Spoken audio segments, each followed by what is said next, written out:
Chat, did Bubbly win the sparkling water battle? It feels like it was a few years ago. There was Aha and Bubbly. I feel like I haven't seen Aha in a long time.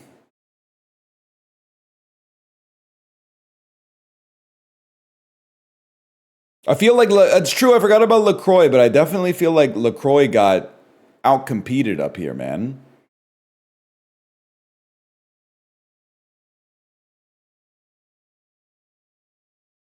It's still around, but it's been relegated to like the organic, vegetarian, local food section that you peruse a little bit.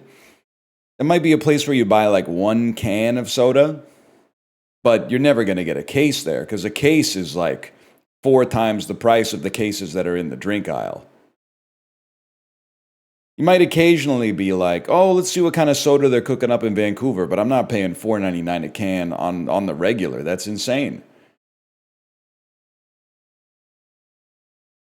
By the way, I was at work Friday when you were asking where I was. Okay, Yeti, you ain't special, so was I.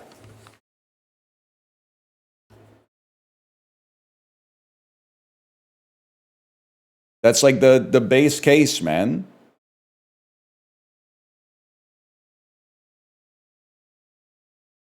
When the soda comes out sizzling. When the soda comes out sizzling.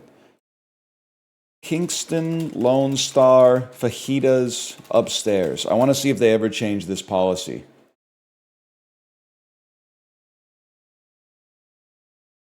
Lone Star, Texas Grill, Kingston, Ontario. 4.1 out of 5. That ain't too bad. Sort by lowest. Lowest rating.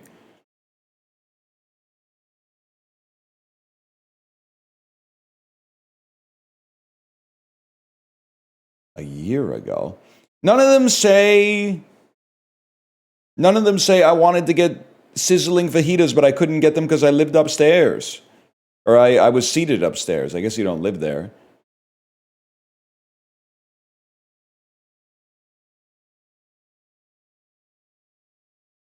Permission to swag out? I'm going to say granted.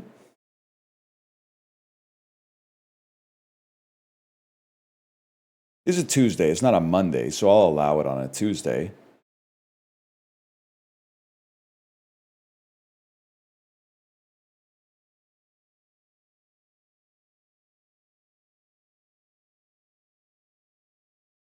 Damn. Worst restaurant service we've ever had. We did a pickup order. They forgot an item. They did call to tell me they forgot, but I spent 30 minutes on the phone total waiting to get a manager for a refund. The manager was rude. The food was disgusting. No disrespect. That's crazy if it's your worst restaurant service ever. That's not good, and I could understand why you would want to give it a 1 star. But that being the worst restaurant experience you've ever had is crazy.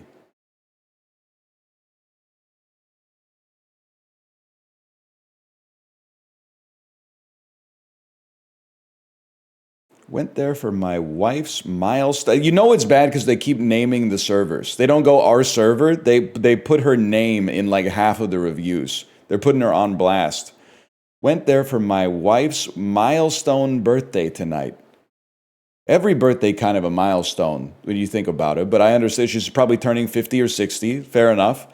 And made sure Peaches, our lackluster and spacey server, whom we repeatedly needed to make the same request for, napkins, box, etc., twice or more in order to get her to recall it. The place wasn't busy at all, yet she simply brought us the bill with zero acknowledgement of the occasion. The food was fine, but this sort of service I can promise I'll never be returning. Update, it's been a week. Not only have we gotten squat, but when I called the restaurant to follow up, the male manager, Don, spelled D-A-W-N, had no clue of any incident as we documented, and obviously nothing done to atone for this unacceptable service. Does the keg still make fajitas? I won't be returning here, that's for sure. They're getting mogged by a man named Don, dude.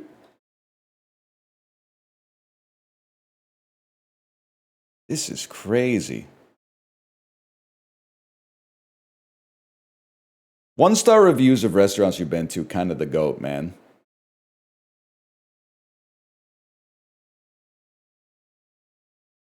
One complaint, the chicken fajitas. Let me further explain. The chicken dry as the Sahara Desert. The rice was not any better. The flour tortilla dry, yet powdered. Price high as the sky. Have to ask yourself why. Food, 2 out of 5. Service, 4 out of 5. Atmosphere, 2 out of 5. Total score, 1 out of 5. All right, GameSpot.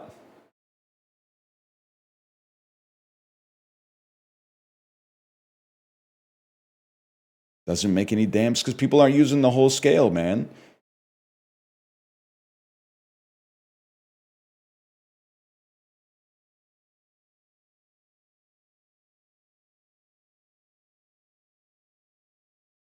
Holy shit. I learned a lesson about Lone Star today. Never take a group. They were completely inefficient. The management didn't care. The staff seemed distracted. We arranged dinner for a group of 100 people over the past few months. Holy cow. Table for 100, please. They made us pre-order the food. Well, once we got there, it was like they never heard of us. Eventually, the food came out. The fajitas were hot. When the fajitas come out sizzling, almost every other food was served cold because they made us wait so long. People ate it anyway. That's very gracious. First time I've ever had a bad experience at Lone Star. When I tried to talk to the manager, he explained how it's my fault for bringing so many people. Live and learn. Just learned a very valuable lesson. Don't walk into the restaurant and ask for a table for 100. I feel like the manager was probably in the right on that one. They had a reservation, to be fair. I'm freaking out because multiple people seem to mention that the manager's name is Hombre, which for a Mexican restaurant in Canada just doesn't seem like that could possibly be true. It just seems crazy.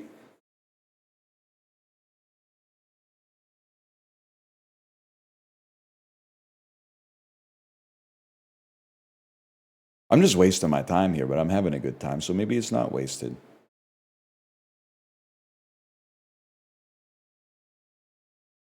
I love this one that's all ... Hi, ... We just arrived home from supper at the Lone Star.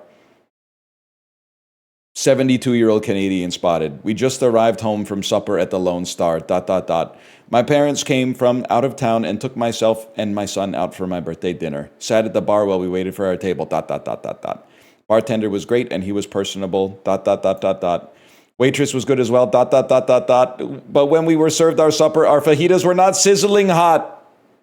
The chicken was moderately warm.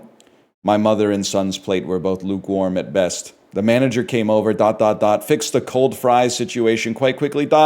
Took our fajita chicken fixins, reheated them, and then reserved the same food, but at least hot this time. By this point, we'd been there for 2 hours. I'm so disappointed in my birthday dinner tonight. The server should have caught that the fajitas were not sizzling when being served. Very disappointed. Hardcore Gamer 101, thank you for your feedback. We appreciate it. Hardcore Gamer 101.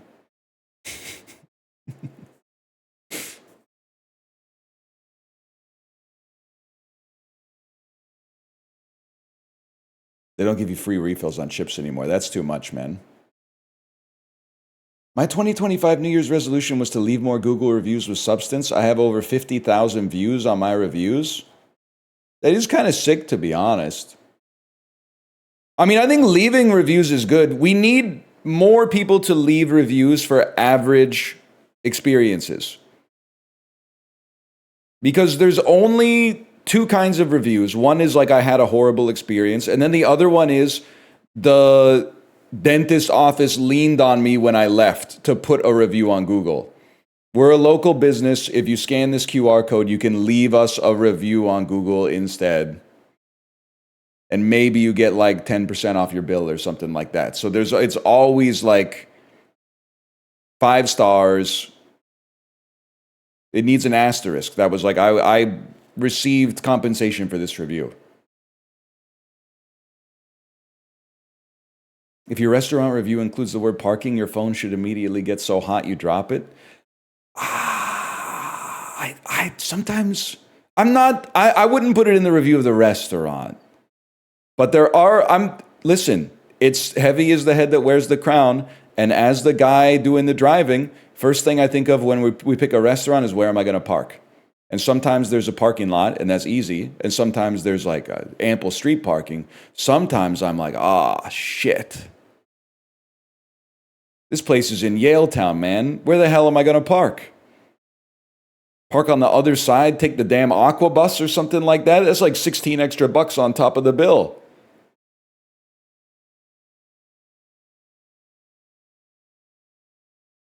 Not the restaurant's fault. Me, when I explain to you that the restaurant chooses the location.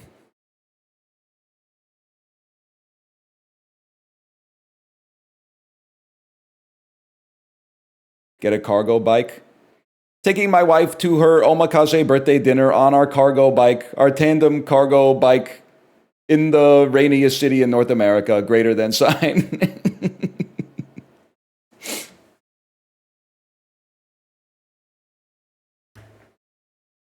Riding our cargo bike back to the Aqua Bus, back to the SkyTrain to get to the parking lot where our car is parked so we could drive it back to our house. How was dinner? I don't even remember. That was like 7 hours ago. Child in the Basket might be peak, though.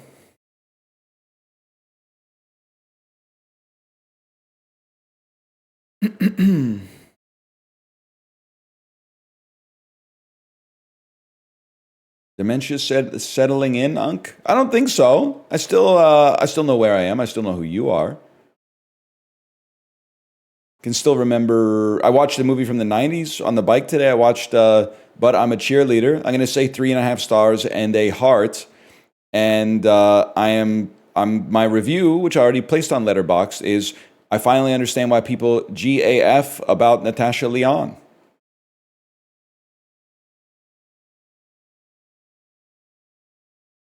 For a while, I was like, I don't really understand why Natasha Lyonne is like the internet's favorite sister, at least until she started the AI animated movie company.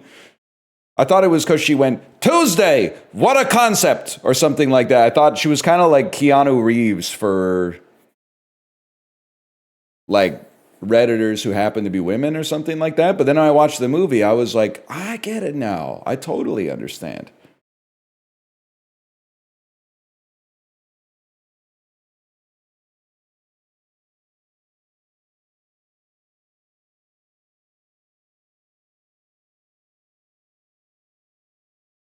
RuPaul wearing the straight is great shirt. RuPaul saying, what did he say? It was like, I'm an ex-gay or something like that. RuPaul's in that movie. He's probably like third build, bro. I think it's Natasha Lyonne, Clea Duvall. I'm going to say is maybe RuPaul third build. And then I'm going to say number 4, maybe like Melanie Lynskey number 4.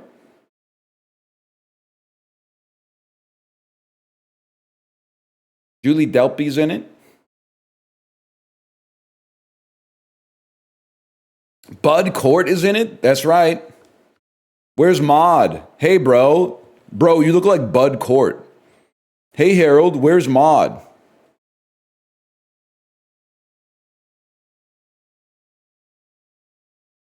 Let's do some dolls, man. Ron Paul's Drag Race. Okay, that's fucking funny.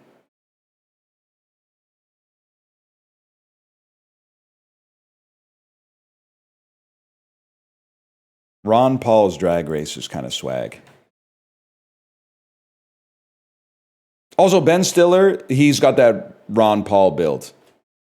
I'm sorry. I'm still dealing with the fallout of yesterday saying that Ben Stiller is jacked in Meet the Parents. I've still got people who are like 22 years old being like, that's not what jacked is.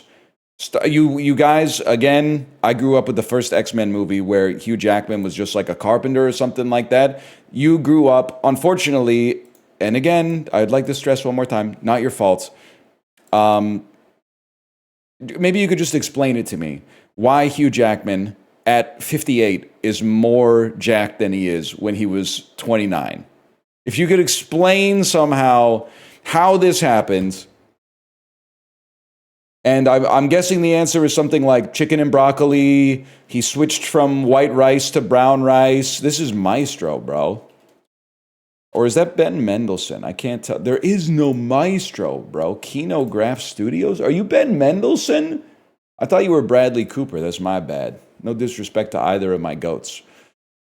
Kinograph Studios, what could you be? Could you possibly be like Babylon? I haven't seen it, but it edifies Hollywood. Okay, so you're James Cromwell. This is clearly like early 20th century Los Angeles. This is James Cromwell, like maybe within the last 10 years. And it's in black and white. And John Goodman, how is it possible that, like, Hail Caesar is not in black and white, but it's similar on the theming. Are you, wait, are you Mank? It's not Mank? Guys, what's going on here? The artist, can I tell you something? I thought the artist was French.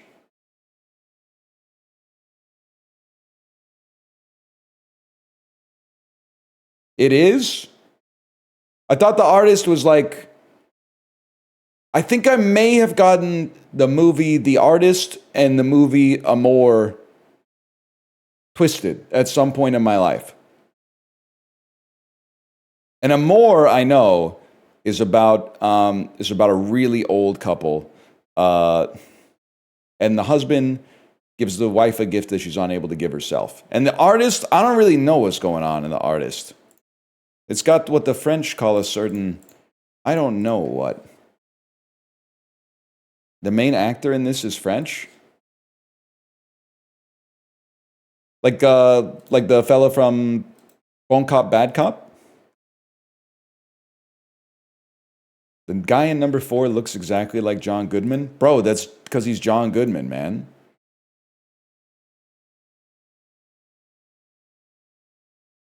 That was John Goodman. Rip John. John is not dead, and neither is Chubby Checker.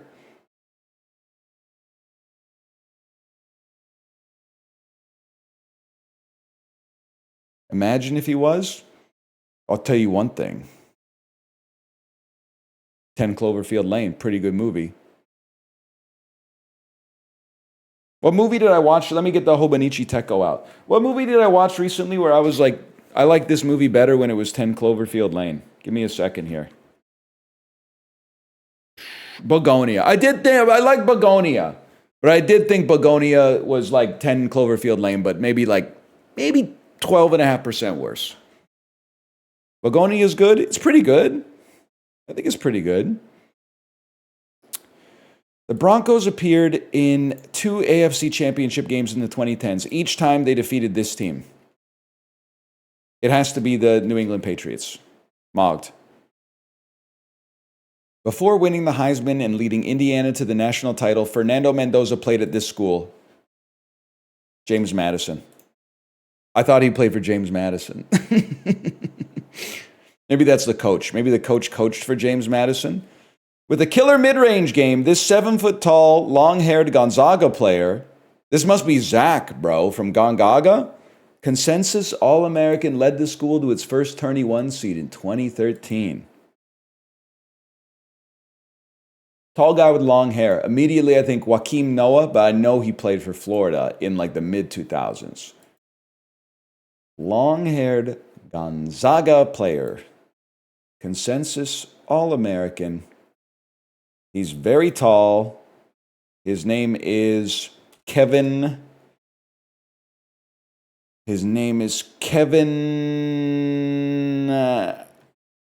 Porter Jr. I have no idea who it is.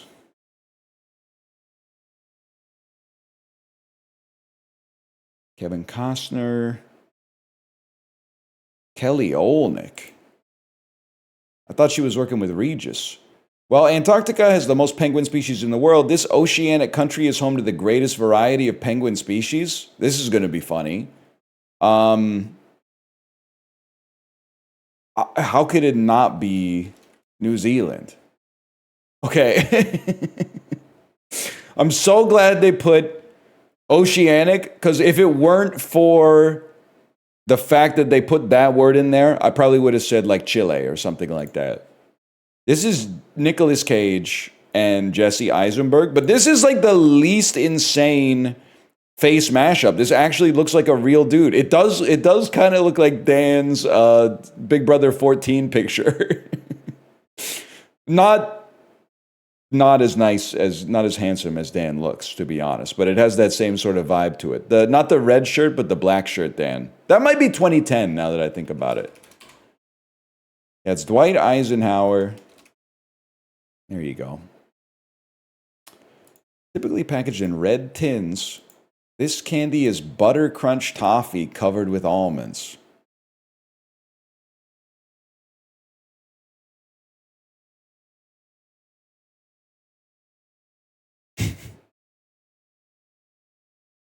Bark? Some kind of bark?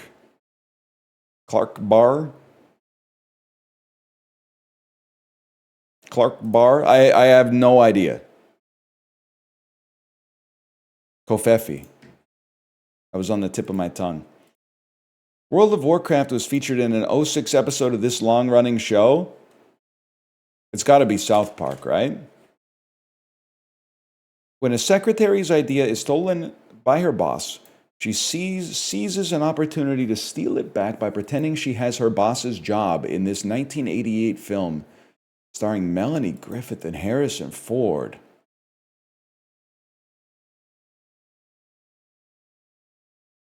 I have no idea, bro. It's not First Wives Club. Moving on up. Moving on up. The 101 Dalmatians. Working Girl makes so much sense. Migos rapper Offset and record producer Metro Boomin collaborated on this 2017 hit named after the style of his 16x world champion pro wrestler.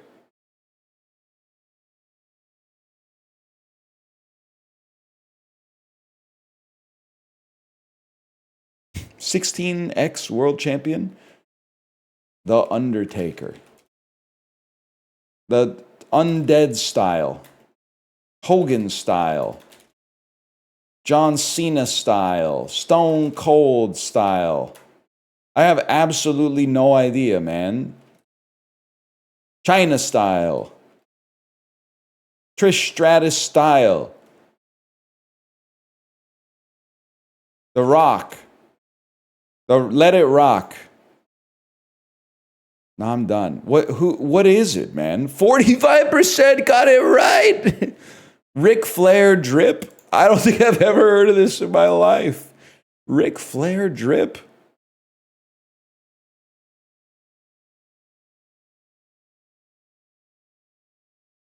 Sold on the last two? I didn't sell on this, man. I didn't know it. Don't get baited. You've definitely not heard this one. I appreciate that. Okay, Working Girl, I just didn't know. College football, California Berkeley Cal, Kelly Olnick, Almond Roca, come on, man. Dude, I had oatmeal for a late breakfast. Gotta be honest, that shit is not keeping me full. I don't know, skill difference maybe? The oatmeal's keeping me pretty good, man.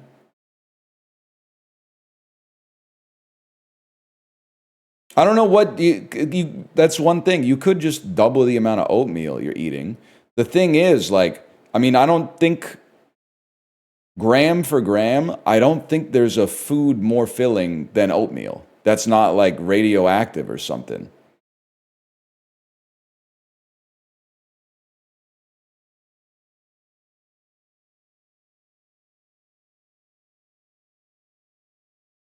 I'm a growing boy, you're old?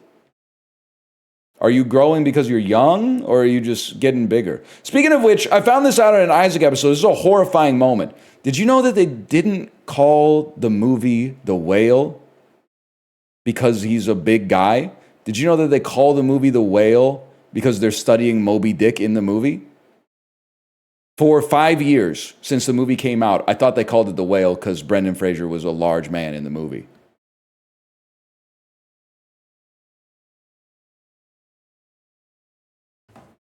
So imagine me being like, saying something like, that's why they call it the whale. And then people educating me and being like, no, they didn't call it the whale because Brendan Fraser is fat in the movie. They called it the whale because they're studying Moby Dick. Made me look like a fucking asshole, man. Made me look like a complete dickhead.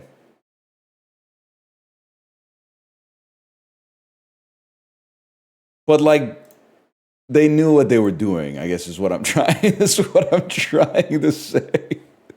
You think they did that after? You think they put Moby Dick in the movie because Darren Aronofsky was like, well, I gotta call it the whale, but I don't want people to be mad at me.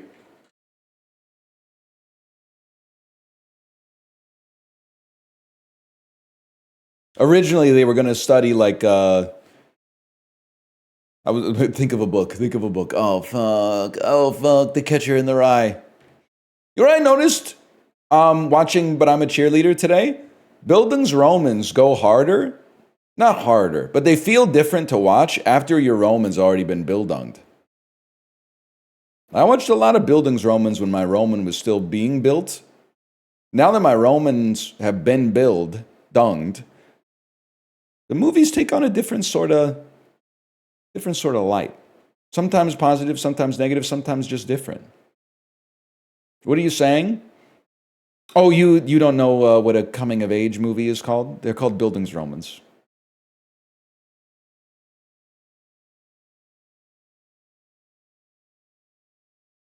Are you a real movie watcher again? I'd say so. I put like 82 to 93 minute long movies on my watch list so that I don't have to spend 8 minutes scrolling every time I finish something. By the way, what the fuck do you mean? I finished watching, but I'm a cheerleader, and then 4 minutes, not 4 minutes, like 40 seconds later, Crave is like, if you love that, hey, we're just gonna start playing episode 1 of a television program called St. Denis Medical. Like, I finished a movie, and they're like, would you like to watch 10 episodes of television? No, bro. You only have 2 movies on your watch list? My private watch list, not my Letterboxd watch list. I can't spend my whole life curating lists that are open to the public. I have a watch list on my phone in the app. On Letterboxd, I think I only have Punch Drunk Love, which I have already seen, but I'm going to see again. And also Linda, which I got to see, of course. But what app are you using? Prime Video. Famous Karens? Famous Wesses? Oh, famous horror directors, bro. Maybe? Rialto. Golden Gate? Brooklyn? Tower? I mean, these could be famous bridges. Of course, I feel like maybe Rialto is a famous bridge. That makes sense to me. Needle.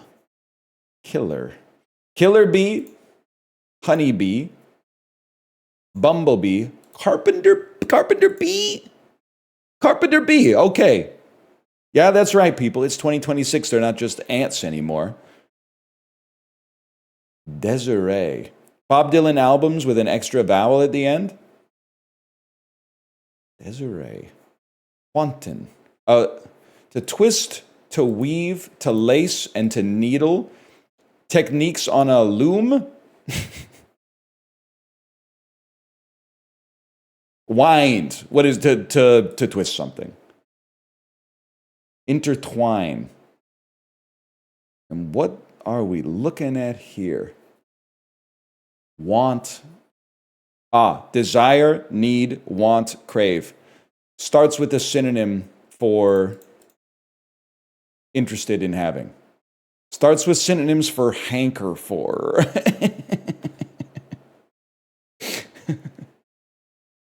Holy man.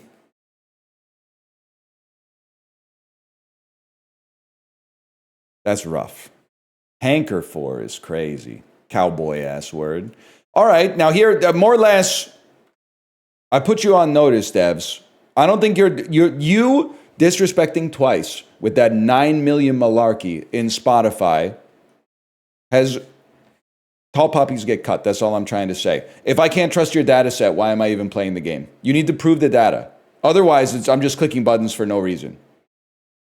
Banana has to get more searches than turkey. Well, okay, we move on. Probably people are like, nobody's searching for this. They should be searching for turkey. How about that? 2 Chainz versus Twice. Well, Twice they have a 50% penalty in this game for some reason, so we go 2 Chainz. Guys, what the fuck is going on? I'm going to say Transformers Age of Extinction. I've made a huge mistake. People will give... Oh, okay, no, we're saved. I'm going to go the Terminator over Twisted Pair. I'm going to go up over the Terminator under duress. Don't ever question K-pop stans. You have it so backwards. Twice is more popular than they appear in the game. In the game, they have a debuff for some reason. Because yesterday, I was like, why was Twice at like 9 million when they're one of the most popular bands in the world? And people are like, well, it's niche. K-pop is more niche than you'd think. And then one person, rather than wasting their life typing into chat why the bad data is good, they went to Spotify and went, yeah, actually, they're at 19 million. So I don't know why it's wrong. And I said, thank you. You're the only real scholar left on the internet. You're the only real person who actually will go out and look at some data instead of just being like, well, this is an evidence. This is an example of this fallacy. Anyway, it's up. They put a hit out on Future Past for some reason. It's Days of Future Past. It's Jeremy Renner, bro. It's Nobody. Based on the Mitski song, it's Nobody. They do not like Sponge on the Run very much. I feel like it's still SpongeBob. Never mind. I thought Spencer... Was Spencer the one that was hated, or am I thinking of a different movie? I thought Spencer was really disliked.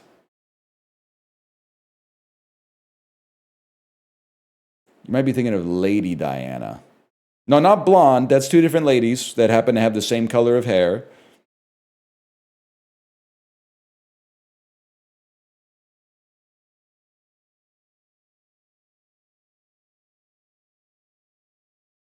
Spencer was more middling. Which one was the... I'm Googling 2 different Princess Diana movies. Spencer from 2021. Diana from 2013. Maybe I don't know what the fuck I'm talking about, man. Maybe I have no idea.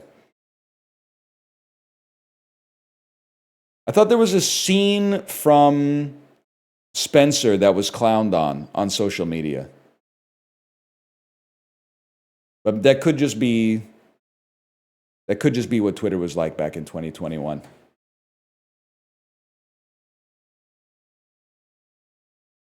There's scenes that do be clowned on. Fair enough. I mean, I didn't see it. I was alive, so I didn't see it. I already lived it, man.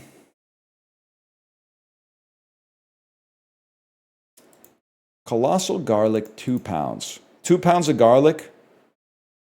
I feel like it's going to be pretty cheap. But it can't be that cheap in Costco because it has to justify being in the store. So I say as cheap as it gets is $4.99, $5.49. Oh, I fucking mogged you and I stopped myself from the mogging by going with the fucking half prices.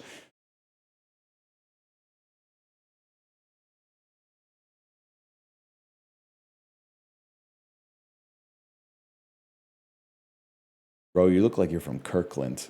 Hey, that's a real place, man. I actually probably do look a little bit like I'm from Kirkland. No, I don't want to. I don't want to insult Washington that much, but things get a little interesting once you get outside of the Seattle metro area.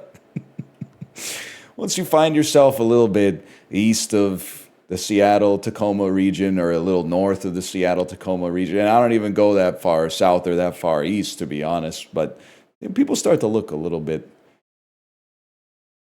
different than they do in the Seattle metro.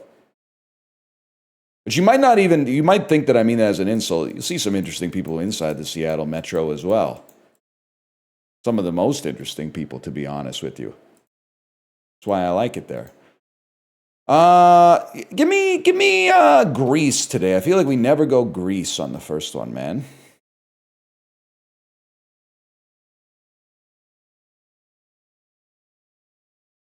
All I'm saying is that anytime I find myself in Mount Vernon, Washington, I really do. I feel like I go on if we're going to use something we shouldn't use, which is a 10 out of 10 hotness scale, like hotornot.com. I go up 1.5 points just from being ambiently in Mount Vernon, Washington versus being in Vancouver.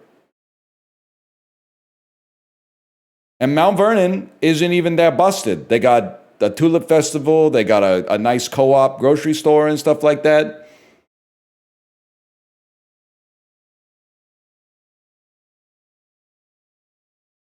That's crazy. The co-op's pretty good, man.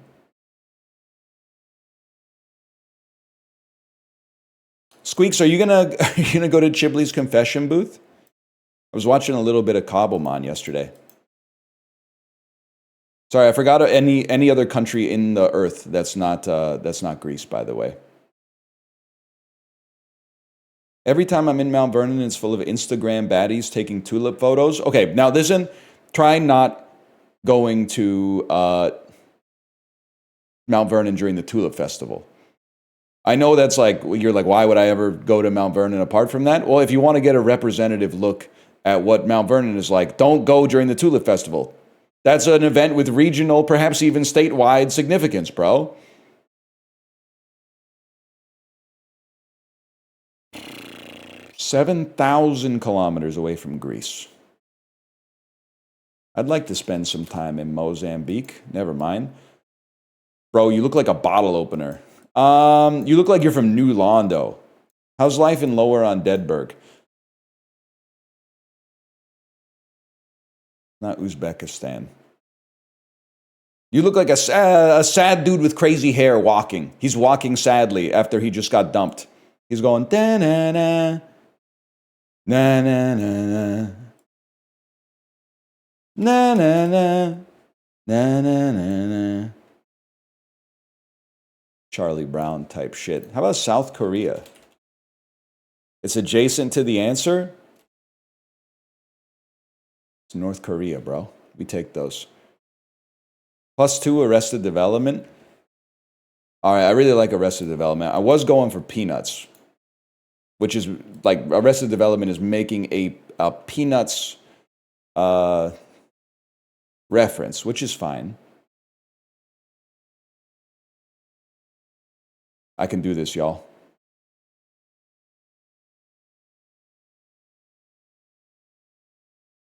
This is Papua New Guinea. It's Papua New Guinea. Yes, I was like 70% sure that it was Papua New Guinea. And 30% thought there was a chance it could somehow be Indonesia. Even though Indonesia is closer to Malaysia and has a lot more islands. Now it's 100%. Now I'm 100% sure it's Papua New Guinea. NL thinks he's Miles Morales talking about some I can do both type shit. You know what? My grudge with Spider-Verse has gotten even worse. Because it's actually like I just look at my phone and I shake my head. When I leave a review on Letterboxd, and someone leaves a comment on it that's like a joke I've heard 100 times before, I always click on their name just to see what their top 4 is. And there's like a 90% incidence that there's a Spider-Verse movie in the top 4.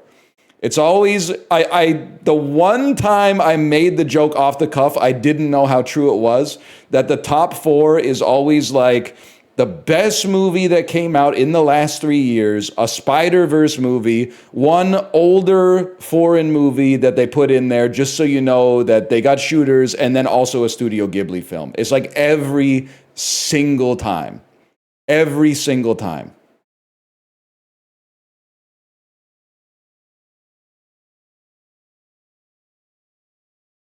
They aren't wrong.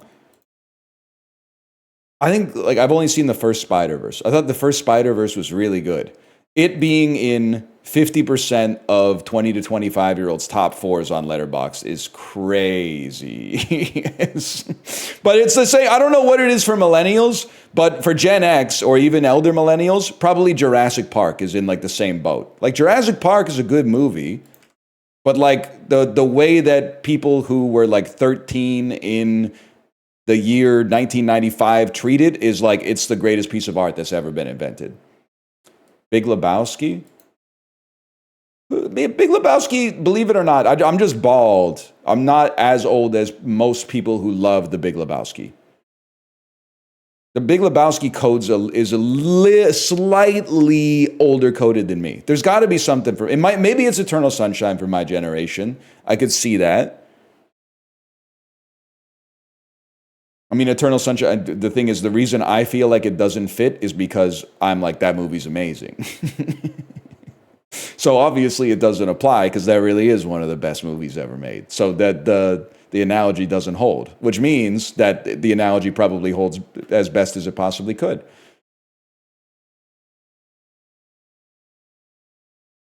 Garden State? I don't think you're going to see too many Garden State top fours, though. Holy shit, it was made for me. December 24th, 2004. It's Christmas Eve of my 11th grade in high school. Universal, what did Universal have that was pumping on December 24th, man? Christmas Carol? Ben Still. Oh, it's the fucking Fockers. God damn it. God damn it. I love Ben Stiller. This is just not good. It's just not a good movie. I'm sorry to say. You're violating the circle of trust. Jim Carrey 04. It's post Bruce Almighty. 04. I feel like, could it just be A Christmas Carol? Adventure, comedy, family? They would be animated, right? Yes Man is like 08. Maybe it is Fun with Dick and Jane. Let me give this a second here. Fun with Dick and Jane. We got to try A Christmas Carol. Bruce Almighty feels like a summer joint to me. What else was he coming out with? Post Eternal Sunshine. Well, around the same time as Eternal Sunshine, but Eternal Sunshine I think was a Focus Features. Oh, a series of unfortunate events. Oh my God. Of course. Oh. 20th Century Fox, man. Kenan Thompson. This is Fat Albert, the movie where he escapes from the TV and learns how to be a real person from Bill Cosby. You made that up. And must turn to creator Bill Cosby for advice. So we'll skip that one. Miramax, starring Leonardo DiCaprio, 04. It has to be Blood Diamond. No? It has to be The Aviator? Yeah, it's award season 04. Aviator makes a lot of sense.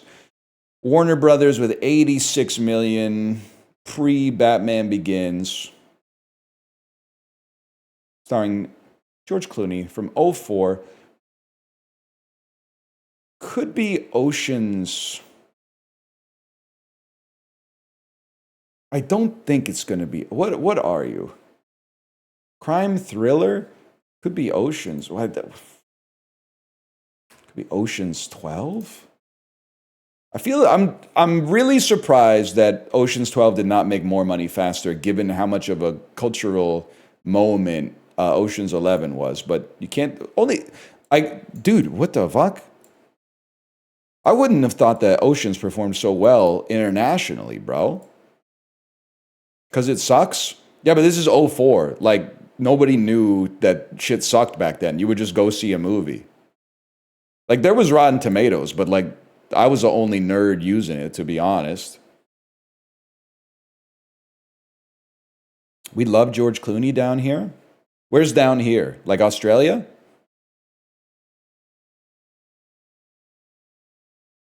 Brazil? I didn't know, man.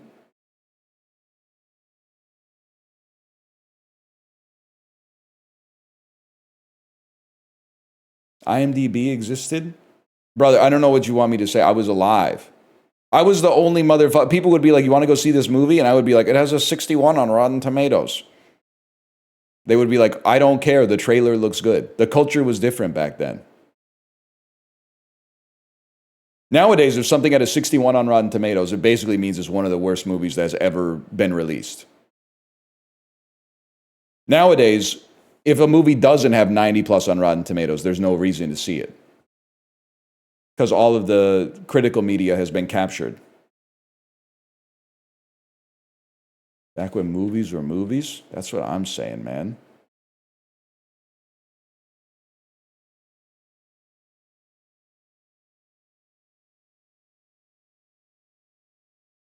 Hellraiser to Dirty Pretty Things. The Audrey Tautou film. I don't know anybody in Hellraiser. That's going to be a problem. This is going to be an issue. And then Dirty Pretty Things. We got Audrey Tautou, Benedict Wong. We got Zlato Buric from Superman and also Triangle of Sadness. I had no idea, man. Okay. Well, we just have to get out of here first. I'm thinking somebody with an actual headshot will be a good play. Oh, fuck. All the Hellraisers.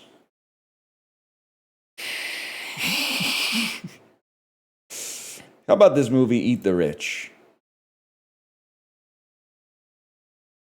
Lemmy might have had a cameo in something like a Tenacious D movie or something. The Ballad of Danko Jones.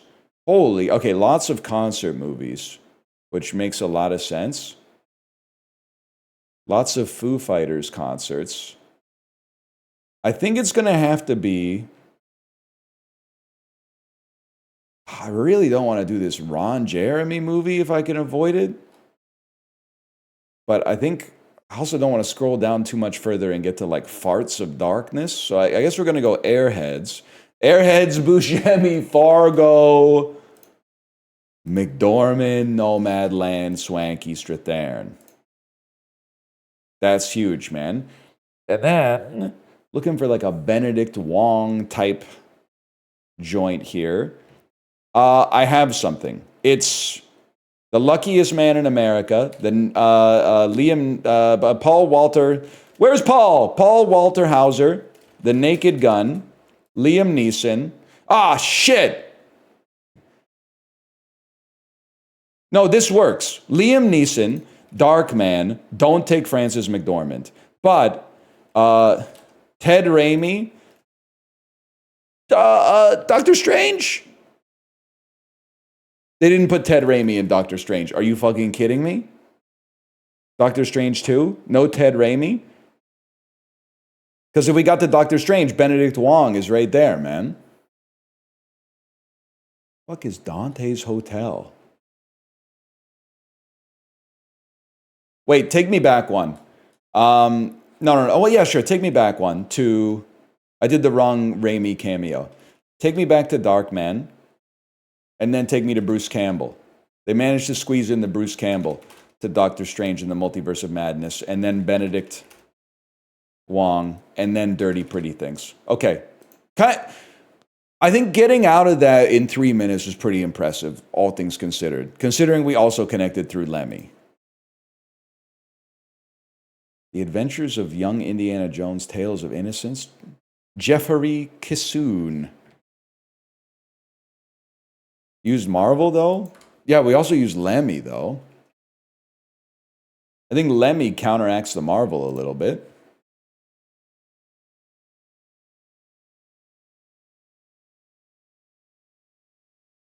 Vancouver Canucks, 5+ goals in a season. Yeah, that's Lyndon Bay. Oh, shit. 0.0%. He was on the Olympic team in 2018, bro. Canucks and Coyotes. I mean, it's easy if you just play like, well, I guess you could play Oliver Ekman-Larsson, or you could play Connor Garland. Garland's probably slightly lower. Boston, for Vancouver and Boston, we played Nikita Zadorov. Calgary and Boston. This is where you just start going like Jaromir Jagr. Calgary 5+ goals a season. You want to dig deep for this one. You want to get someone that not many people would think of. Like I would go Buffalo Sabres 5+ goals in a season. Alexei Zhitnik. Ooh. Buffalo Sabres, Boston Bruins. I feel like maybe Craig Conroy played for both. I feel like Donald Audette played for both. Well, let's be honest. Who gives a fuck? Who gives a flying fuck? Probably like Phil Housley played for both. That's a given. Calgary Flames. Let's get something deep for this one, man. What about what the hell was his name? Kuzmenko. It's not that deep of a cut. Could get deeper. Gee, I'll take 0.3 though. Not too bad. Best grid had all zeros. Kind of sad that Tanner Pearson has a 0, man. I mean, he was scoring a lot of goals for us.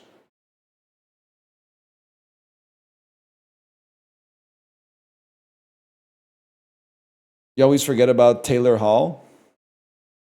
You know who doesn't forget about Taylor Hall? The staff of Jack Astor's on Ontario Street in Kingston, Ontario, if I had to guess. I think it might. I'd like to apologize. I think it might be Wellington Street. Take me to Movie Grid.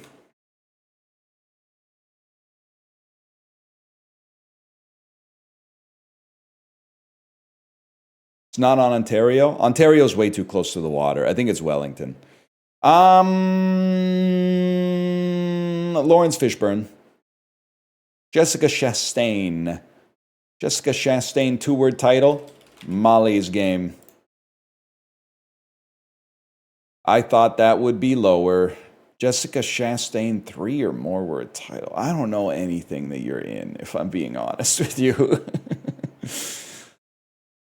Tom Hanks' title begins with a vowel. 2-word title. 3 or more word title. Well, the 3 or more word title is easy. We play his crowning achievement, Mazes and Monsters. And the 2-word title. Got a lot. Captain Phillips, Forrest Gump, The Terminal. You know what's crazy? 2-word Castaway. Oftentimes stylized as 1 word these days, thanks to Jeff Probst. I thought that would be a lot lower. Title begins with a vowel. I'm thinking like It's a Beautiful Day in the Neighborhood. I'm thinking Catch Me If You Can. C is not a vowel. It has vowel energy, though. Despite being the letter that consonant starts with, which is interesting. But vowel starts with a consonant, too. Should have called them owls. Especially because they cost you $250 each on Wheel of Fortune. Tom Hanks. Title begins with a vowel. I guess I am just going to play... I'm going to play It's a Beautiful Day.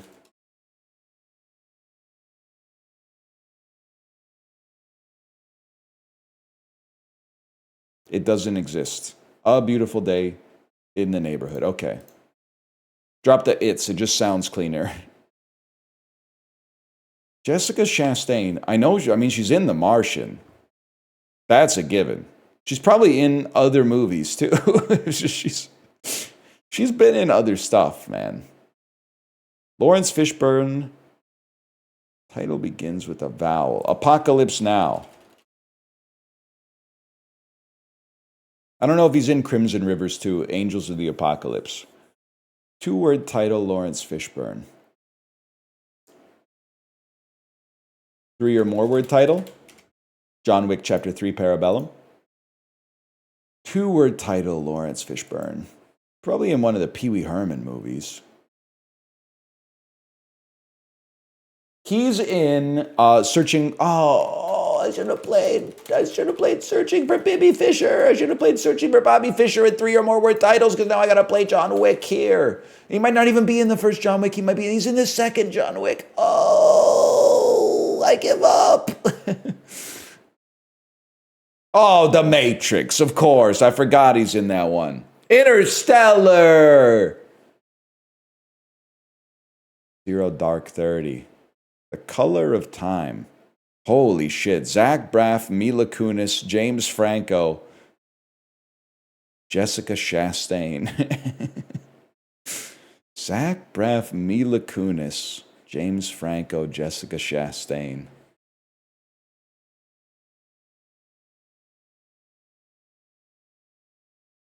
Nightmare Blunt rotation. I'd smoke with Jessica. I don't care. I don't care if she was in Molly's Game.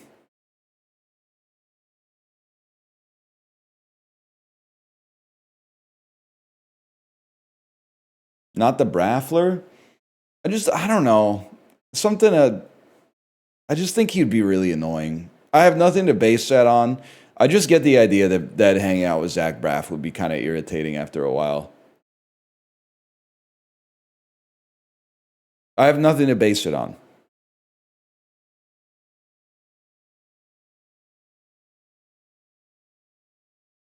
Whiskers, a noun meaning a hair of the beard. Whiskers. Whiskers, ferocious, a adjective meaning. Didn't he beat up some kids on Punk'd? Were they punking him? I mean, there's almost like Punk'd takes place in a bubble.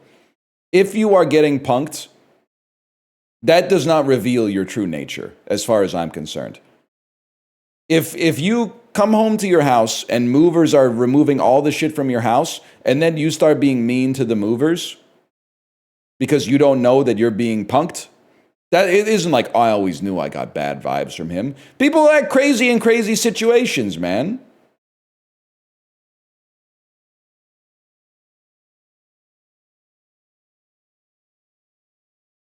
Why do they do so many commercials as JD and Turk? I didn't know that. We don't have those ads in Canada. We just get Hudson and Rex. The dog and the cop, respectively. Promise, a noun meaning dignified, a adjective meaning showing or trencher, a noun meaning a wooden platter for serving food. Trencher is Middle English for serving platter or knife. It couldn't be anything else, but I've never heard of that. It's implied that it's JD and Turk, but they're just two guys. You know, for an incredibly litigious society, I get that vibe from American commercials all the time, which is like, I'm obviously playing a character that I played in a media property, like a movie or a TV show, but I can't say that I am that guy because then I would have to pay residuals or whatever. I would have to pay rights to the studio that originally made it. So instead, I'm just doing the same thing that I did on the show as the guy, but not saying I'm the guy. Disguise, a verb meaning. But it does seem crazy to me that Terry Crews can do those Dodge commercials where he sings 1,000 miles. Like, he should be paying the Wayans brothers at least $100,000 a pop. He should be breaking off $100,000 for each of the Wayans brothers. Because that's his character from the movie. Coveralls, a noun meaning a one-piece outer garment. Obsidian. That's like 12 brothers. I'm talking about just Marlon and Sean. And maybe Keenan Ivory, because I believe Keenan Ivory directed the movie. He doesn't have to break off $100,000 for each Wayans. That's psychotic. But at least Marlon, Sean, and probably Keenan Ivory. Obsidian. A noun meaning mantle, a noun meaning professional, an adjective meaning of relating to or. That didn't look right to me for some reason. No Damon? Damon isn't involved in White Chicks, I think. Damon ain't involved with that. He was probably filming My Wife and Kids, man. As far as I know, Kim wasn't involved. Hymnal, a noun meaning a collection of church hymns. Euphonious, a adjective meaning pleasing to the ear. Euphonia, origin. Euphonious. Dosages. A noun meaning the coadjutor. A noun meaning How can that not be coadjutor? How could that not be coadjutor? proctors. A noun meaning someone who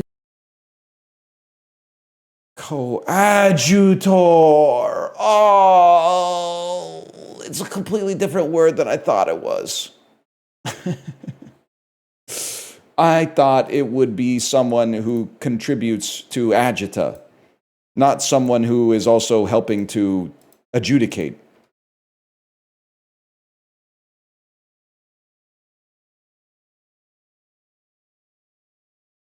My dad got super mad watching White Chicks and said he was angry a movie like that couldn't be made today. That did not happen. That has happened in history, but it did not happen to you. You did not turn on White Chicks with your dad and your dad said, I'm mad because they can't make this anymore. Your dad was just laughing. If you ever watched the movie with your dad, he was literally just laughing. You are writing bait, and I consider you an agent of evil because people in chat will fall for it and they will base all of their beliefs forever on that. They'll be like, people are doing this, and it's really one person that you made up. I do consider you a coadjutor.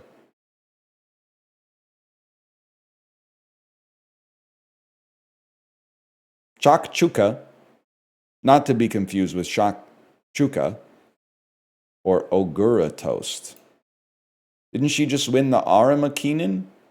Red bean paste on toast? I do like red bean paste. I also like stew. But I can't deny that this picture looks a lot better than this picture. Fair enough. I'll give you that one. Gotcha Miga, your friend who plays Uma Musume Pretty Derby versus Smatanik. To be honest, it looks pretty fucking good. Cake is really tasty, man. The hell is this? The Berner Haselnusselbukuchen versus Cochinita Pibil. It looks like carnitas, so I'm gonna vote for it. Oh my god! Oh my god! Tapado? That's a crab, right? I think that's a crab. Versus dough filled with grated coconut, jaggery, and cardamom. Dough is pretty tasty, man. Could go with that. Sushi pizza from Canada versus Leamington.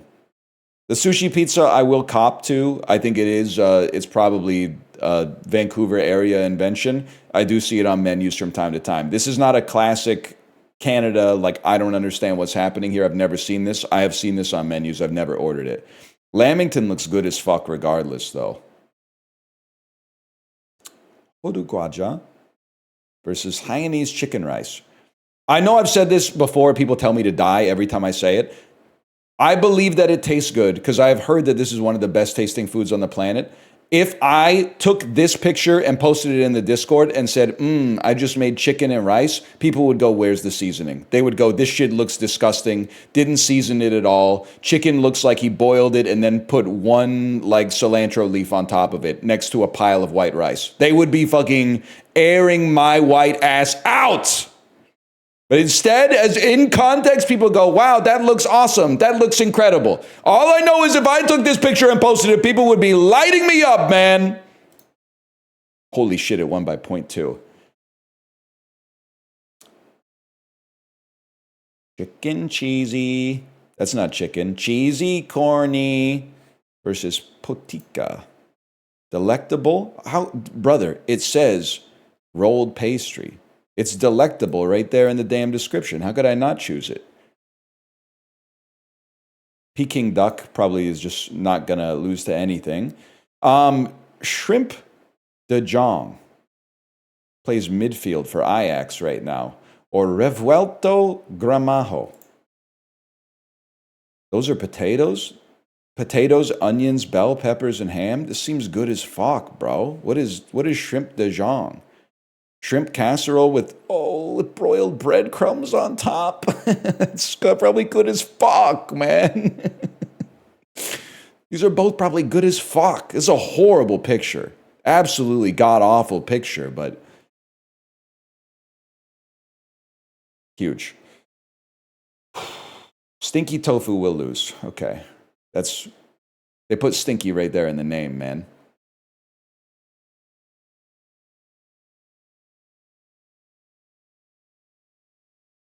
Damn. Got a sushi burger? Tempeh burger buns. Soy sauce, garlic, onion oil, lettuce, tomato. It's a sandwich. It's a tempeh sandwich. There is no way this is not. This has North America all over it. I'm sorry. It has to be made in the United States or Canada. What? Are you serious? It's so like, what else am I supposed to eat? I just turned vegetarian. Like, this so like trying to replicate a meat meal with vegetable products. I can't believe that this is not North American, man. Northwest of the United States.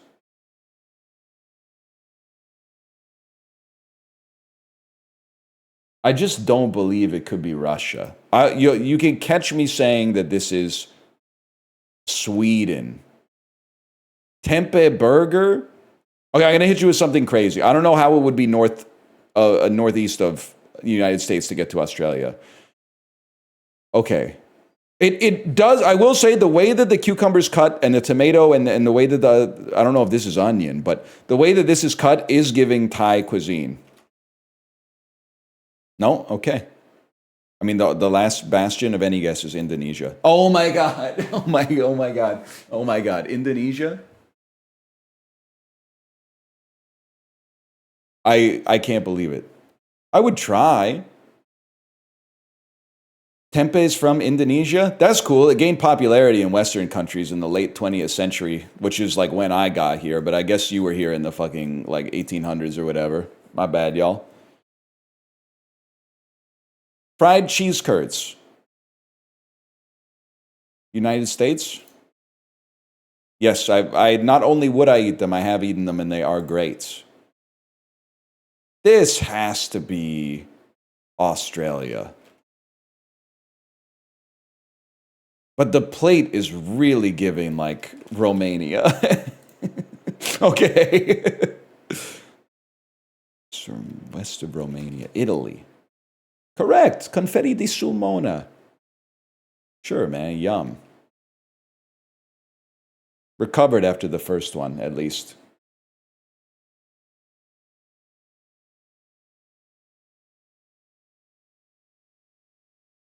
US was cooking with fried cheese curds, no doubt about that. Thoughts on the new Haktua Jake Paul drama? I'm not even joking. Please get me up to speed. I hate to see my goats duking it out in the press, man. It's fake. It's manufactured. I still want to know, man.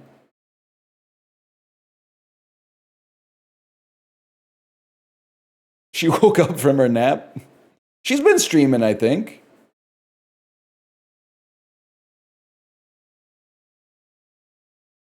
Nobody knows. Nobody's getting me up to speed.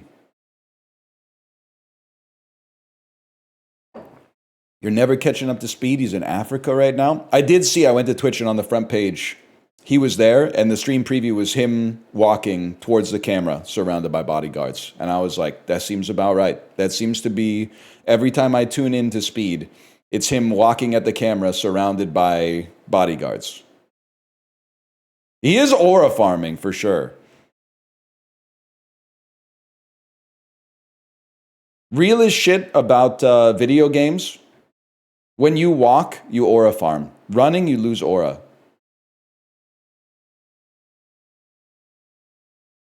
He was forced to puke out the raw meat that he ate. I saw something about that too, but I wasn't fully made abreast of the situation. I saw that he ate some questionable food and his tummy hurt.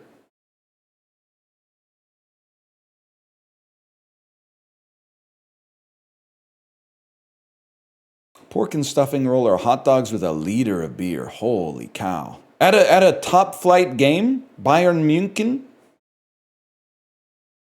This looks pretty fucking good, don't get me wrong, but I think that looks pretty fucking bad. Are you crazy? It looks awesome. Fuck it, bro. Babe, let's do it. We're getting pretty serious. Let's share the deep fried spaghetti and meatball fries.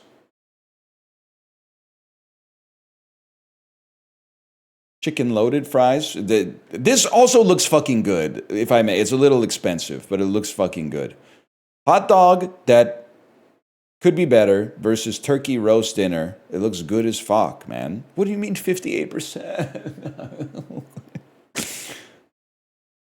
The cheesy chips. The one thing I'll say about the cheesy chips, it actually looks like real cheese, which is a step above. Now, they didn't do much else. Or the the dick pic hot dog.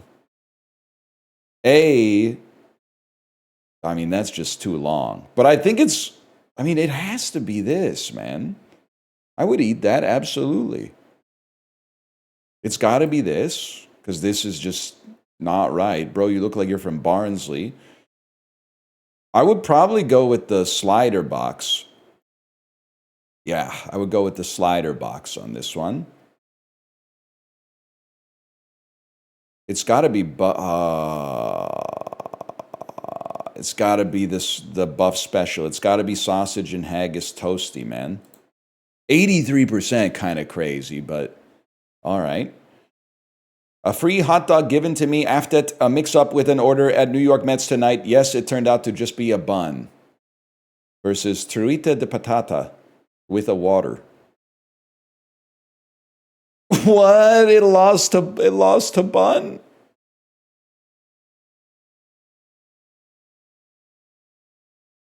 How did it lose to bun? It was free? It wasn't free. It was in compensation for a mix-up, bro.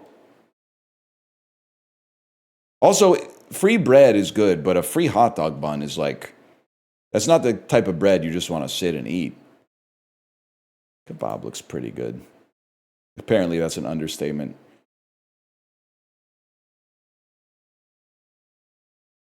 You just got bunned. Send this to a friend to totally bun them. Pissing me off. Chat, I told you. I fucking told you. Your submission for water divining was accepted. Can I tell you something? I'm learning a lot about what it means to be a middle-aged man from the other middle-aged dads that have kids in my daughter's school. I was talking to one of them on the weekend about a coffee shop, and he was like, yeah, I used to go to it, but then they switched their coffee, and their new coffee sucked. And I was like, yeah, the coffee's been a little worse lately. And then he said, I actually told them, I said, guys, I love your cafe, but the new coffee is worse than the old coffee. And I talked to the owner, and the owner was like, yeah, but the new coffee is like a roaster that's a friend of ours, so we're trying to help him out. And I went, well, that's all well and good, but you're going to lose customers unless you get the old coffee back. And then they switched back to like 50-50. Like sometimes they have the new coffee and sometimes they have the old coffee. I was like, you could do that? You can voice your concerns to a cafe and they could take it under advisement and like alter their behavior as a result? I had no idea, man. They're all just people. I'm learning this for the first time, to be honest. Cubs rookie Kerry Wood threw 20 strikeouts.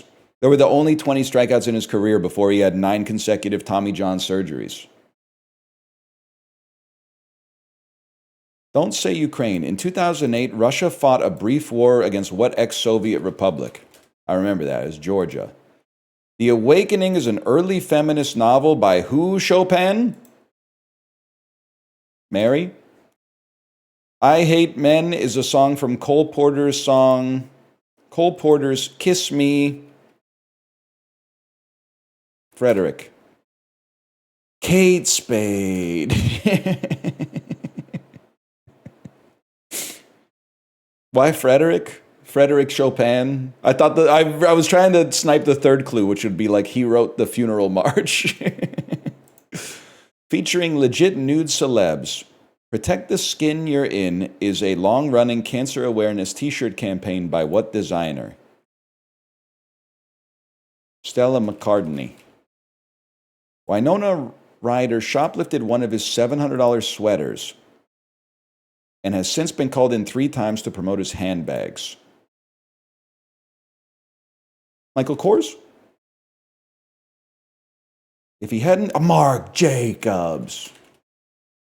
I'm going to be dead ass with you. I didn't know Marc Jacobs sold handbags. Bro's washed? I don't know if he's washed. He's got Winona on the payroll.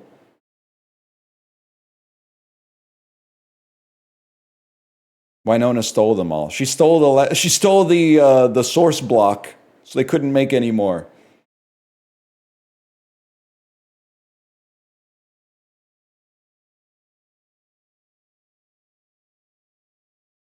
No, that's my 2x2 handbag generating block.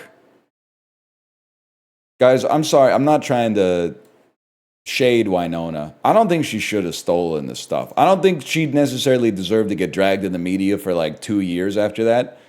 But I don't think she should have stolen the stuff. Wrong? Did I miss like a Netflix documentary? Why is it cool that Winona stole the stuff? And don't say because she was in Heathers.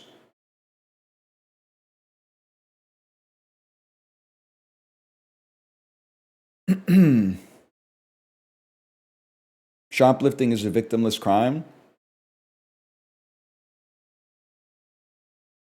I mean, that seems like any response will just be a huge argument. I'm not saying that Marc Jacobs is going to be in financial trouble because Winona Ryder stole his sweater. Okay, that's obviously not something I'm going to try to argue for. But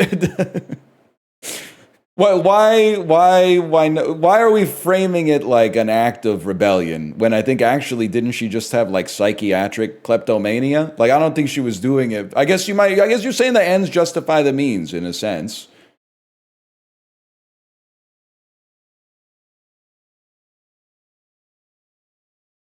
Because fuck Marc Jacobs, who cares? Because I like her, she's cool. So it all boils down to because she was in Heathers, which I guess is fine. I feel like when you're Winona, you could just like not buy the bag though. You could just like walk past the store or something like that. I'm not saying she could afford to buy the sweater. If she doesn't want this, if she doesn't want the sweater, she shouldn't buy it. But to feed its data centers, Amazon recently called dibs on Arizona's Rio Tinto mine, which is America's newest source of silicone. No, isn't that like, wow, fuck it. The only naturally occurring metallic element is not silver or gray. Copper? Copper makes sense. I was going to put lithium first, so fair enough, man.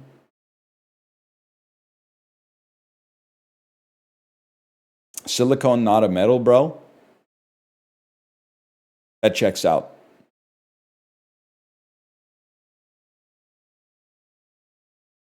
She was trying to save Marc Jacobs from the bad PR. If everyone found out that the store was selling a $700 sweater, he would have been gagged by the media. You know what? Maybe you got a point. She was trying to help out her friend Mark. This sweater's too expensive. Did you really just watch I'm a Cheerleader recently, or did you just log it because you saw it 20 years ago? I watched it this morning, my brother. For the first time. My parents rented it when I was a kid, but I was too young to watch it. But I remember that they rented it.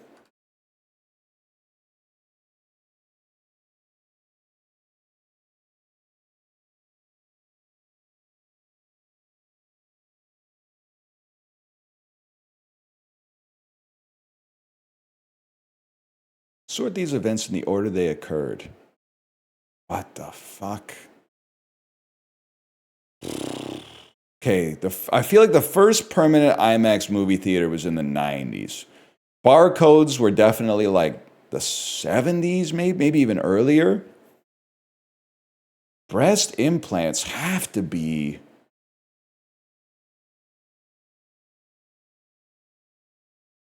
I mean, they're 80s coded. but they're also 90s, 2000s, 2010s, and 2020s coded. But I feel like the first ones, I mean, they must have done like a pilot project in like the 60s or the 70s, man. I'm gonna put it there for now. The first woman is elected governor of a US state. I'll cop to not knowing who this is, but the maximum latest date would be like '04 or something, because that's Sarah Palin was the governor of Alaska around this time. So I'm willing to believe that this is after IMAX, unfortunately.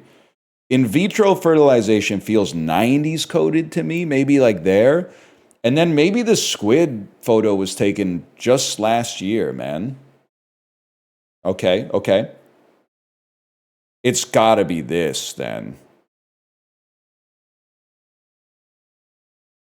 Okay, Nellie Taylor Ross, I had no idea. In 1924. Holy cow.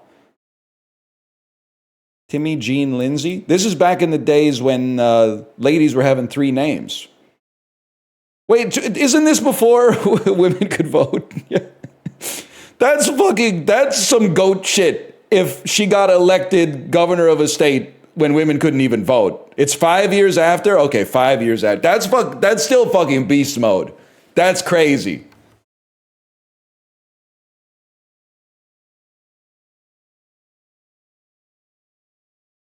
I know, because we have one in Vancouver, I know those first permanent IMAX theaters fucking suck, bro. 1971 is crazy because the one in Vancouver was built in 1986, and it's one of the worst movie theaters I've ever been in my entire life, because the screen is mapped to a fucking sphere. It's the Cinesphere in Toronto? Okay, yeah, that's it. They used to put the IMAX, they used to map it as a plane on a ball. So like once you're watching the movie, the shit closer to the top gets like super stretched, like that classic picture of the guy who was like, I was late to the Oppenheimer showtime, so I had to sit in the front row, and it's Oppenheimer with the fucking Giga Chad Thanos face.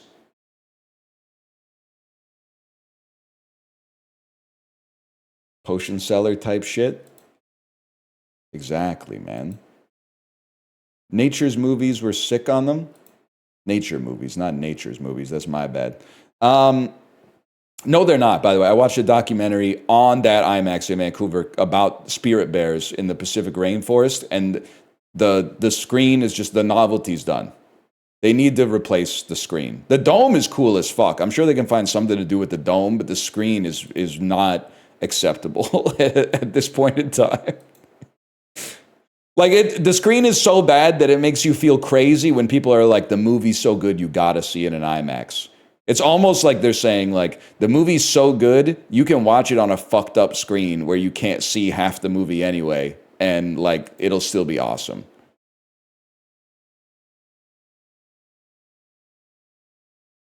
But apparently that's not what they mean. Higher percentage of people born outside the US. I'd say, is that the real Dallas? Forgive me, I know it's Texas. I thought, okay, you zoom in a little bit more and it's dense. Okay, because I was like, that doesn't seem like that doesn't seem right. Just a little dot on the map. It's got to be Dallas though. Higher percentage of renters. I really feel like it'd be California. Long Island has NIMBY energy to me. Less access to airports. I'm probably going to say not Atlanta. It's Atlanta, even though they have the busiest airport. Bro, you look like you're from Gilbert Town. Higher percentage of adults with a mobility disorder. When in doubt, go Texas. Higher percentage of people working in healthcare and social assistance.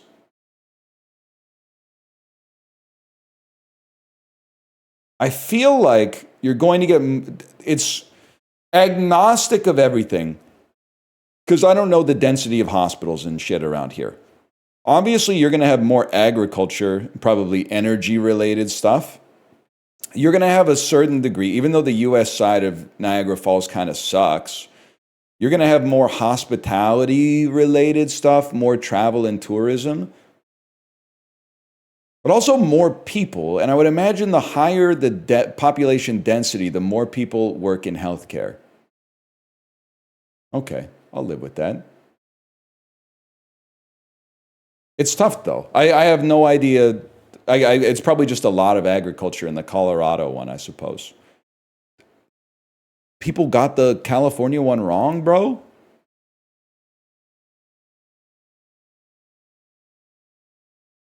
Oh, it's all mountains. Agriculture and skiing. 50% renters is crazy. Yeah, they don't know shit about Montauk, bro. They don't know shit about Joel and Clementine. Joel and Clementine Krasinski. Because in my head, they get married and Joel takes her last name. Because he's kind of a needy beta. And she, I don't know. I would need her to take the Omegaverse quiz, I think, to figure out what she would be.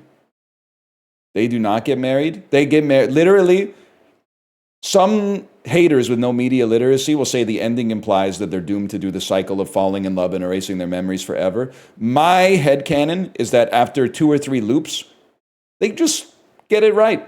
They just figure it out. And they go, you know what? Let's stop all this crazy stuff. Let's stop giving 10% of our paycheck to Tom Wilkinson and let's just get married. Let's try this thing out.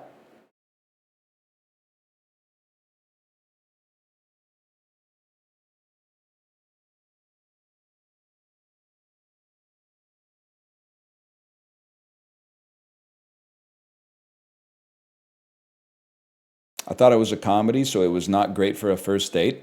I can't do this again. I can't do this thing where I'm like, I fucked up my date by trying to show a girl a good movie. I'm sure it's probably totally fine. I have to believe that she just tanked it and was probably like, this was a good movie. Thanks for taking me. 2012 sports in New Jersey. New York Jets, nicknamed sporting events. This is the Snow Bowl. This is the Tuck Rule. Tuck Rule. Viral videos. American football competitions. Bill Belichick, New England Patriots, New York Jets. And this is NFL plays. This is the Tush Push. This is the Snow Bowl. It's the butt fumble. The butt fumble. I forgot about Mark Sanchez. We ever figure out what happened with Mark Sanchez? Where they were like, is the first time in history. The NFL is so dangerous, even the broadcasters are getting ruled out for this weekend's games. And then they were like, Mark Sanchez was attacked last night before the broadcast, and everyone was like, oh no. And then the next day, they were like, actually, he got drunk and stabbed the guy. The broadcaster got drunk and stabbed the guy because he kind of pissed him off? That's crazy, man. Oh, he posted a Christmas update. 1977 Motorhead songs about the Queen. Obscenity controversies in music. The Queen sucks shit. God's. Why did I think this was by Motorhead? Oh, I should have gone a little.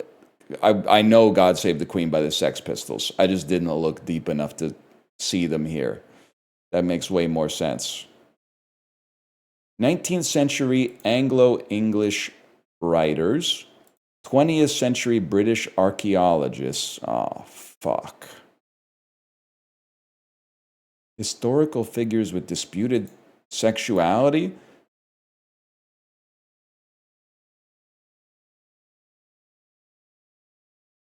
Companions of the Order of Bath. 1935 deaths. I have no idea, man. T.E. Lawrence. Too British for me, I'm afraid. Atlas Games. Now we're talking. Turn-based role-playing video games with social simulation? Yeah, I'm thinking it's Persona. That's going to have like 10 times the number of right answers as the last one. 1950s British novels adapted into films that are science fiction about meteoroids and monsters and blindness and plants. Soylent Green? I could have got the Day of the Triffids. My uncle was always talking about the Day of the Triffids, bro. Legendary tribes in classical historiography. Women warriors. Etymology of California. Women of the Trojan War. Bro, you look like Helen. Single gender worlds. It's Scythian ladies. The Scythian ladies.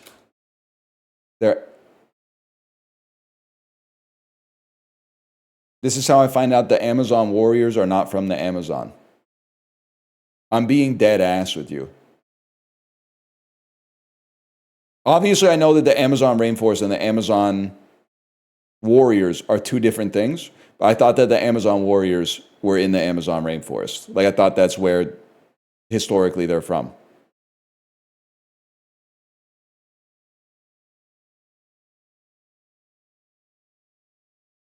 Wonder Woman, the famous South American?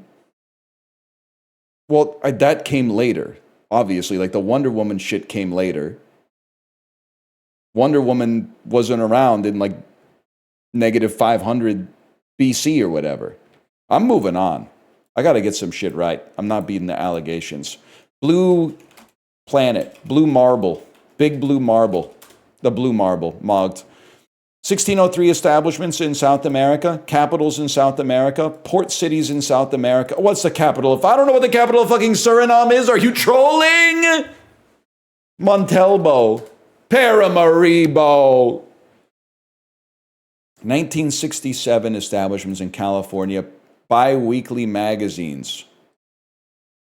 Liberalism in the United States, published in Istanbul, Milan, New York, San Francisco. Music magazines, political magazines. Music magazines, Penske Media, popular music magazines. I mean, the only thing I could think of is Rolling Stone. It has to be Rolling Stone. David Fricke shit.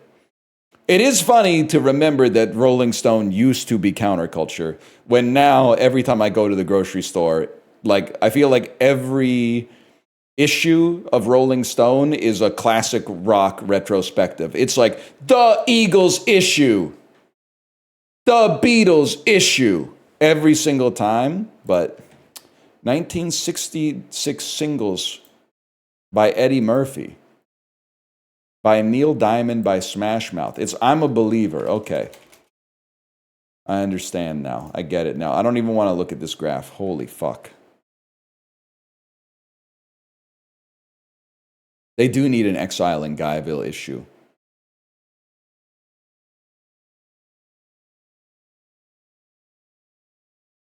My friend asked me for a recommendation for a movie. I told him to go see The Lighthouse. Next day, he was pissed because he was going out on a movie date. Honestly, are the neurotypicals okay? I feel like it was totally fine to have a date and go see The Lighthouse. It gives you some shit to talk about.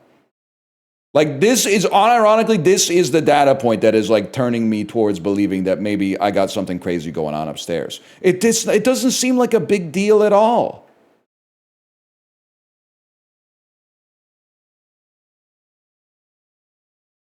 It just seems like it's a complete non-issue. Might be the mermaid jerking off scene and the farting. Okay, so what are you suggesting? It's inappropriate for a date. The shit that pisses me off is you are all atheists and you're like, I don't want to watch a movie with farting is not appropriate for a date. Well, it's going to offend their tender sensibilities? Like, your attitude towards the movies that you can watch on a date with a woman are unironically misogynist.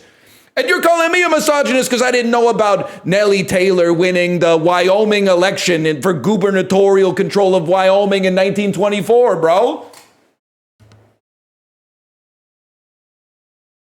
Plus, the worst case scenario, if she actually does get offended and she doesn't want to watch it, don't you trust her to be like, this shit's kind of weird, turn it off?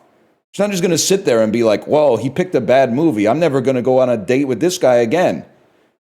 Doesn't make any damn... Why are you so puritanical? You're 22! Fucking chill out. It doesn't matter. Sit in the seat, watch the first 22 minutes of the movie, make out for the rest of it, and fucking add it to Letterboxd with whatever the consensus score is. This is the way, bro. They lost the sacred text. They don't know what they're doing anymore. They don't know what they're doing anymore.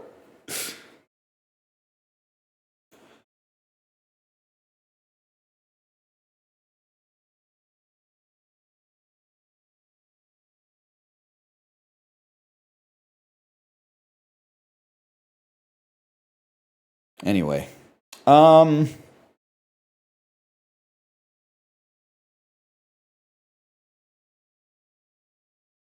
like a 251 degree angle. Getting hot. 237 degree angle. Boiling. 239. Oh. Oh. That's huge.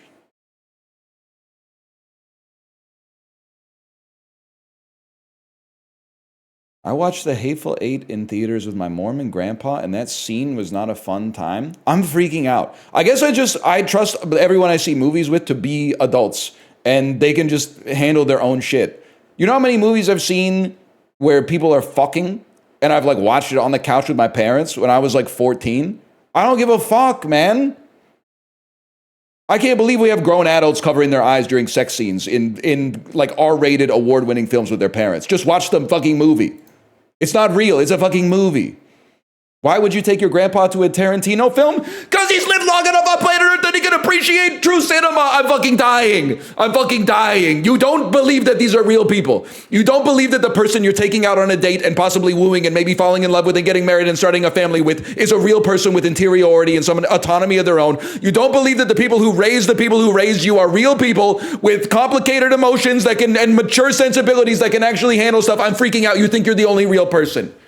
You think you're the only, well, you're literally looking at the demography of it and I'm this movie wouldn't be appropriate for them. They're not an 18 to 35-year-old male who spends 8 hours a day on Reddit. What are you talking about?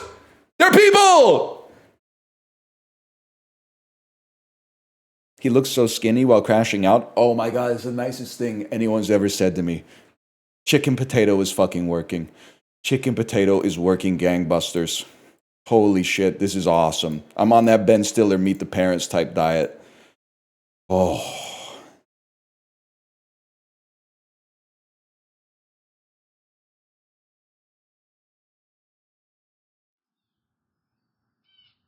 He's low-key jacked. He literally has a stealth build. People don't want to respect it, man.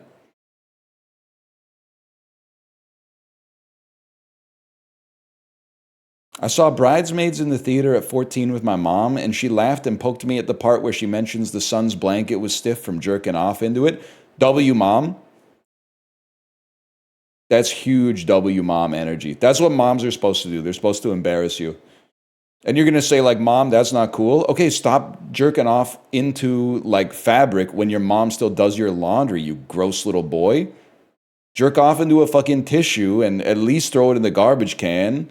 Or like flush it down the toilet or something, you fucking pervert. You can only jerk off into your bed sheets if you're the one who does the linens, you fucking moron. Of course she knows you're whacking it. What do you think, bro? Are you stupid?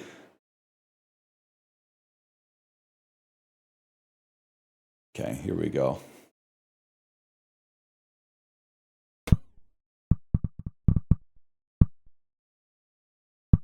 Damn, this is a big boy.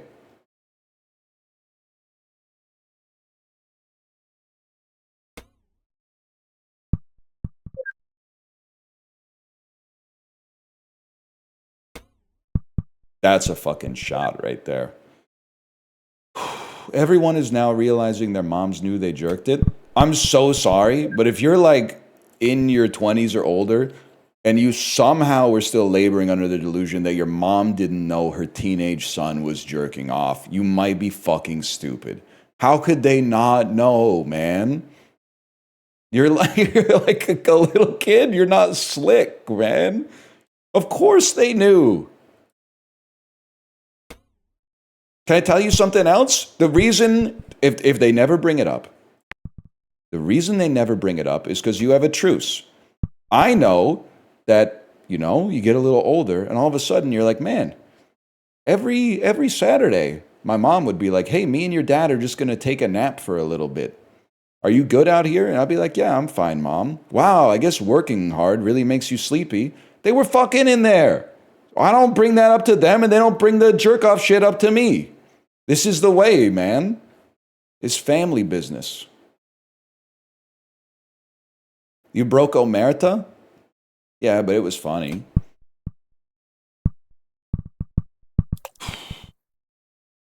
I never even saw my parents kiss. That's funny, man.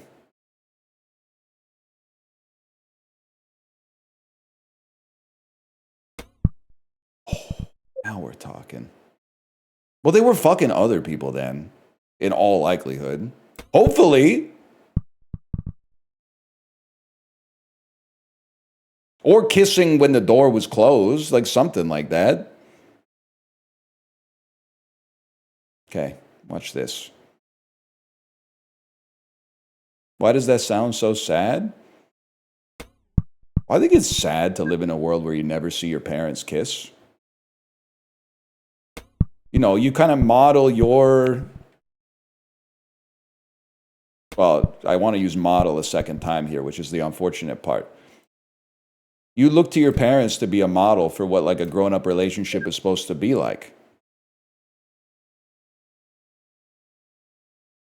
Doesn't seem healthy to me.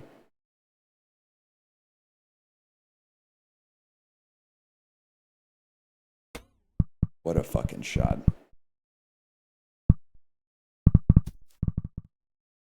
This is so easy, man. They should make a real golf course like this. And what if you never have one of those? Oh, yeah, it was not really my fault, to be honest with you. Top 15%.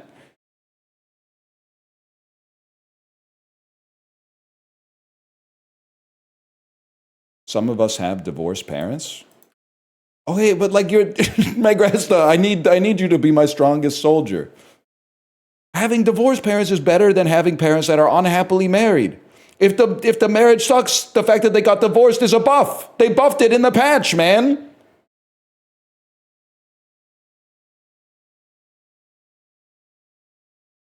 Also, this isn't really fair because my parents are still married and in love. But it's really like 70s to 90s coded to be like an adult out here talking about like my parents are divorced. It's not for me to say that didn't give you trauma. I'm sure it gave you trauma, but they got it all out between the 70s and the 90s. Like every Jim Carrey movie in the 90s was about him being a bad father and him almost getting divorced from the dad's mom. Okay, but then they eventually reconciled. Okay. It's so easy to deal with. I literally can't say that because I've never been through it. But at the same time, it does feel to me like, I mean, like people were getting divorced like crazy 20 years ago. And the kids are out there like still, you know, they're grown-ups now. So I think most of them probably tank it. Sure, some of them are worse than others. Don't get me wrong.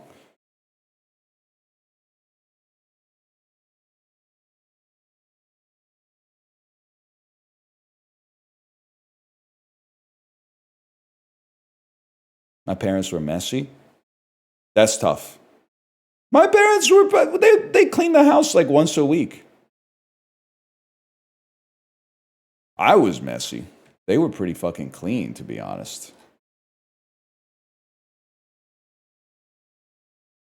Now I gotta call some lady my dad's wife? That is fucking funny.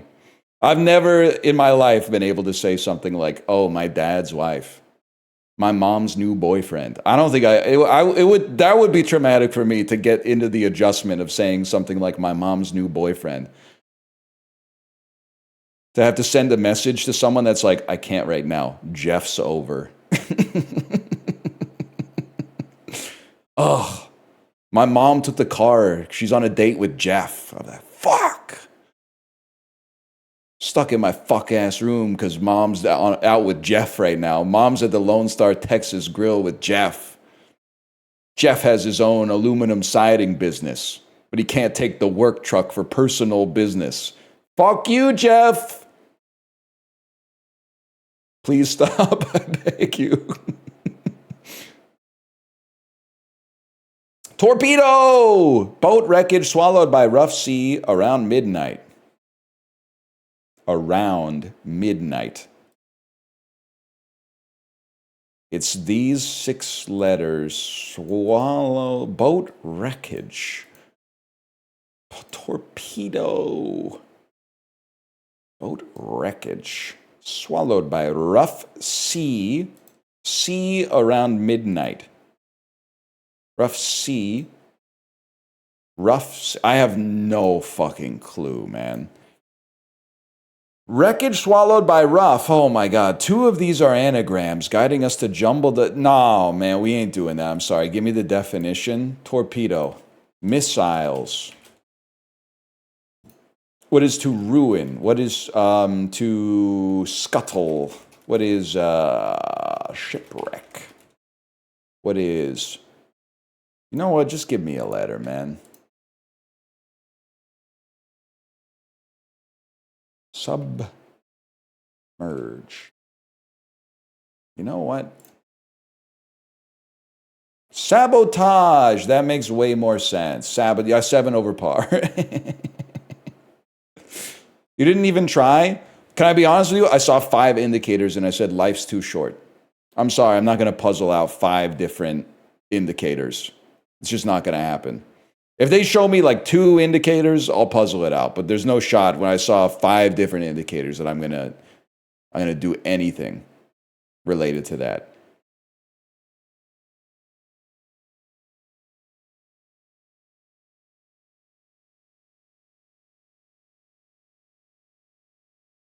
Vandal today? Yeah, why not? But first, happiness is overrated. Sometimes we just want to feel miserable.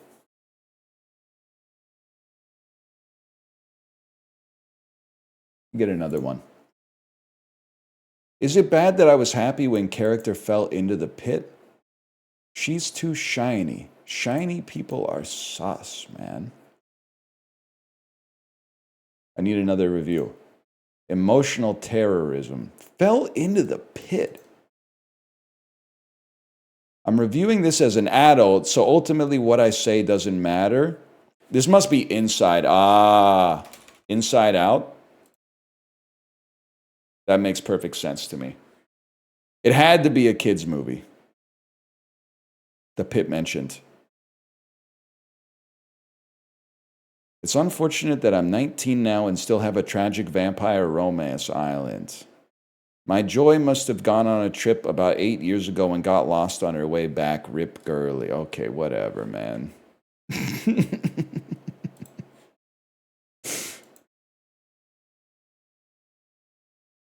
I hate Letterboxd. I think it's mostly good, but there is some stuff that I don't necessarily vibe with. Yes. Better than Lost in Translation? I don't want to talk about it. I didn't know Lost in Translation had so many haters. Let me get a slash marker. Those. I like Letterboxd. I just never read the reviews. My other problem with Letterboxd is, and I'm not saying that it's Gen Z doing this, because it could very well be millennials, but I feel like a lot of shit movies that came out when I was a teenager are ranked way too highly on Letterboxd because they're being rediscovered like 20 years later. And it's like people are looking back at the time wistfully without realizing that when they came out contemporarily, they were not good. They were like worse than the other shit that was coming out at the same time. Like, I'm sorry to say, Garden State should not be a 3.5 or whatever. Gardens, and some of this shit is, I'm willing to go to bat for this one. Why is the Darjeeling Limited at like a 4.1 on Letterboxd, bro? It's maybe the worst Wes Anderson film. The Life Aquatic, I do not like very much, but I will accept it being at like a 3.8 because people just go fucking crazy. The way I look at it, kind of, it's a little bit like, you know how in a Marvel movie, when like a character shows up from the comics, everybody goes, yes! I feel like The Life Aquatic is like that, but the Gulp Shido is the Brazilian guy with the hat playing the David Bowie songs, the Sue George David Bowie songs. So it's like every review is like, the movie's not that good, but I love when the Brazilian guy plays the guitar. Well, I'm like, well, the movie is the movie, so give the movie score. But Darjeeling Limited being at a 4.1 seems fucking crazy to me. And I saw it in theaters when it came out.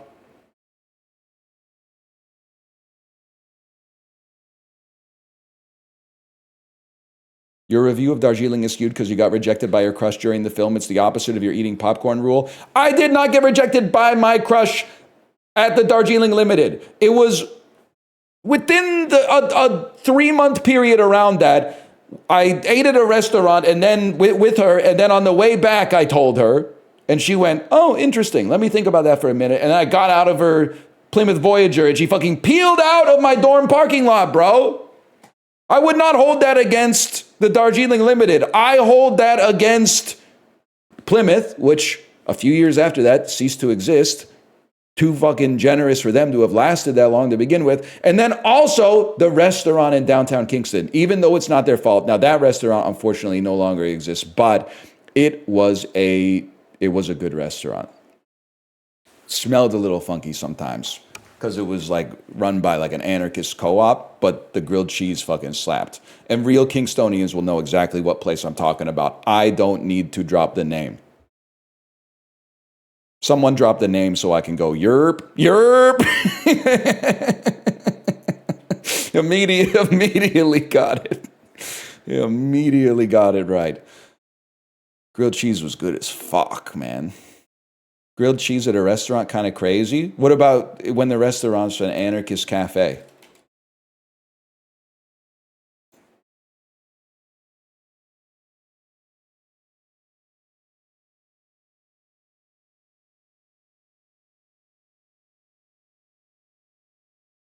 Do they have wait staff? No, you got to order at the counter.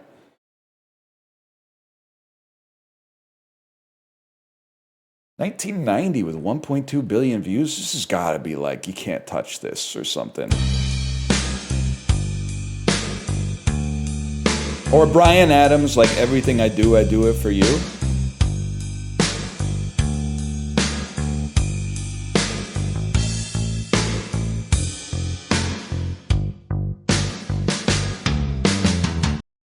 I need a little bit more, obviously.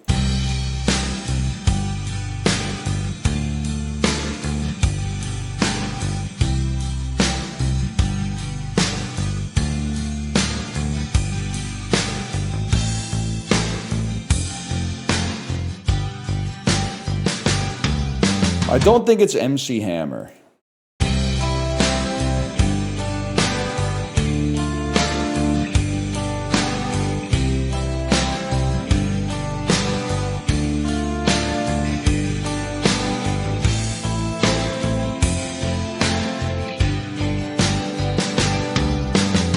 I need a little more, man. 1990, kind of a weird zone, too.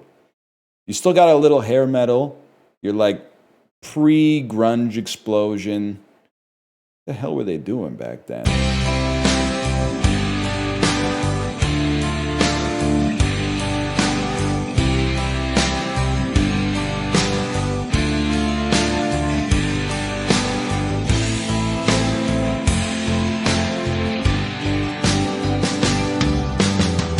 Give me some voice, man.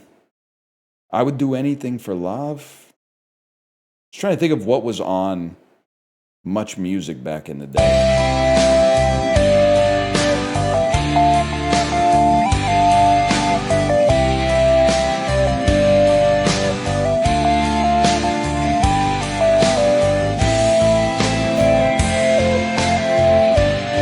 sounds familiar, but I don't know what it is, man. It's got to be Winds of Change. You got it? I'm being so fucking for real with you. I don't think I've ever heard it in my life. I don't think I've heard it in my whole life. No shot? You gotta listen to it?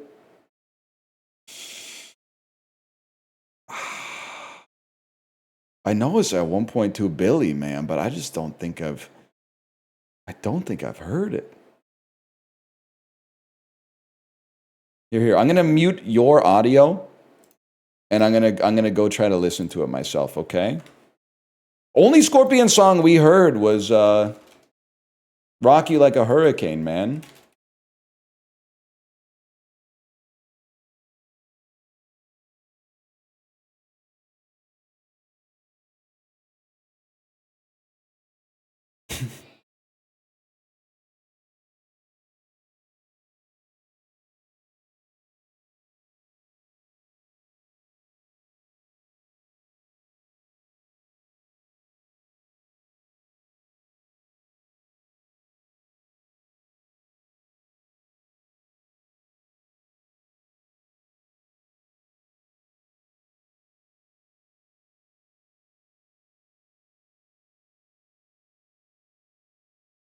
I don't know why I thought I was muted. I swear to you, with God as my witness, I have never heard this song in my life, to my recollection. And I feel like the whole music video is just footage of like the Berlin Wall coming down. So I'm imagining this went like crazy in Europe. I'm imagining it went insane in Europe, but I don't think they played it that much on the radio when I was growing up, man.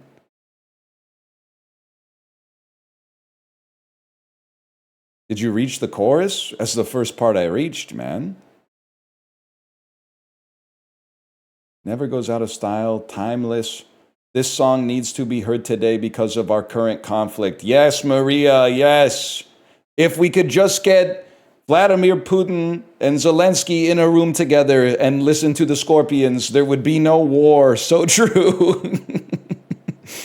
Our conflict, we're not being specific with the conflict, but just we have many conflicts. If we could just get everybody to listen to this song, this would solve the problem.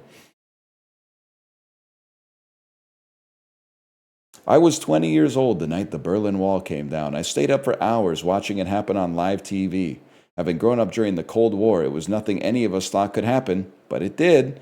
This song captures the feeling of the time perfectly. Relations with the Soviet Union were improving, and the looming threat of nuclear Armageddon seemed to be fading into history. Fast forward to today. How did things go so far backwards? It seems to me like many have forgotten those dark, awful days of the past.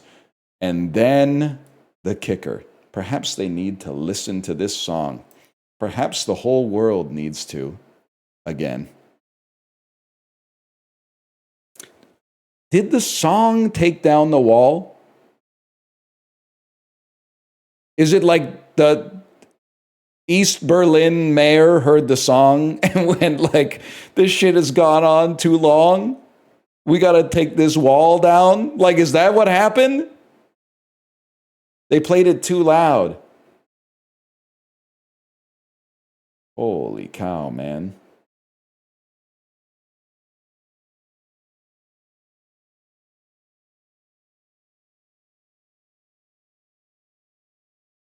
We need the winds of change now more than ever.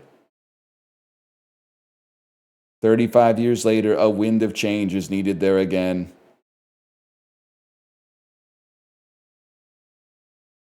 If YouTube would have existed in this time, this song would have several billion clicks.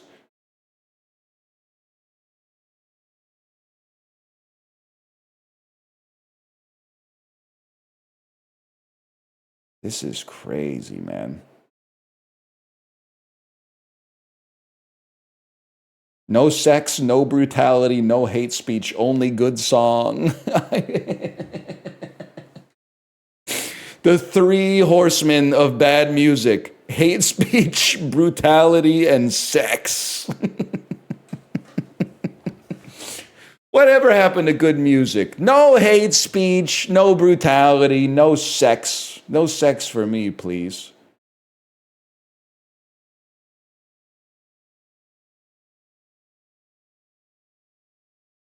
This is wild, man.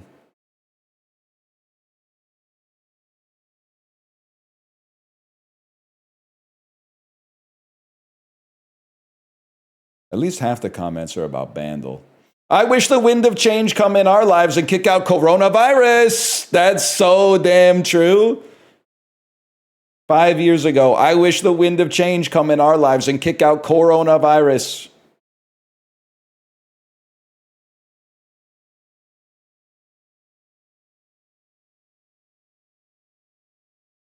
"1980s, take me to a better future. 2020, take me back to the 1980s. Okay, the song came out in 1990, brother.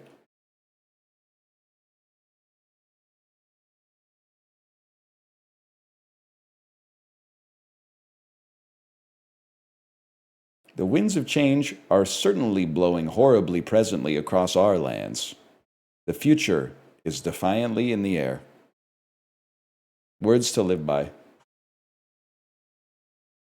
Oh my gosh, I never really thought about the winds of change are certainly blowing horribly presently across our lands.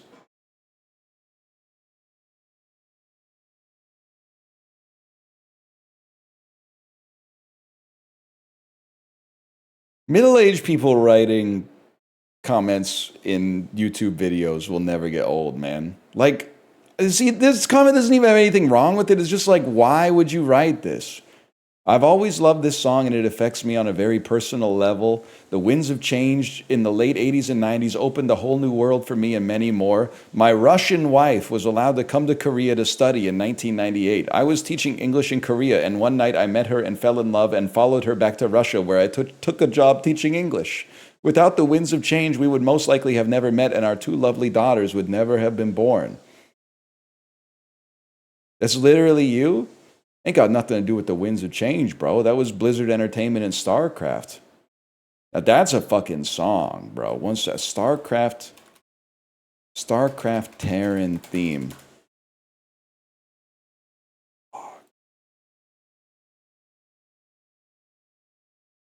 Hang on, there's two ads first. I got to get through two ads.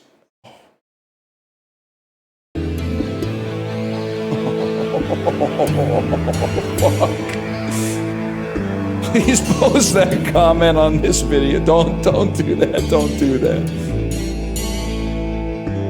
And all the comments are just quotes from the game. That's what it's. No motherfuckers making up headcanon. This song is literally about my life. The lyrics of this literally happened to me 57 years ago. Anyone still listen? You want a piece of me, boy? Battlecruiser operational. Oh shit. They were cooking something up back there, man, in 1998. Holy fuck. Damn. I'm gonna do my PUBG casuals, man. No, I'm not gonna play StarCraft because I suck at it.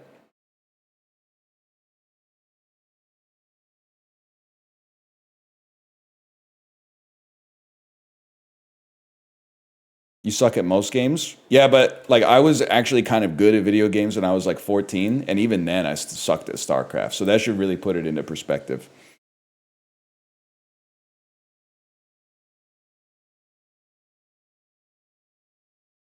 What was your go-to strat? Be too much of a puss to ever attack. Wait to be attacked. 80% chance that they just beat me there. If I survive the attack, know that they're weak, and then just drag a box around all of my units and right-click on their base.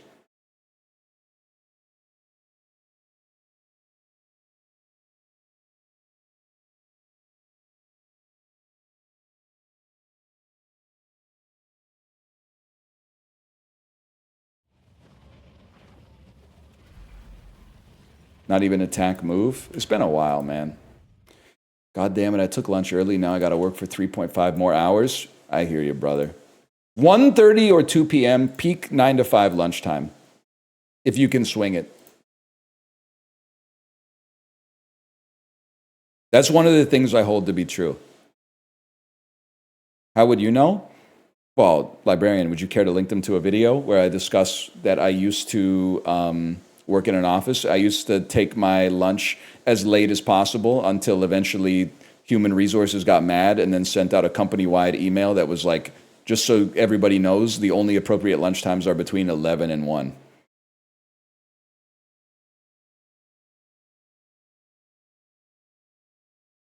That's not now, right? Oh, it's 4 p.m. That's totally fine.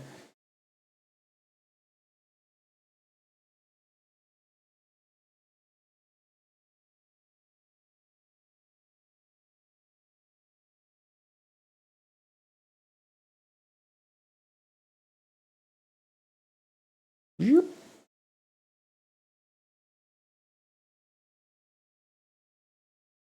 Casual. And we send it.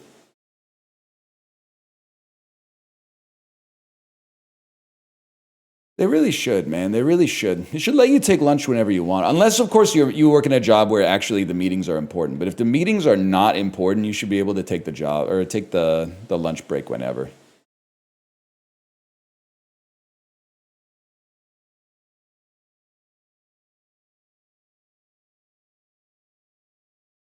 Amount of movies I've seen on lunch is crazy. It's kind of sick. I mean, if you work remote, who cares when you get the job done, right? As long as your deliverables can just, arrive asynchronously in your boss's inbox or whatever. Who cares if they show up at 2 a.m. or like 10:30 a.m.?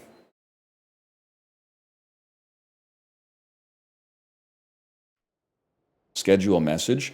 My life is so fucked up right now. I use schedule message to reply to texts that my mom sends me, but I don't want to reply when I see the message because sometimes that's 5:15 in the morning. No, you got me all right. I don't schedule the reply because I don't want to talk to my mom. I schedule the reply because I wake up, look at my phone, and she sends me a message at like 8:45 when I'm already like closing my eyes and going to sleep. Hello, pop friend. So then I type a text so I don't forget to reply. And I hold click and schedule the message to deliver at like 8 a.m. the following morning. Because I know my mom, for me, she keeps the notification chime on for all communication. So I don't want to be responsible. The other thing is, when people get older, if they ever wake up in the middle of the night, they can't get back to sleep. So to be a responsible child, you have to take their sleep hygiene into account and not hit them with any unnecessary bells or whistles overnight.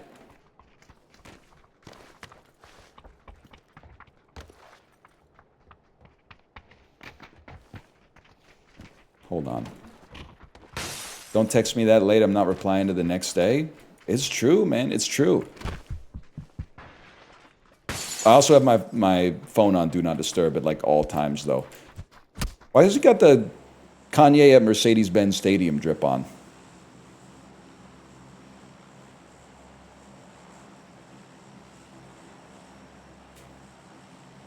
Sweetheart. Too nice, I'd be running up and down the stairs like I'm doing ladder drills.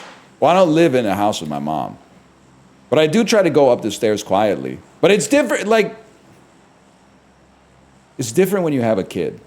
They should have called the game Don't Wake Kiddo instead of Don't Wake Daddy.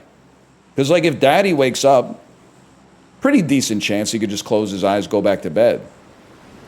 Even if he did get a bottle of mustard squirted into his face. If you wake up the kid, it's all over. Because you wake up the kid, they're going to wake up Daddy regardless. And then... the whole day is fucking ruined. The other thing is, sometimes a kid goes back to sleep. Sometimes a kid just says, fuck it. 4:45 in the morning, that's when I'm starting my day.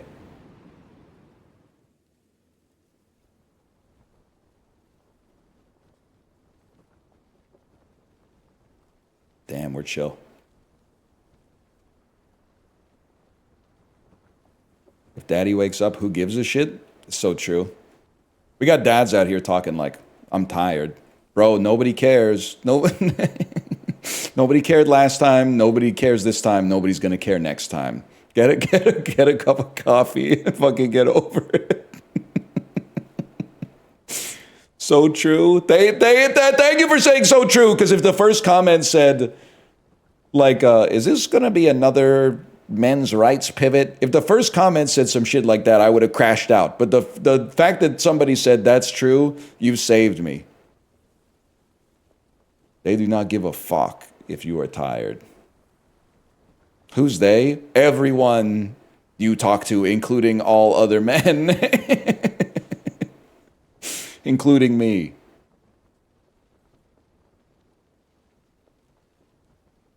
If you miss the AM, do you ride at night or does that mess up your flow?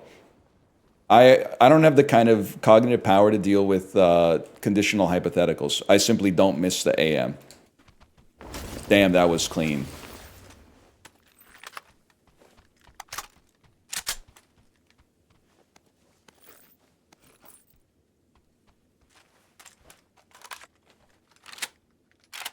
Huge aura gain. Still not tab looting? Wait, can you do that? Tab looting. It's the first I'm hearing about it.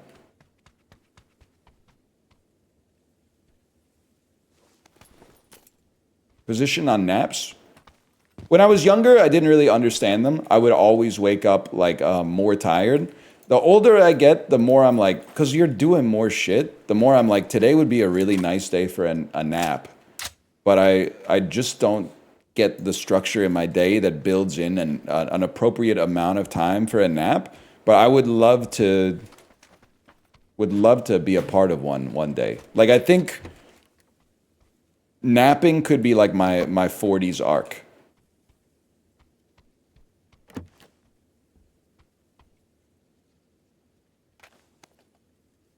Huge.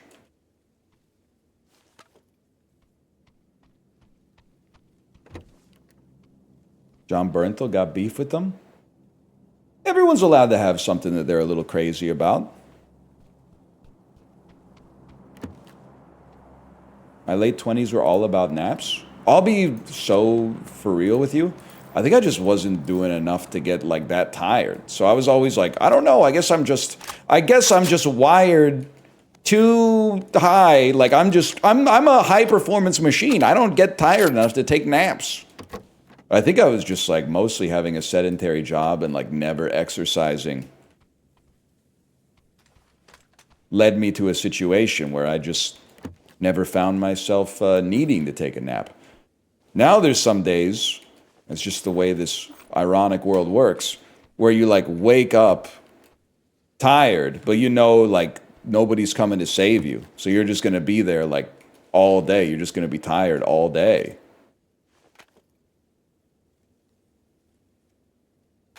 Can you go on this? No.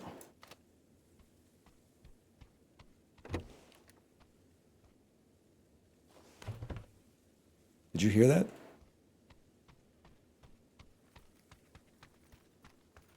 That's why I need the Breville Bambino Plus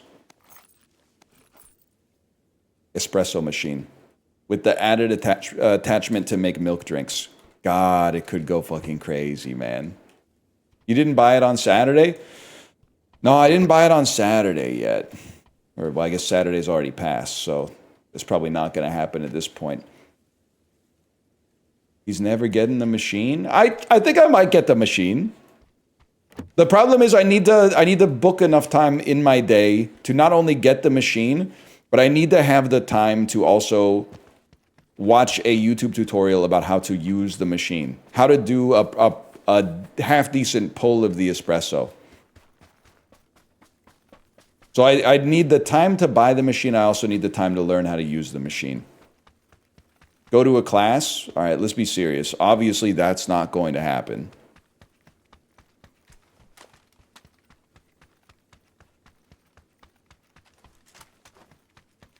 I need ideally, a 15-minute video would be awesome.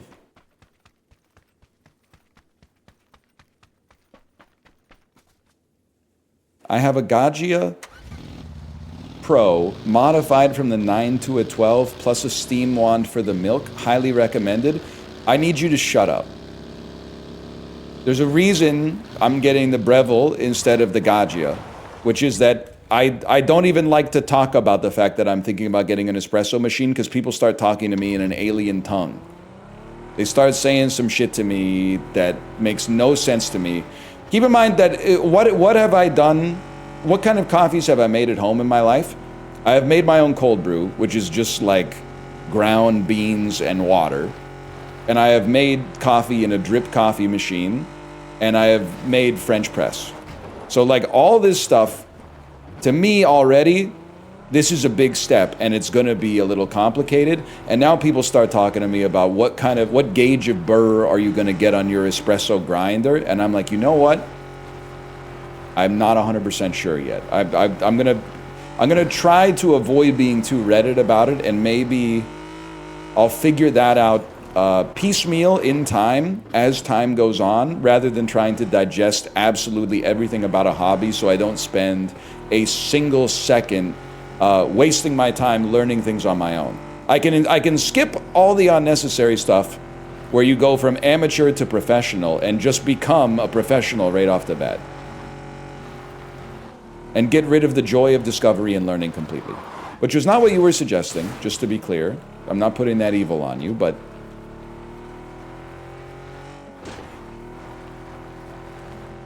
Okay, hold.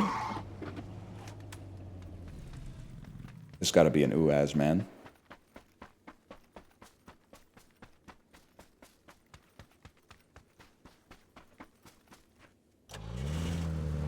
You're gonna make a mess of your kitchen? I don't think so. I think making 1 cup of coffee today, I don't think so.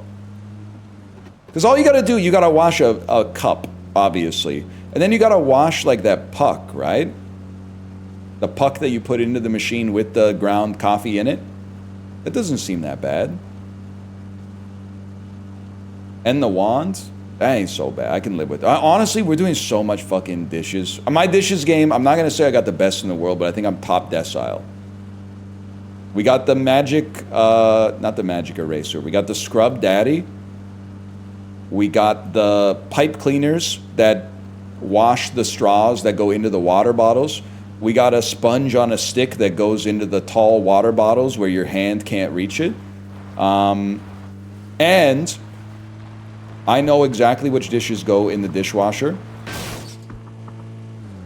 and which dishes have to be washed by hand, and I don't fucking complain about it. I don't go, oh, maybe I'll put this one in the dishwasher today. No, I just nut up and do it. And the reason is I want to trick my wife into thinking that I'm a capable and mature man, so that she feels good about her choice of mate, essentially. I want to trick her into thinking that if she were not here, I would still be putting this level of care into the dishes, because I have a high degree of self-respect and would keep things clean in my own house if I were living alone, which is obviously, fellas, as we all know, except for like 1 in 5 of us that are clean freaks, is obviously false. It's not the case whatsoever. But fake it till you make it.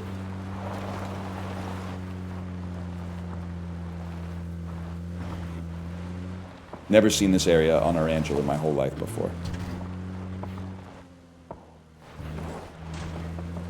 And also, I know this is probably like annoying as fuck to hear if you're like 22.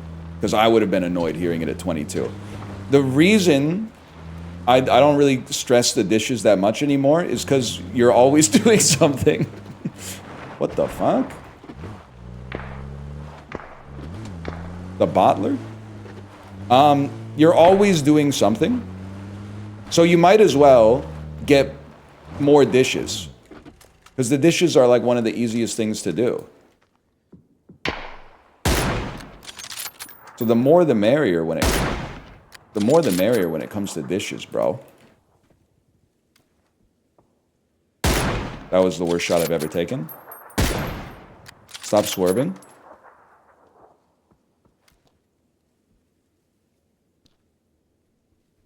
What the? You gotta pay.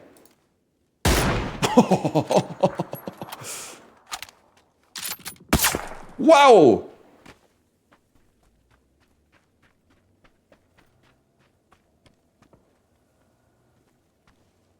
Give me a sec, I got a good idea.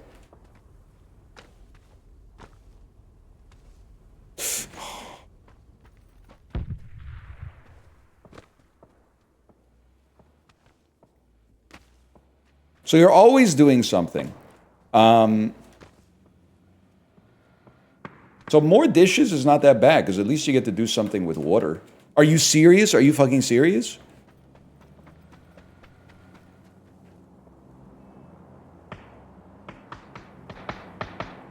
How did I miss that, man? Oh, that was a real dude, too. He was in the car. Oh, shit. Oh, you can't sure that one. He was driving, man. They haven't given the bots the driving firmware update yet.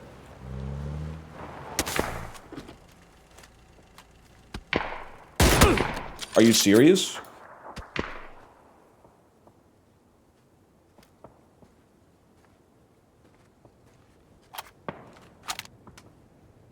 Why are we all saying cereal? If you've only started watching recently, you might not be aware that I historically have been really bad at PUBG. So landing shots, even against bots, is kind of...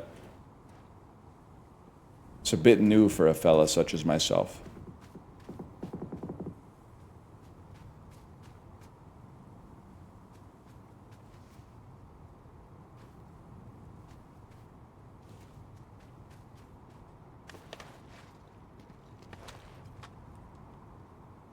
Barkeeper's friend is helpful for pots. Now we're fucking talking, man. Let's turn this chat into like Martha Stewart's sensible living housekeeping tips. It's the type of vibe I'm trying to cultivate. Tank top posting in the blizzard. Bro, you know what it is?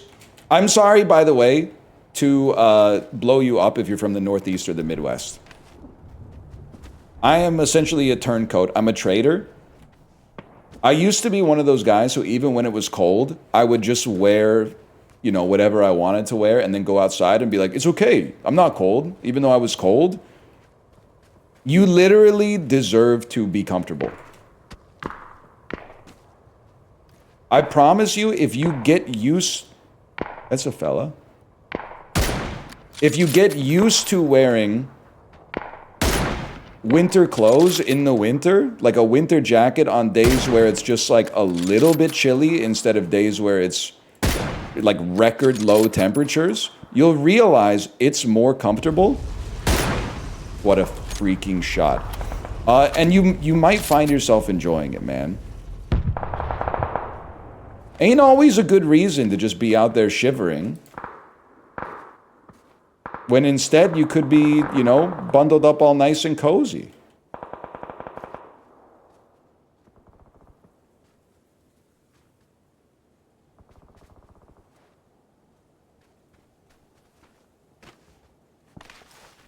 You're a skinny, bald bone man? You guys have been so fucking nice to me today. It's crazy. I must have done something.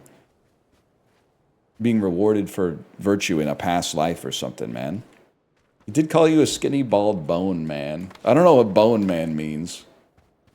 I think it's just kind of like another word for skinny, maybe?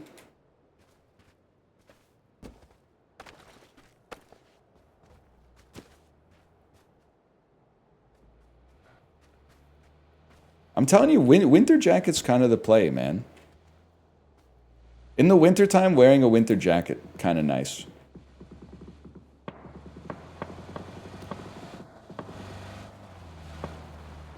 I'm not gonna mess with you. Just kidding. I know you know me. Oh, shit. What?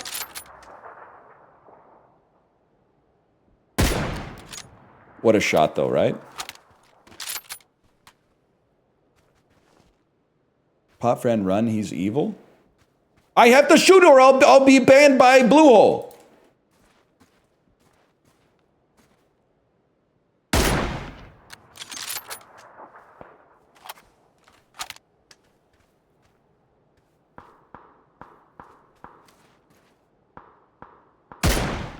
Guys, I'm crazy.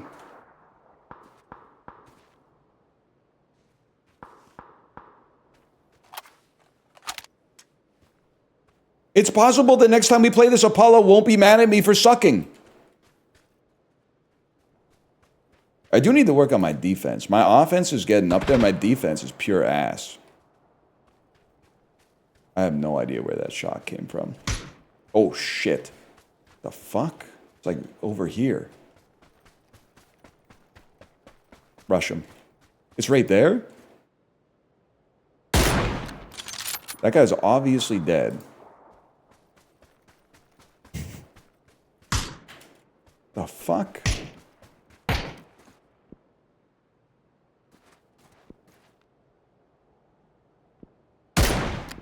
Mogged.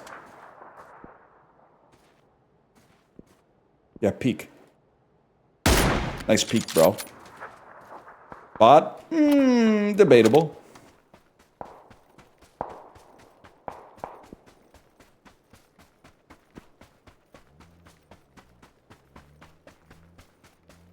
Either way, they got 2 tapped.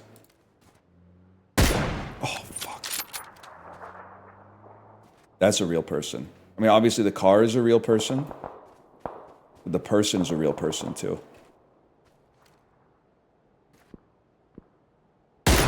Are you fucking kidding me? Oh my god. Pissing me off.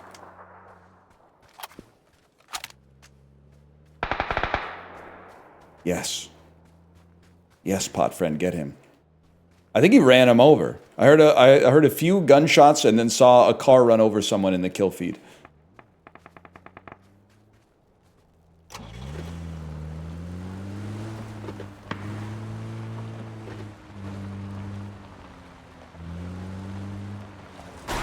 IKEA ass forest.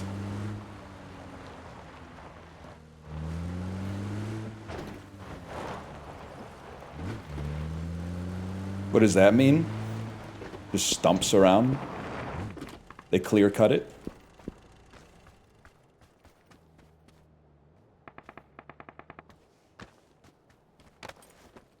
Means it's Swedish?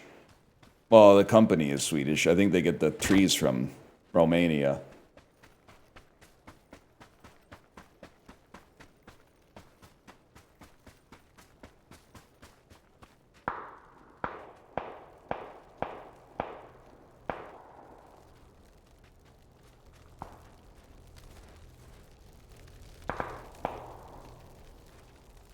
You think when you get touched by the blue, do you think it's cold or hot? Because it's blue, which is cold. But I mean, if it's like I don't know, is electricity... I feel like electricity is kind of hot coated.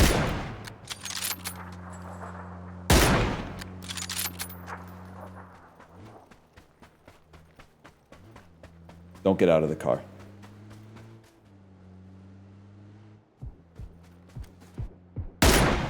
Hit the car. Oh, shit. They're blowing him up. I think he died. Wrong. Keeping my eyes peeled, because the fella that was shooting him should also be, like, around here.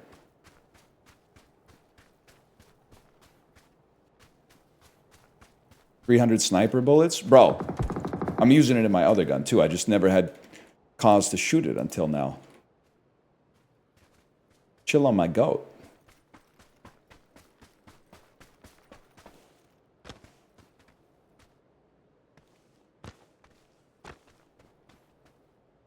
I mean, like, look at these angles I'm getting in the trees here. I would be able to see any activity at all.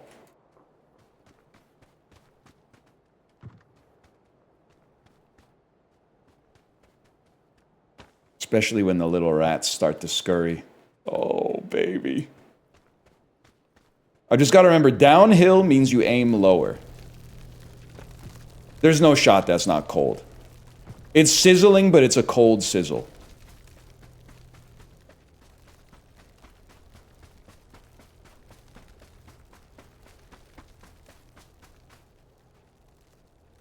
Hot sizzle does not sound like that.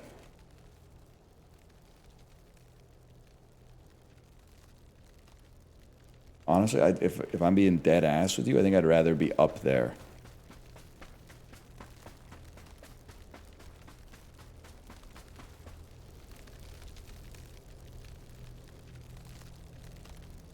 Circle is Kiki.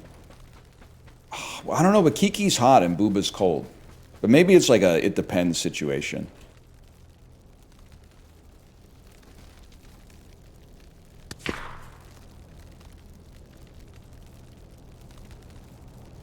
Booba's hot, IMO? Okay, don't be droll. Criminal Foxtail has died by falling.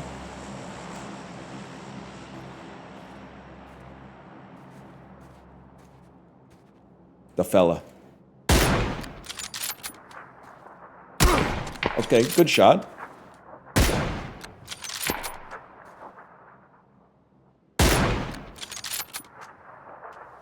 Lock in. Lock the fuck in. That was a bot, by the way. I'll acknowledge that. I think that was a bot that made it to the final circle. Or near the final circle.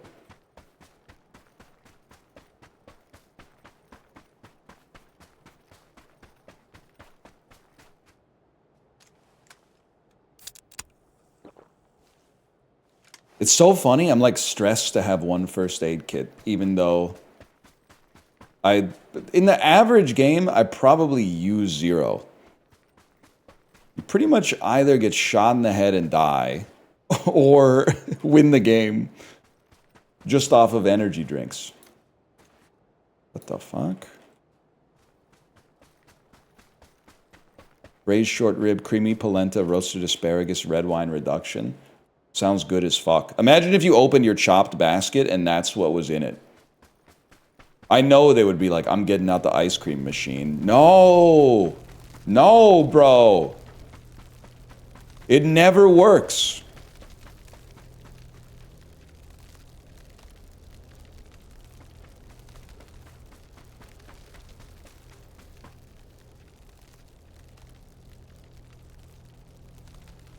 Daryl. Finally, I suggested you melt the pickled jelly beans into a marinade to pickle the radishes, and she says, if that's what you want.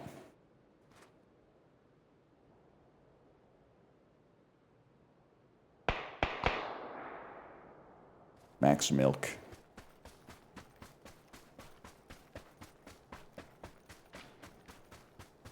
I don't know why I'm running out in the open. Guess I thought I would see some individuals.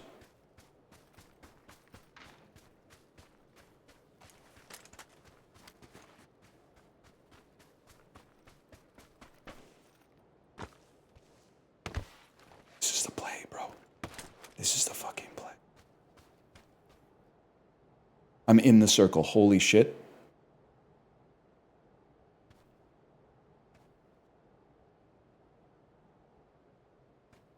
I thought I saw a head a second ago.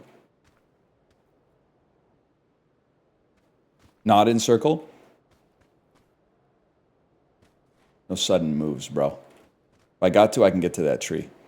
Look, if you're in the circle, right there. Oh, no, you're... Where are you? And I'm so sorry. Katie Holmes' daughter be like, I'm so sorry.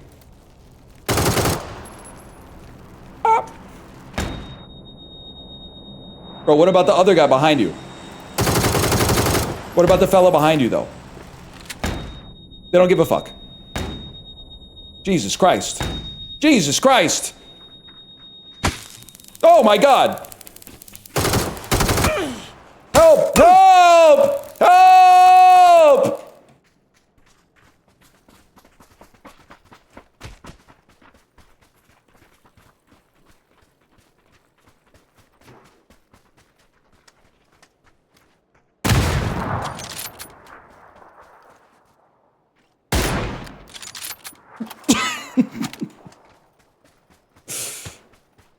The fella?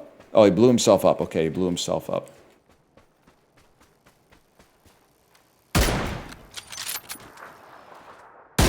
Mogged. Winner, winner, chicken dinner. Let's go! Let's go! Let's go! Whew. There were some real kills in there, if I may. There were some real kills in there. Quality entertainment.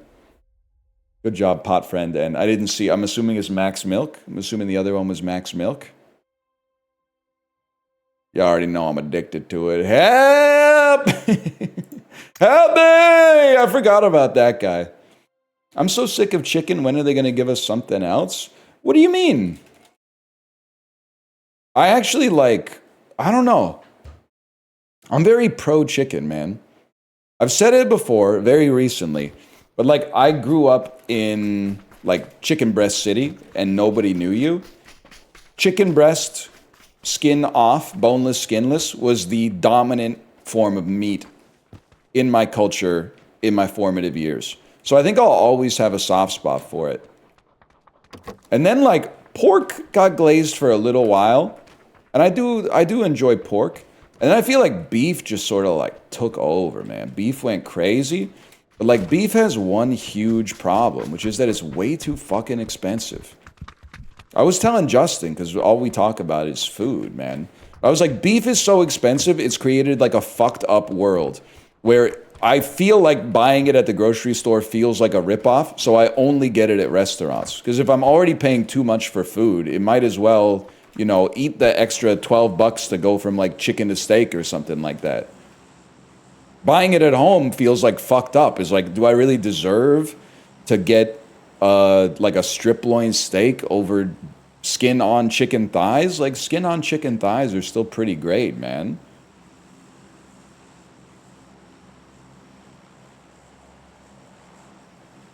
I feel so seen. Steak is restaurant only food now. It's actually like, it feels twisted, but I used to not order steaks at restaurants because they were too expensive. Now, I only order steaks at restaurants because they're even more expensive.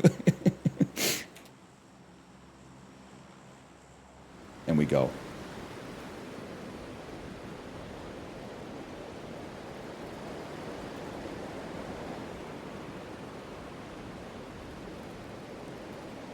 Do you look when you pour? I haven't been pouring all that much, mostly canned beverages, to be honest with you. I got a flat of bubbly for the dinner party, and then everyone drank the San Pellegrino, so now I got all this bubbly, man. And trust me, I am not complaining. I got so many different types of beverages in the fridge, I feel like Mr. Chai City 3.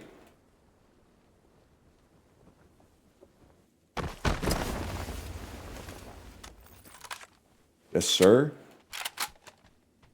How demure. Low key, if I went over to somebody's house and they had like, if they had multiple kinds of sodas, including some diet sodas, some flavored sparkling waters, some classier sparkling waters, I would think like, that's really impressive.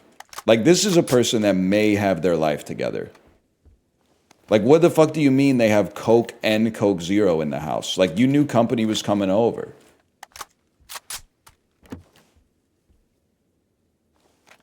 That's aspirations, man.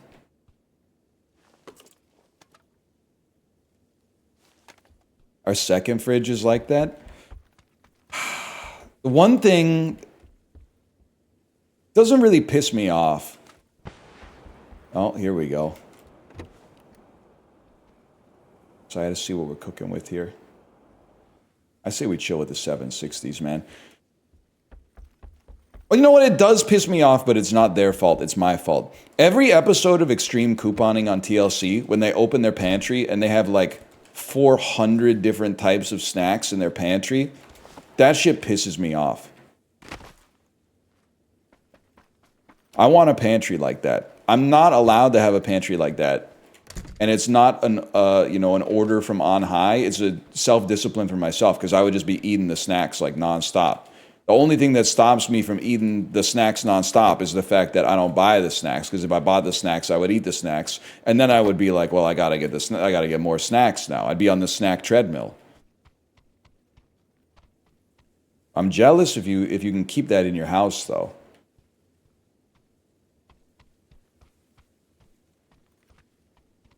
I also feel like, I feel like this is personal growth, but I was in the grocery store yesterday. We were getting like just enough items to not feel comfortable taking the express aisle. So I was doing the math of what aisle to go for. And I'm so sorry, this is like ageist as fuck. But one of the lines that was open was like an old lady with a full shopping cart. And I said, obviously, we're not going in that line. That's just not going to happen. And then the other line was like a middle-aged man. And he'd already loaded his stuff onto the belt. So I was like, this should be totally fine, man. And then I realized, once I got up there, he was like a price matcher. So he like briefed the cashier at the start of the interaction and was like, hey, here's this, I put the stuff at the front that is not getting price matched, and like everything after this, I'm gonna price match. And I was kind of like, oh, here we go. But the dude had it down to a fucking science. Like the cashier was like doing exactly what he suggested, and he was like, okay, and then we're gonna go to the blueberries. I have the blueberry offer here from another grocery store. Like they were normally $6.99 and these ones are $3.49. So he like price matched. He had it all set up and laid out, and I was like, this is actually aspirational. I'm not mad at all for a number of reasons. A, like you gotta do what you gotta do, but B, I was like, bro has it, he's inconveniencing me as little as possible. He was kind of my king. Now there were some of them where I was on one thing, he was saving 50 cents. And I was kind of like, there were some big money price matches in there. The 50 cents, I don't know about that. That's kind of giving like extreme couponing energy. But there were some where like strawberries were like $9.99 and he got them for like $5.49 and he bought, oh shit. He bought like 5 cartons of them. And I was like, damn, you know what?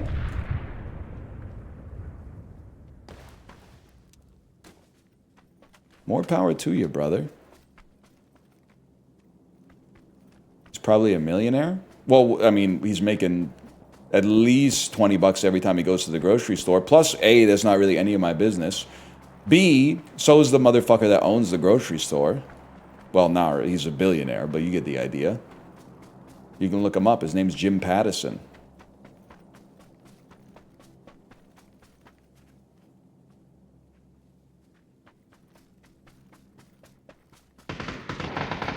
I want that kill. James Patterson, the author?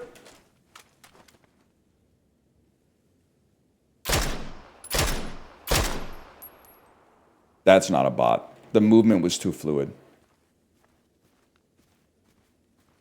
Oh, shit.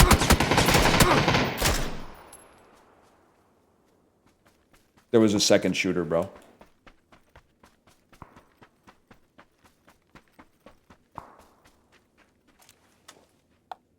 It's a bot? Bro, it was not a bot. Did you see the shots? The shots were so fast and so accurate. Bots don't shoot like that.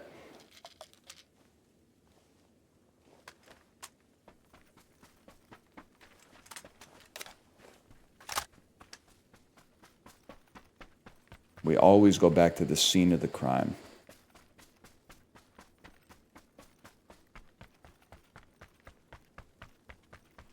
Explain aimbot then? Oh, shit. I don't have an answer for that one.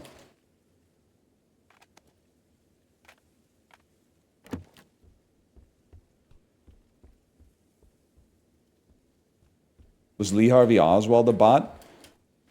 Who's the dude who killed Lee Harvey Oswald again? You think he said, how do you like it? Jack Ruby, that's it. You think he was like, how do you like it? Probably had a cooler line. You think so? I mean, it happened pretty fast, right? Like, I don't know if he had that much time to rehearse.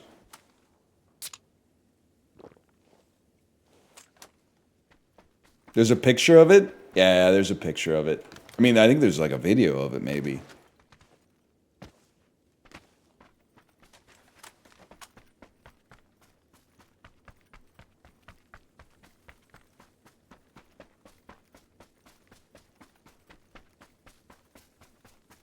It would have been great if somebody... Okay, I don't know if I could say that out of context. You're right, it would have been funny if somebody had come out and then Jack Ruby. At which point someone would then, at increasing speed, someone would then get the guy who got Jack Ruby, and then I see exactly what you're going for there. Swag.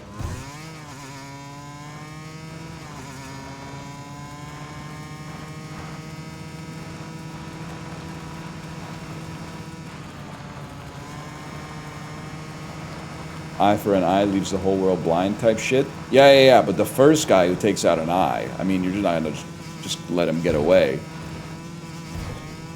But I guess the first guy, like if you really go back, the first guy who took out an eye was like the first guy, right? Everybody's got a reason for their behavior. Cain? Yeah. Cain fucked it up for everybody, man. The world has never been the same since the first choke slam.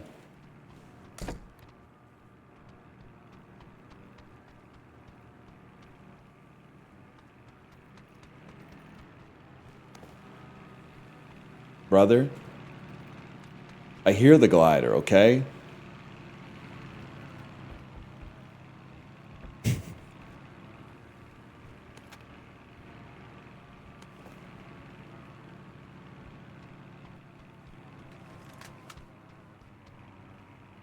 Let's try.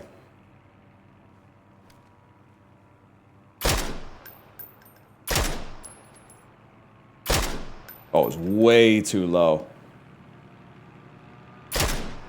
Damn! He's gearing up to make a play.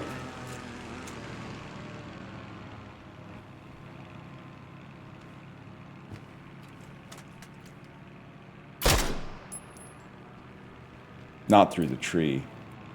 Surely not. This is actually insanely good target practice. Come on.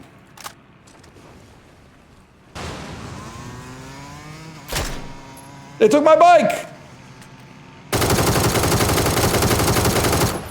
Get out of there.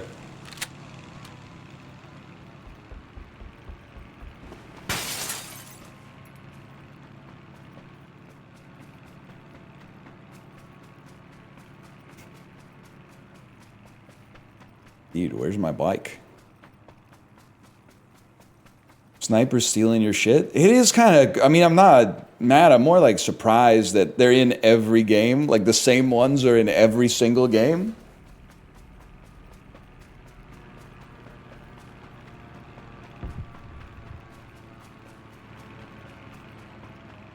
Grok wife Isaac YouTube videos peak, by the way. Thank you. It's inspired by a true story, man. I take a lot of pride in doing the work to write a heartfelt message to my wife for her birthday. I know, not you fuckers, but probably statistically a few of you fuckers, but like there's a phenotype of husband out there that is like, this is painful. It's painful to write a message that tries to convey like real emotions. ChatGPT, it's my wife's birthday. Imagine you're her husband, which... Careful, brother, you might get what you wish for, but can you just write her a nice message that I could put in the card? That makes you a piece of shit. Like, well, one thing's for sure, it's hard for you to admit. It means I mog you, maritally speaking. So let's just start right there. It makes you kind of a puss, for one. Bro, where's the bridge? There is no fucking bridge? Map lied to me?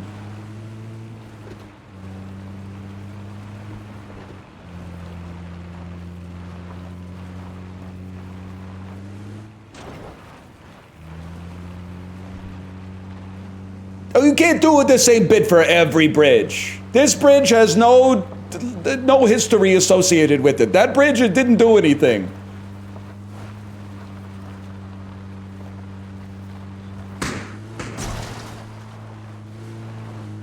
What's up, playa?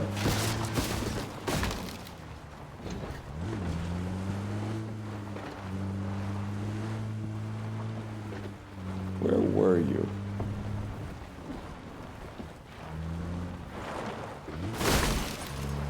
Backed out on the damn cause like Kevin Drew.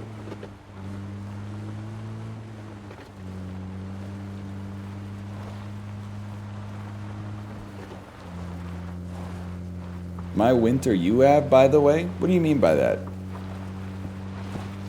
My winter car? Is it just a typo for my winter car, or is there a game called My Winter You Have? Oh shit!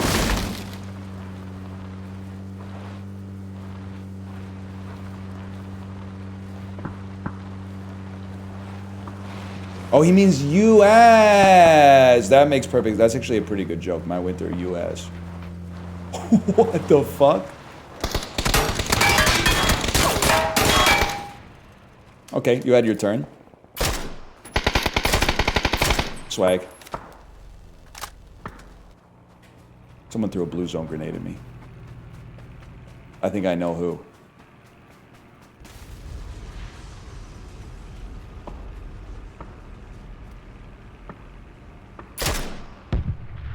Got him.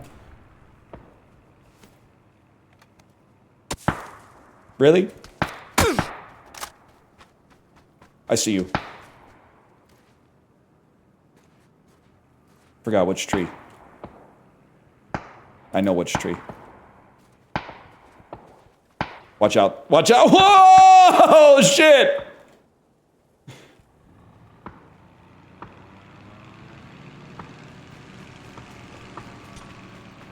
That was close.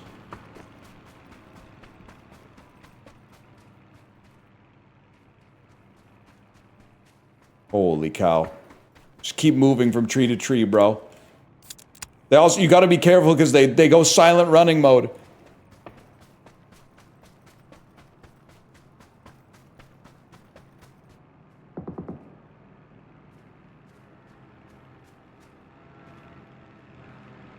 Oh fuck, oh fuck.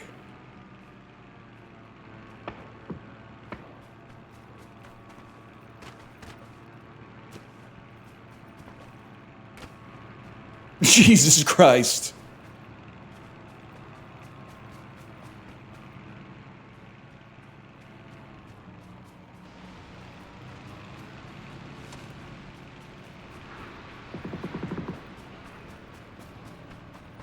That's a shot. That's a shot. Oh, fuck. Apollo would have gotten him there.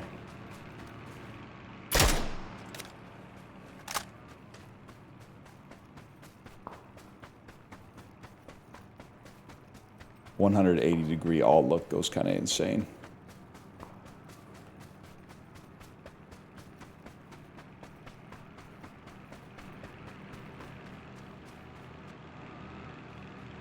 I'm sorry, I want to banter, but it's too intense.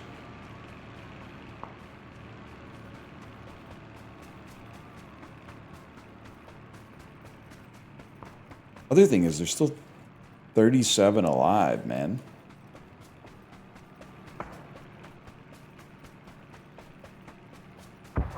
Thoughts on cable knit sweaters? I'm for them. Thanks for the layup.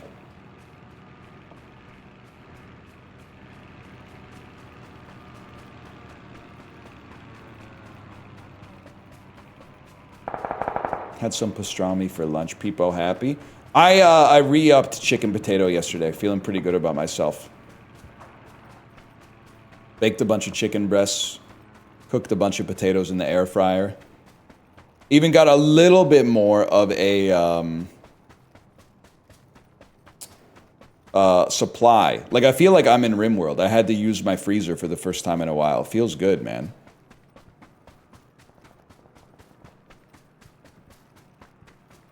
Yeah, I'm a potato guy. That'd be one of my favorite vegetables for sure.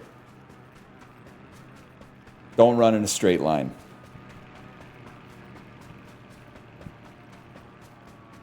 This is my building.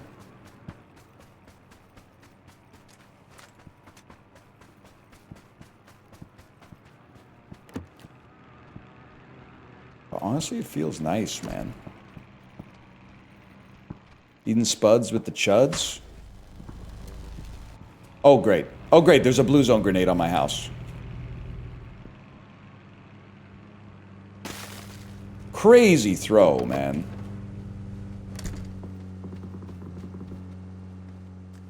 Now it's Daddy's turn. Never mind.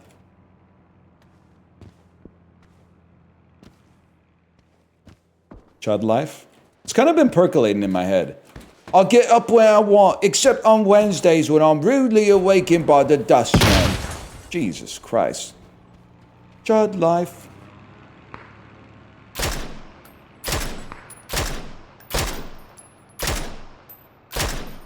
Then I'm happy for the rest of the day.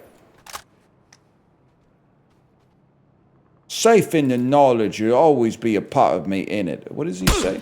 Wow! Not a stream sniper, bro. He's Park Life posting? I know Britpop, bro.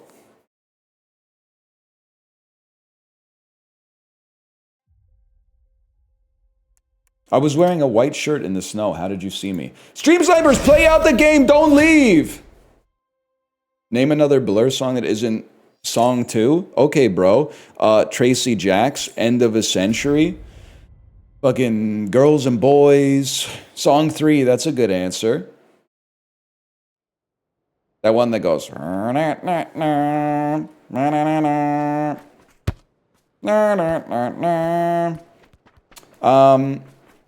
Magic America, is that one? It's in my head going, la, la, la. He does say la in a lot of songs. They'd like to live in Magic America.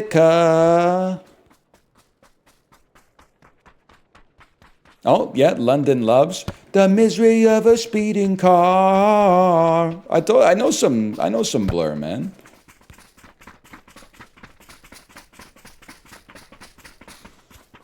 But not Winds of Change? I'm gonna be honest with you. I think it's probably like good for society that the Berlin Wall fell or whatever. Not really the type of historian to really give that the nuanced take it deserves, but it seems like broadly a good event. But I think the Winds of Change by Scorpion kind of sucked ass, to be honest.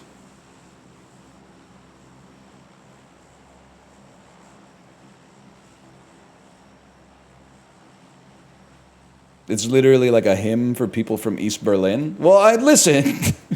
You guys aren't fucking with the Tragically Hip outside of Etobicoke, and we're not fucking with the Scorpions out here in Vancouver. It's some things are just for certain regions, and that's okay.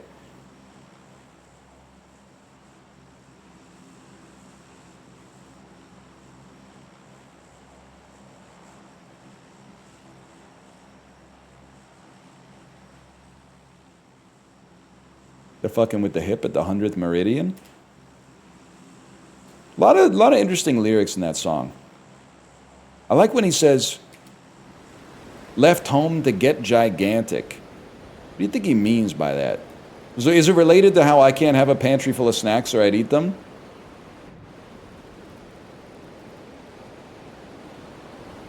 Inflation fetish. Yeah, Gord Downey had an inflation fetish. Could be.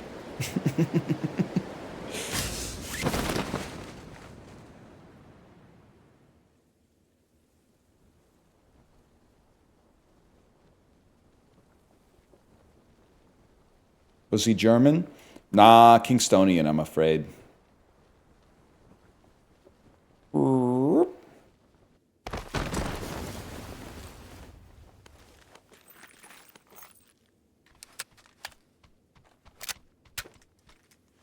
Yeah, get the banter topics in now, ma'am. Before the gliders hit the air.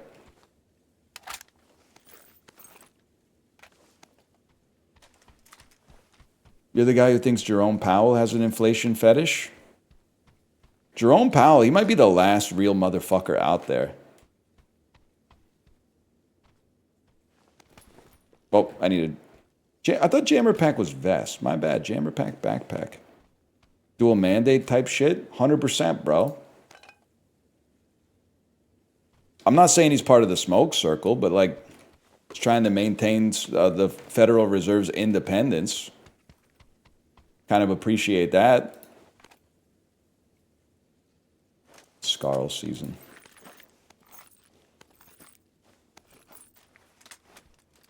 Is something going on? They're trying to put him in federal prison for being like bad at doing a remodeling or whatever. They're trying to.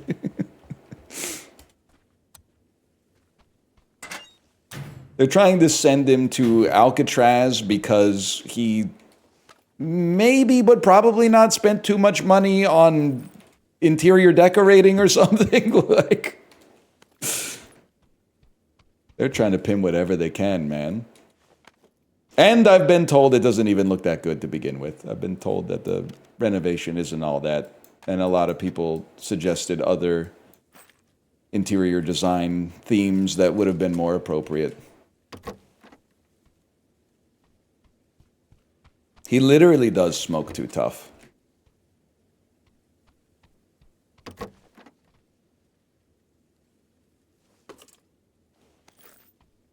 They didn't even have the numbers right. It literally, first off, I barely know what I'm talking about, so it doesn't matter. And secondly, it doesn't matter because if you live in the real world, everything goes over budget, bro. I thought you worked construction, Donnie. It's the status quo for this shit to be over budget. They couldn't have told you the real budget when they pitched you the fucking contract, or you would have gone with someone cheaper. So they lied to you, and then once they had their foot in the door, they said, well, of course we can't do it for that much. That's ridiculous. You start adding a little bit of extra on top.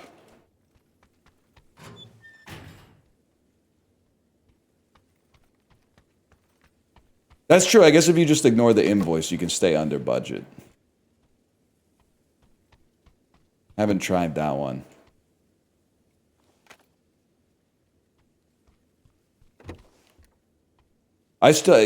One of the most radicalized I almost got was when I was railing against the fact that when you gotta pay a company, and I'm not trying to bite the hand that feeds here, but when you gotta pay a company, that shit says due upon receipt.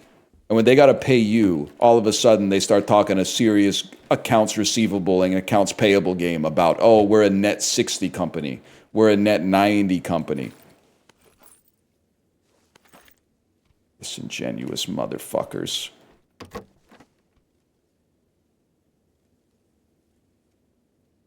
I'd rather have a car. Car just has more swag.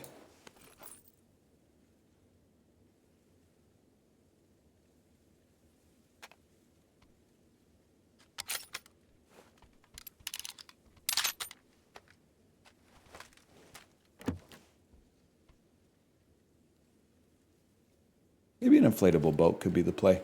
How long can leftovers be in the fridge before you can't eat them anymore? You're setting me up to have an argument I can't win because having had food poisoning is essentially just like a you lose every argument about food safety. So I will answer that to get some life into chat, but I acknowledge the fact that no matter what I say, anyone who disagrees with me is going to be like, well, I've never had salmonella and Campylobacter at the same time. I am like, the first thing I would say, it depends what it is. Obviously, you use your judgment on some stuff. Like there's some stuff goes bad really quickly and some stuff takes forever. But like a cooked meal that I would eat for leftovers, I would be starting to question my decision around like 5 days. I would be starting to be like, I would be smelling at 5 days. Let's put it that way. 1 day, 2 day, 3 days, you don't have to smell. You know it's still good. Even if it's bad, if it smells off, you would still eat it because you would be like, it's too soon for it to be off. And then even if it smelled fine, at like 8 days, I would be like, we can't eat that. It's just too risky. So I would be thinking 5 to 8 days it's up to the nose. 0 to 5 days, it's up to the eyes and the brain. Okay, good luck. You'll never be able to take that. You know what, actually? Stream snipers, this one's for you, bro. 8 days kind of crazy. Yeah, sorry, I guess I hate food waste more than you.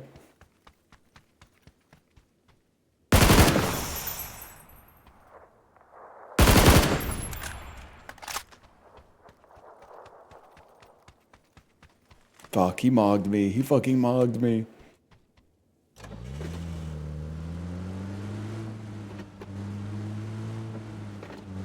Seventh day is it's only been a week. 8th day is it's been over a week. You might be spitting with that.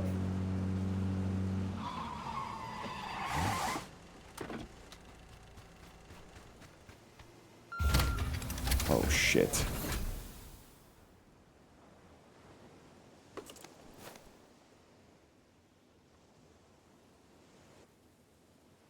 What? Why does it fucking suck? No, it doesn't fucking suck.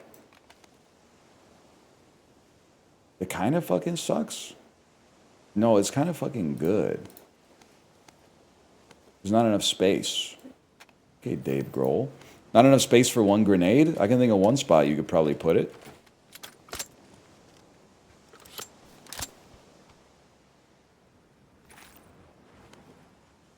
You're dressed like you're in the Twilight Zone? Bro, I am dressed like a Twilight Zone. Ah! I am dressed like the Twilight Zone episode where the astronauts get off on that alien planet and the planet's inhabited by giants. And then you realize... No, wait, I think I got it backwards. Never mind. I think I might be media illiterate. You know the one I'm talking about? No, you got it? Oh yeah, and you're like, whoa, what the fuck? A planet inhabited by giants? And then you realize at the end of the episode that actually those were normal-sized humans and they were small fucking astronauts. So the giants were actually pissed off because there was like a home invasion type situation.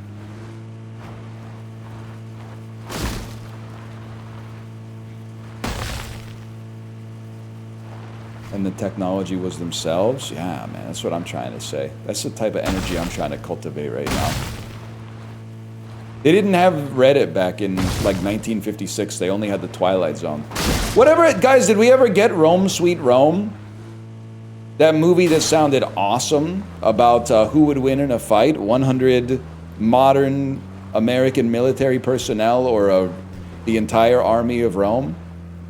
Did Rome, Sweet Rome ever come out? It was like a Reddit success story for so long. Bro sold his Reddit post to a movie studio.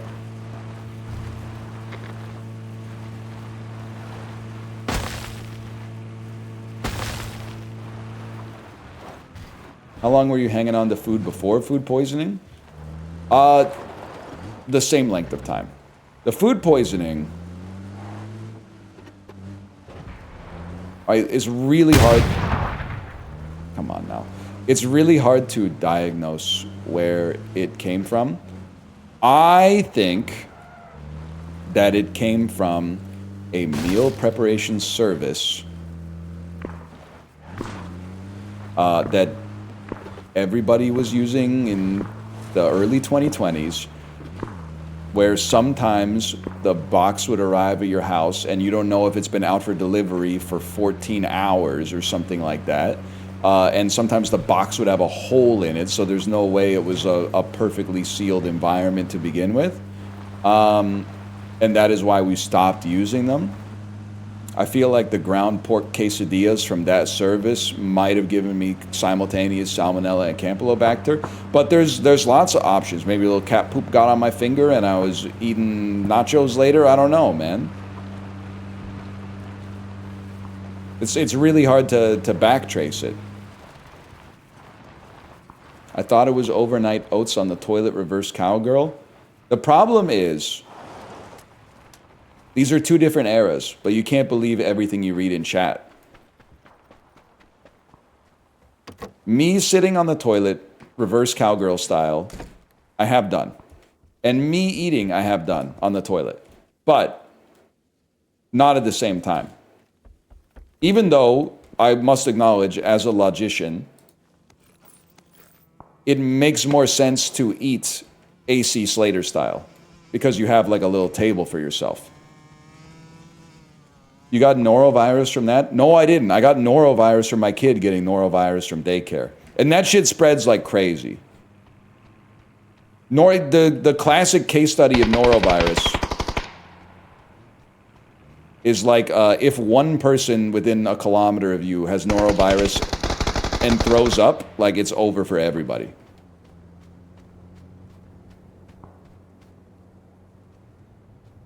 Where are you at, bro? I'm so motherfucking high I could eat a star.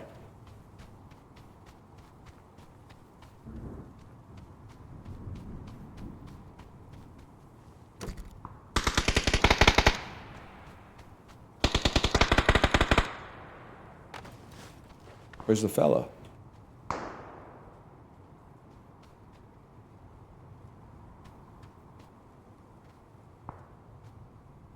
Why does every animal like eating puke? Not every animal. We're animals, bro. And only like probably a third of us like to eat puke. But aren't other animals like built for it?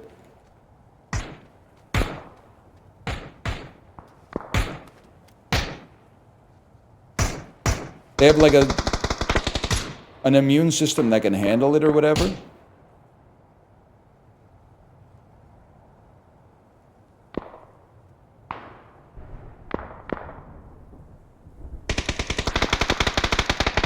Are these guys beefing or like what's going on here?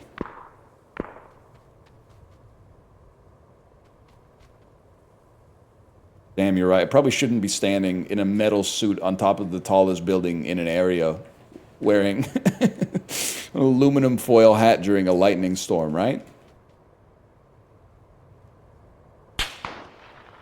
Okay.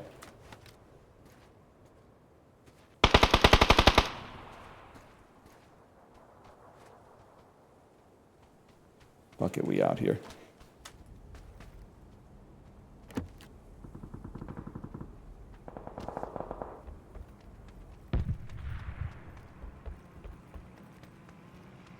Probably like half of all animals scavenge. It's kind of crazy to think of. Like, they were spitting when they called it a food chain, man. Because, like, an animal... Oh, shit, I forgot it's out of gas. An animal, like, kills another animal. And then it eats its fill. And then, like... vultures come in and eat their fill, and then like little animals come in and eat their fill, and then insects come in and eat their fill, and then like bacteria come in and eat their fill. Like, it's crazy, man.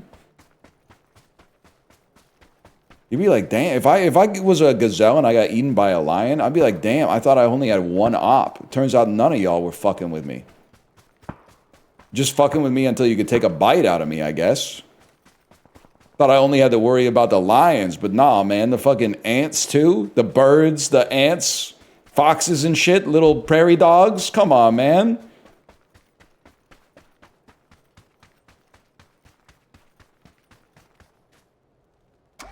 The fuck? Full health, full gas?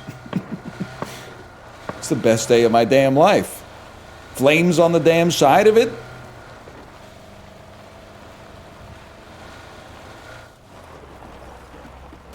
Huge.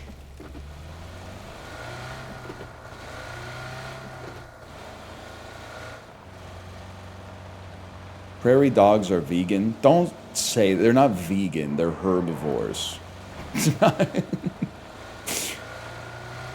We're the only animal that's vegan, okay?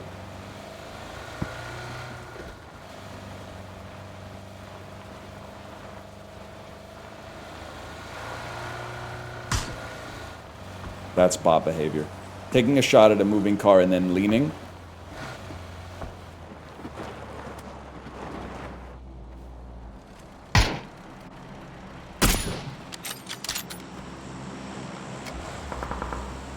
Next, please.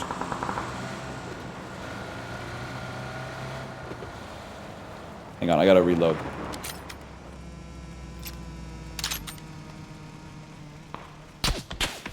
Bro, chill, chill! Friendly!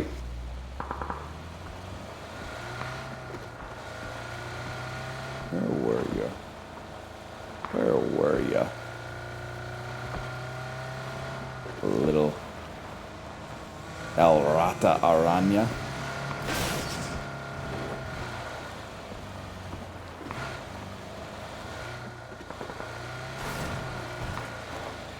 Penguin type shit. Yes, bro. A lot of, that's it. I think I said the rat spider.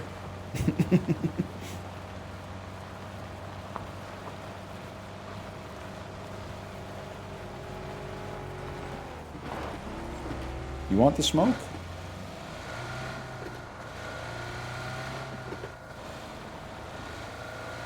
Hang on, I'm calculating their vector. from my vector, and I'm gonna knock them out of the sky.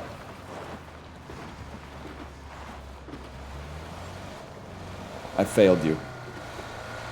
Movie would have been an hour shorter if Batman was bilingual. Are they ever coming out with a second one? Or is that just like, they were like, damn, that first one took it all out of us, man. They need a director's cut of Matt Reeves, the Batman. So that I can watch it for 6 hours instead of 4.5. They're never making any movies ever again? Damn, so Marty Supreme is that good, huh?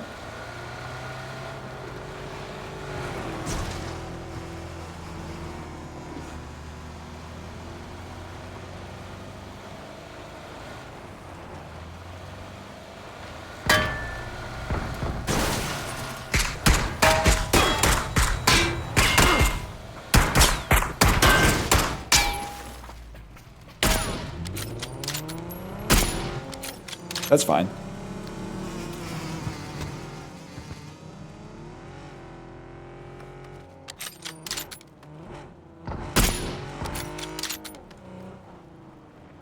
You're dead, bro. You died. I mean, you did it for no reason? You got out of a moving car. It is a bizarre series of choices. Thank you for saying that.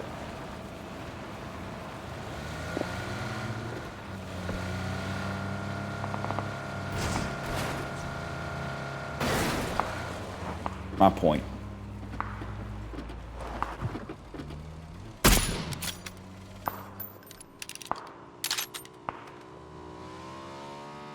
That's fucking cool. Am I crazy, or did he do like a Superman when he did that too? Holy shit, he's not hittable.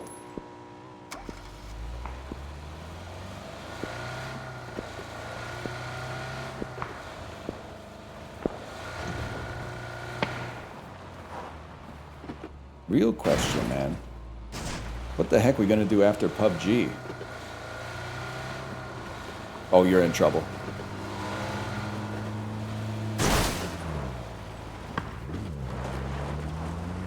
That would have been the swaggiest clip of all time. Still pretty swag. Does he know?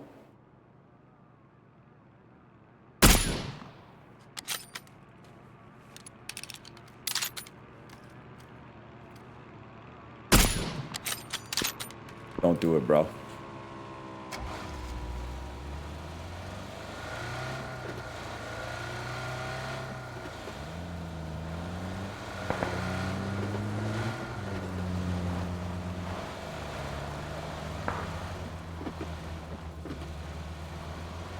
More PUBG?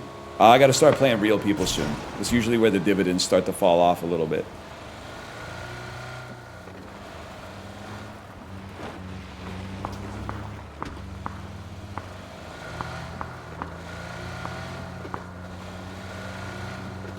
Play some fucking Isaac, man. Do it, do it. I've even got the downhill on you, which means I have a huge speed boost. Mogged.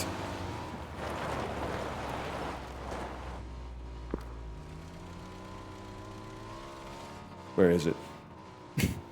Where did, oh, there he is. Fucker. Another Hitman freelancer. Hitman is suffering right now because I've been suggesting that I will go back and play it when they release the multiplayer update, which apparently is coming out any day now. But it means that I don't want to play Hitman until the multiplayer comes out. But the multiplayer should have been out by now.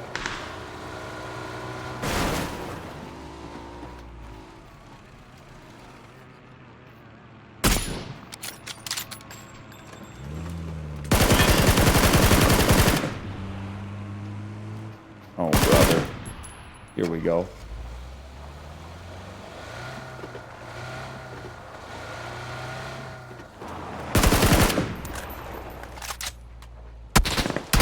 No, it's a real person that doesn't want me to live. It's not a stream sniper. It's a real person who doesn't want me to live.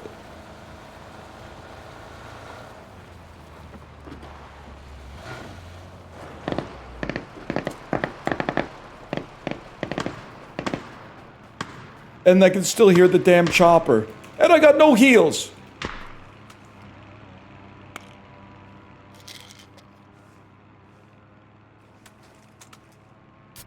Don't do it, bro. Don't do it.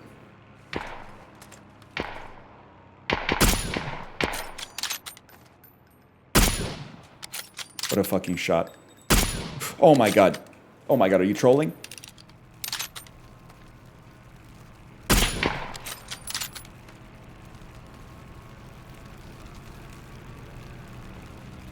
Bro, the circle's here. This ain't no joke.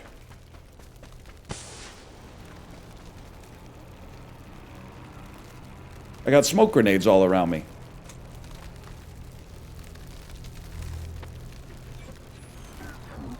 You hear that? That sounds like a blue zone bomb.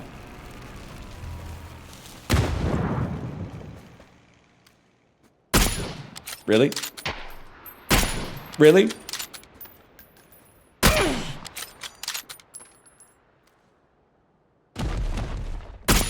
The Pandler.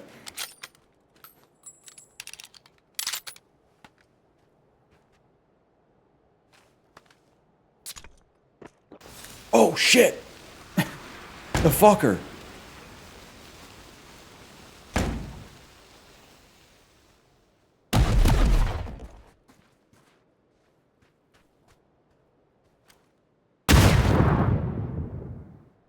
They can't all be stream snipers, bro.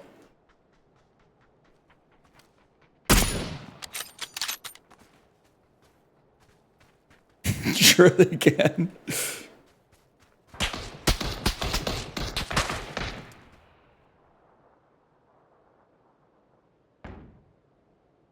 We gotta work together, lads. Basement of the building?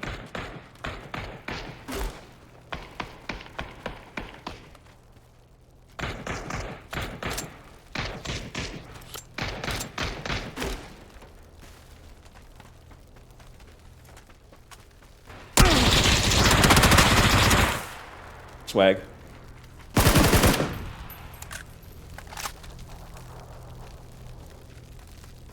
Oh, fuck. Oh, shit. No, fuck. Oh, fucking fuck.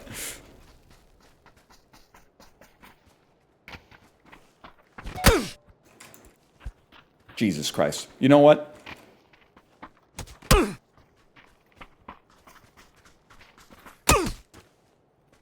Who's next? What do you took a picture of it. Holy fuck.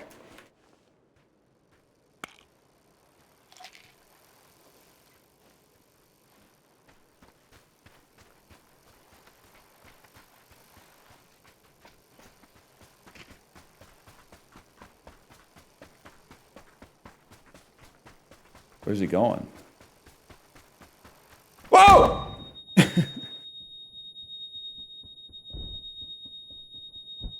Oh, what a throw! What a fucking throw. I got him pretty good, too. I can't be mad. I got him pretty good. I gotta see how this goes.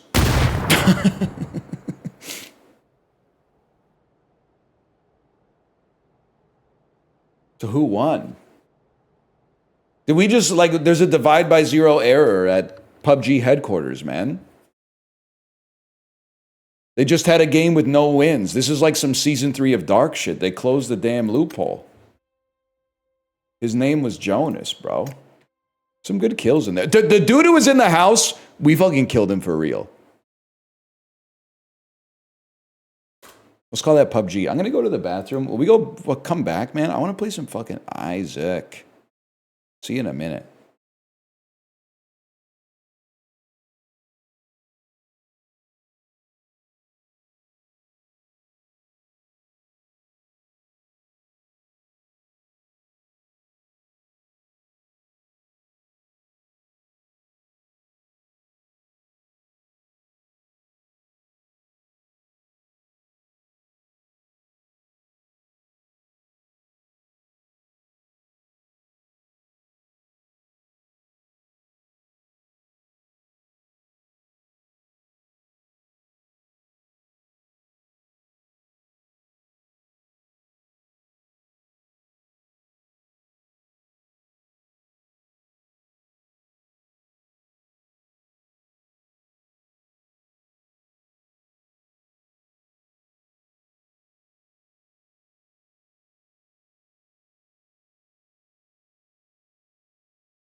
You guys think Taxi holds up?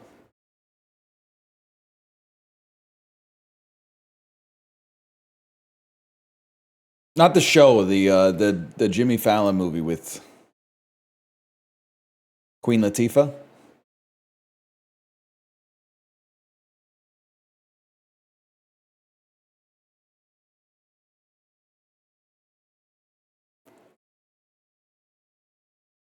Uber and Lyft hit it hard.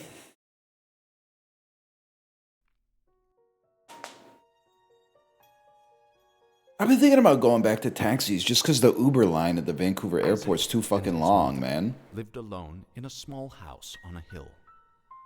Isaac kept to himself. Taxi lines usually like way shorter. Playing with his toys as his The thing is though, I hate to say it, like obviously fuck Uber. Life was But like it is nice to see what price the shit is and then take the ride instead of in the taxi where in Vancouver from the airport it's a flat fee to get to like certain neighborhoods and then the bro leaves the meter on the whole time and then he's like, hey, it's like this much money, and then you got to be like, oh, actually I'm from here and it's this much money, and they go, oh, my bad, instead. It's like every single taxi ride you have to have an argument at the end, you have to have like a nut check.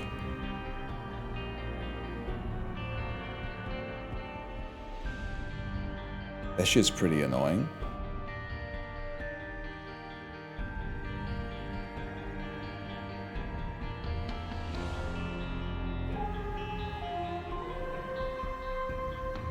Let me see here. Also, when I was younger, but not that much younger. Oh, man. Wait, first I had something to say, and the something to say was one time a taxi driver said the machine was broken and I believed him, so I had him drive me to an ATM and I took cash out. It's like worse than thinking back to all the times girls gave me a signal that I didn't pick up on. That's one of the most cringe moments of my life. Apollo said, not that much to play, huh? Apollo, I'm not playing Isaac because I don't know what to play. I'm playing Isaac because Isaac is better than the shit that just came out. And that's just me being 100% dead ass with you. Like every day I go to Steam and I look at the stuff that's come out and I just go, no, man. I saw a game today, the average game on Steam, and we'll probably take that forget me now. I gotta think about it though. The average game on Steam, you look at the promo art and go like, hey, this promo art like looks pretty good. And then you watch the trailer that actually features the game and it has like 4 FPS in the trailer. And you're like, how is this I get that this might be like a solo dev situation, but how on earth did you let that get to the Steam store page as the first thing people see is the game running at like 8 FPS on your Chromebook, man? Like, it's just, there's no way. People listing games worse than Isaac is driving me crazy. I mean, people are literally saying like Arc Raiders is right there. Buddy, even Justin's playing Project Zomboid right now. Arc Raiders must be in a bad spot. It was fun while it lasted, don't get me wrong. Game's still set to PUBG, we can fix that. That's one complaint I could do something about.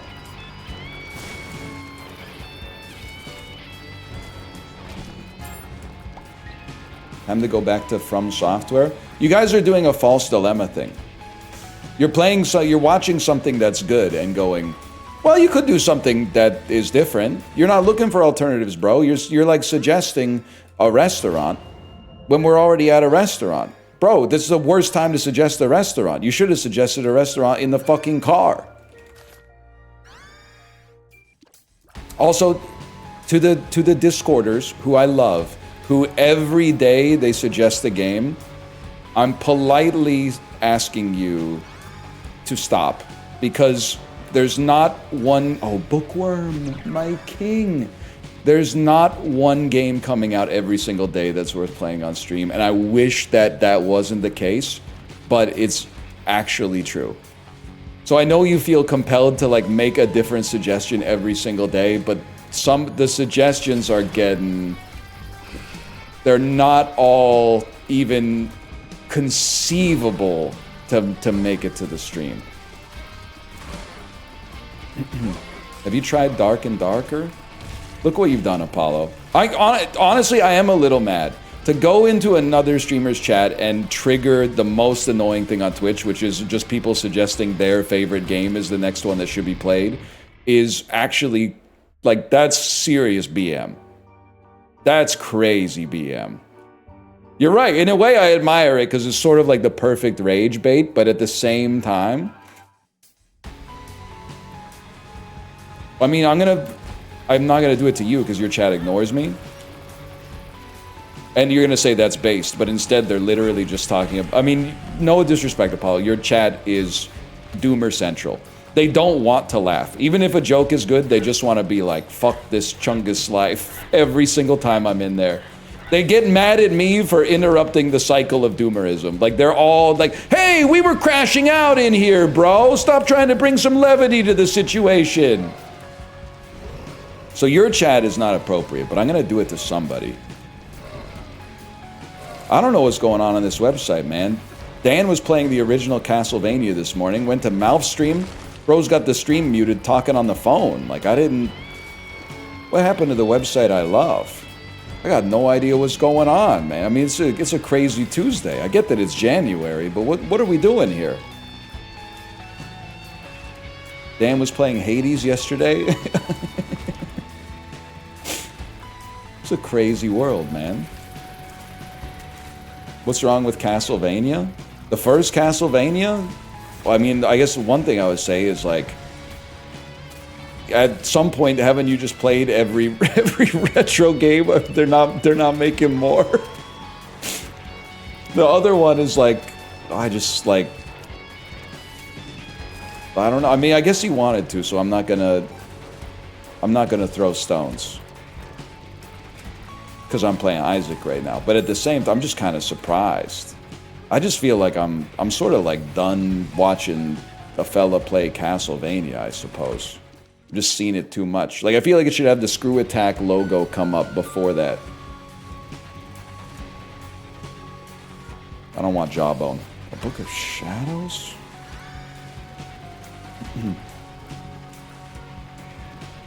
Yes, I played Baldur's Gate 2. I've played every game. I got lots of videos on Slay the Spire, bro. Have I played Super Auto Pets? Yes, bro. I played Super Auto Pets. I played every game.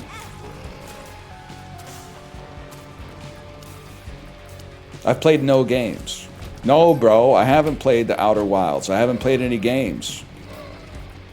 You ever played Disco Elysium? I got no videos on Disco Elysium on my channel, bro. I played no games.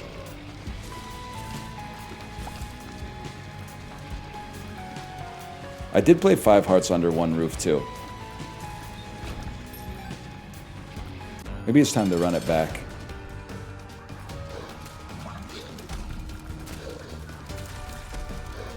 Also, I don't know.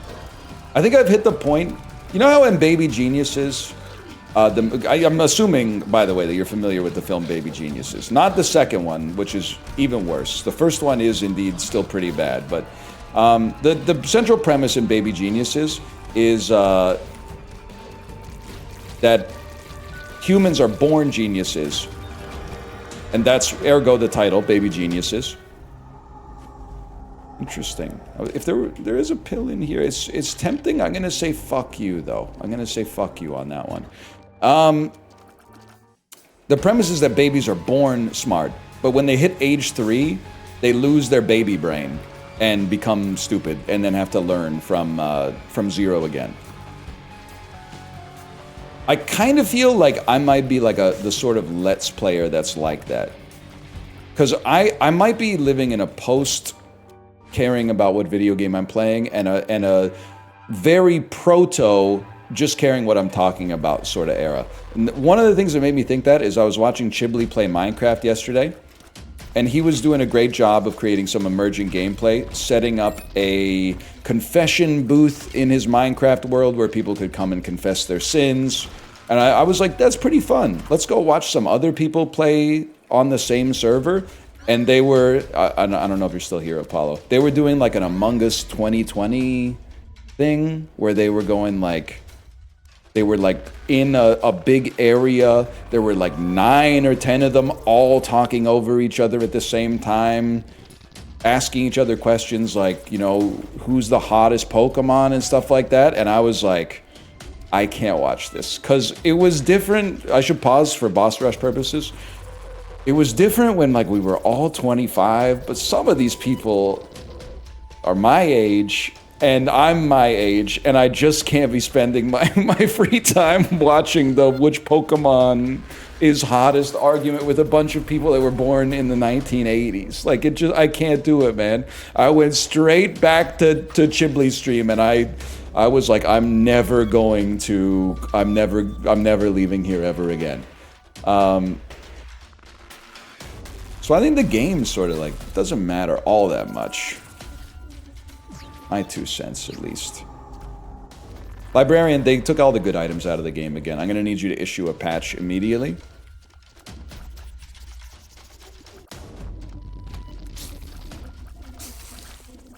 I'd much rather talk about Jimmy Fallon's Taxi. And it's not, by the way, I'm not suggesting I'm better than them by any stretch of the imagination. Just like, I can't be. Because here's the thing. I automatically assume that everybody watching this is roughly the same age as me. I can't be making content for 37-year-old guys who want to have a conversation about whether a Pokemon is hot or not. Like, that's a conversation you should have out of your system by the mid-20s. If you know that you are making content for a younger audience and you're okay with that, then by all means. But it was a step too far for me personally. Yeah, plus they're all hot, bro. All Pokemon are hot.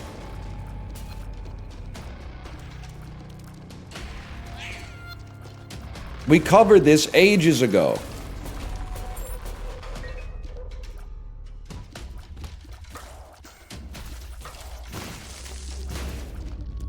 Yes, bro, I think every Pokemon's hot. Okay, we're doing a bit too much, but still.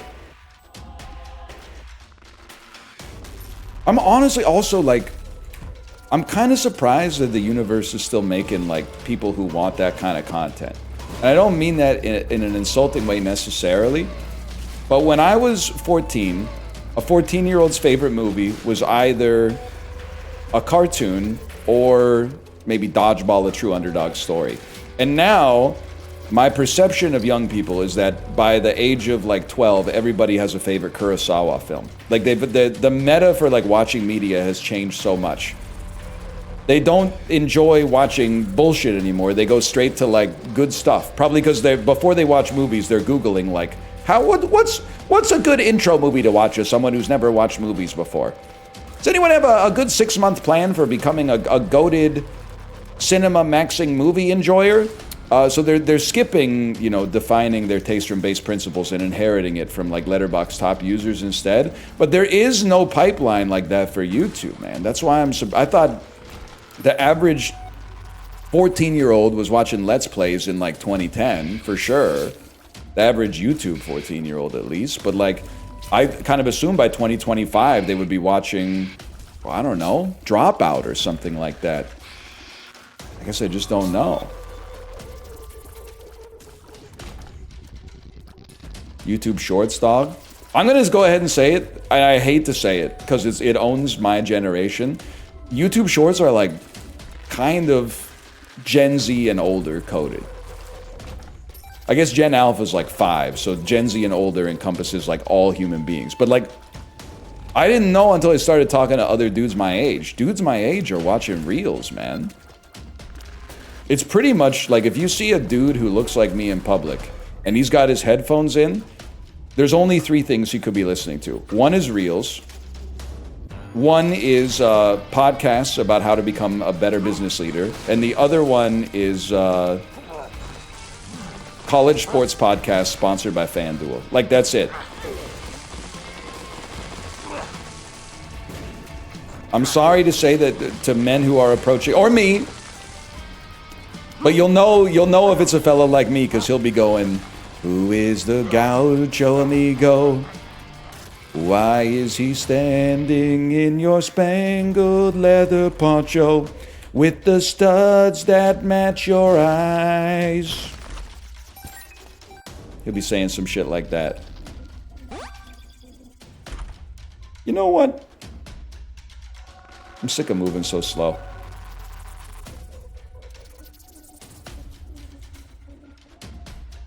What if you're chasing the dragon? You could. That song comes on next. I wouldn't skip it, man. Definitely wouldn't skip it.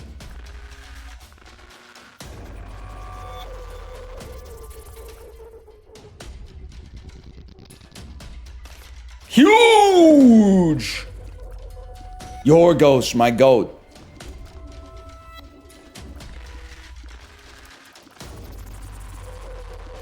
Rough, rough. I hear ya.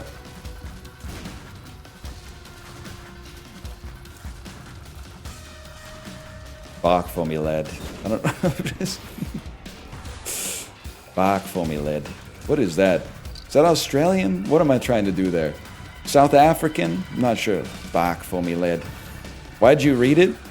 I didn't know what to say, quite frankly. If it's me, I'm going screen door slams. Mary's dress waves. Like a vision, she dances across the porch as the radio plays. You think I don't know what the fuck I'm talking about? Roy Orbison singing for the lonely. It kind of blows my mind that a lot of y'all don't know lyrics. How can you not know lyrics, man? They're in the song that you're listening to. It just doesn't make any sense to me. This is why I like to stream by myself. Because when I stream with Corey, if I know the lyrics from a song, I don't know why. Maybe one day he'll tell me where the trauma came from. He treats it like an attack on him that I know the lyrics from a song. And I don't understand. But these are songs that we both listen to, and I remember them. So I don't know why he's taking offense.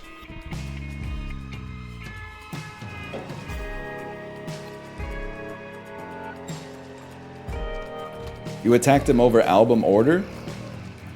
Well, I mean, bro was not listening to If You're Feeling Sinister in the order that Belle and Sebastian put it on the album, man.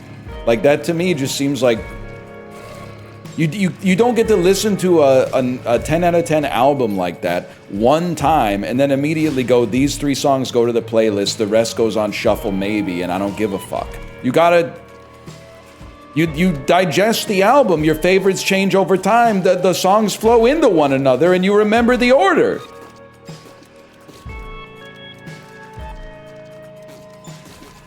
Why not? Well, because good art changes over time, man. When you sample a wine, I imagine, you don't just put it in your mouth and swallow and go, oh, add that wine to the collection. Let me update my wine.com list so everyone can see how much wine I consume, and I'm a real wine head. You put it in your mouth, you fucking swish it around, and then you like breathe in through your nose or some shit like that. And then you're supposed to spit it out, but that's actually where Paul Giamatti drinks from. That's Paul Giamatti's cup. It can be nice to sample the same thing more than once. You learn some like different layers, man. I mean, the first time I listened to Gaucho, you know, I said the standout track was Time Out of Mind. What the fuck was I on, bro? It's a perfectly good song, but I'm ignoring the title track? That's why you gotta give it multiple listens. Sometimes your first impression is not quite right.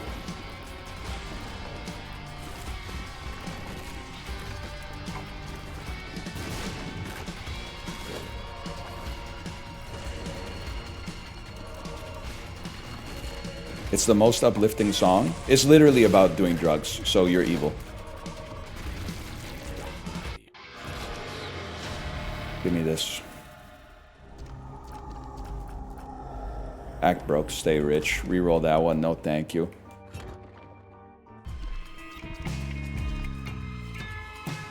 Glamour Profession over Gaucho? Glamour Profession's good, man. But listen, we can't make this an Isaac episode where we just talk about Gaucho, okay? We've done that enough before. I think I go Gaucho title track. Or Gaucho is the best song. The title track is the best song on the album, in my opinion. But there's a lot of great songs on the album. I wouldn't dispute that at all. It wouldn't be Glamour Profession, though. Glamour Profession, it'd be on. The only one I don't. Black Cow before it, that's not a different album! That's track 1! You would know this if you didn't go to Spotify and type in Steely Dan playlist. If you actually listen to the albums and the songs in order, you would know that Black Cow is the first fucking song off of Asia, bro. God damn it! Caves of Altamira over Kid Charlemagne. I would +2 that with that caveat that they're both awesome songs, but Caves of Altamira is just something else, man. Caves of Altamira is just got a certain je ne sais quoi to it.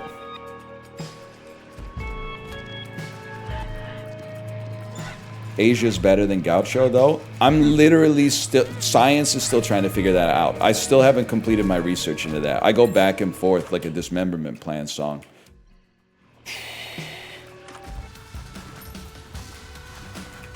I wish I recalled before the fall, man. It's been so long, I forgot what summer's like. Kind of Sigma shit in that song, too. Bro says the busy world is not for me, so I went and found my own. That's goals. You the kind of guy to listen intently to the server's recommended eating order? Yeah. Yeah, 100%. I told you, I might be the only motherfucker on the planet that orders the special sometimes. Everyone thinks they're beating the restaurant because they watch one episode of Kitchen Nightmares where they're like, we put the shit that's about to go bad on special. Yeah, okay, sometimes the shit that's about to go bad tastes good. I ordered the special today.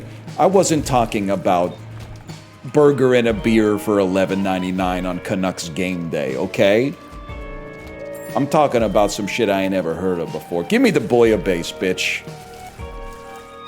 I'm feeling French today. That's a good deal these days. Not the bouillabaisse. It's pretty expensive for a soup, honestly.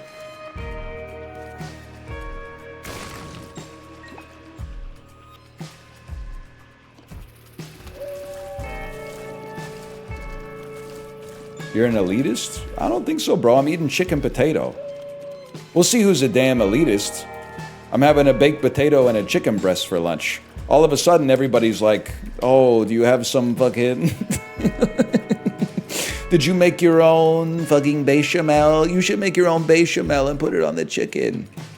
Who's the elitist, bro? I'm having chicken and taters. Bechamel is so easy. Oh, here we go. Oh, yeah, you've had bechamel. Where'd you get the cream? Oh, the grocery store. Oh, no. Oh, no. And the flour for the roux. Oh, my God. Robin Hood flour for the roux, for your bechamel, for your chicken taters. Oh, no. I planted my own wheat and milled my own flour to make the bechamel. That's so sad for you. It doesn't even take that much work. It's not, once you've done it 5 or 6 times, it's actually really easy. It's mostly prep work. It's mostly, oh, you use a grindstone for the mill that you purchased from the 4-H, from the co-op store?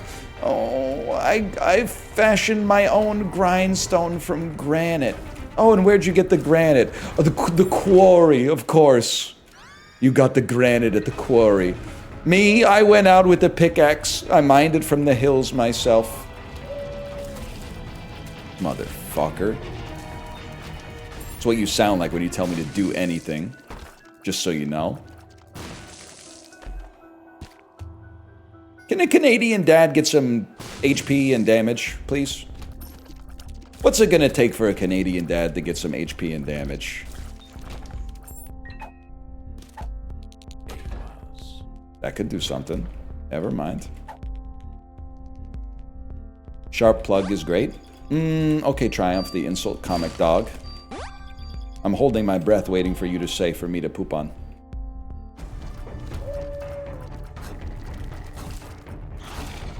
You're Canadian? It's more likely than you think, bro. What order do you fold clothes in? That's fucking big. That's a big-ass question. One thing's for sure, I think you start from the end. Socks go last, because you need to get all of the bigger clothes out of the hamper before you actually have the full inventory of socks. So socks go last. Otherwise, and maybe this is not meta, so I apologize. But otherwise, I just kind of fold them in the order that I take them off the stack, you know? But even that's disingenuous, because there's an order I grab. If there were like 3 things that were all in grabbing range, I'd probably grab underwear first, just because it's the easiest to fold, because it's essentially like a square. So if I'm being 100% honest with you, I'd probably go underwear first. Then I would go like t-shirts. Following that, irregular items. Or I'd probably go pants next, I guess. Probably go pants after that. Then irregular items like towels, washcloths. That's huge. Etc., etc. And then socks last. That sounds about right for my... that sounds like honest for my laundry meta. Hey, Unofficial NL VODs, thanks for the gifted subscriptions. Thank you.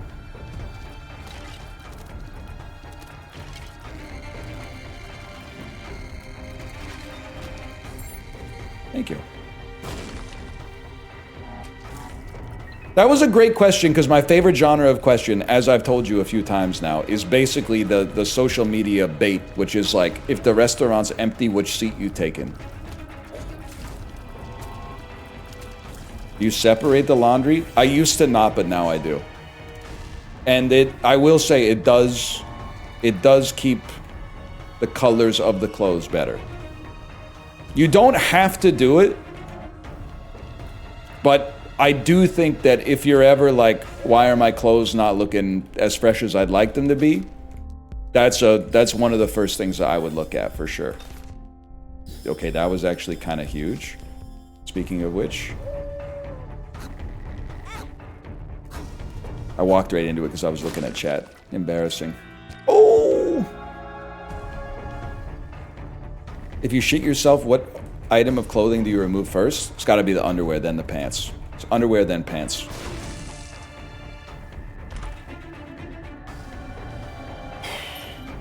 Hold. How? Have you ever seen Zoolander when he... Derek, I should say, is trying to match Hansel in the walk-off? It's kind of like that. I rewatched it last night. Did you rewatch it because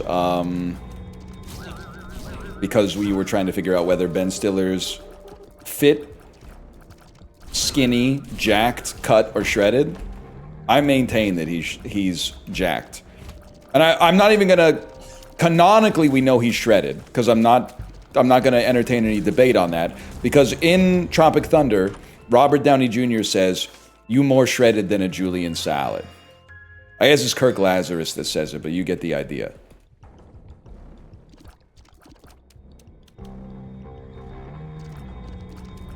For a regular human, he's jacked. I think that's a great caveat. I'll take that. For a normal guy, he's jacked. Like if Ben Stiller wasn't an actor and he was your friend and you went swimming together, you would be pissed when he took his shirt off. You would be like, fuck you, dude. Really? Like, I wouldn't have invited you swimming if I knew that that's what you look like with your shirt off. You would be a little bit mad.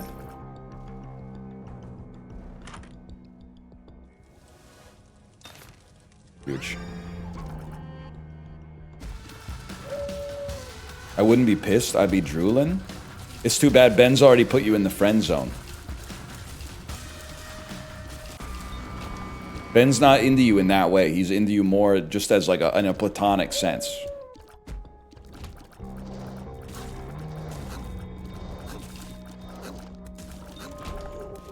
Also saw some discourse online that was like, of course he's jacked, he's short. And I was like, are people actually... This is like the only time I've ever heard tall guys cope. I think it's actually harder to be jacked if you're short.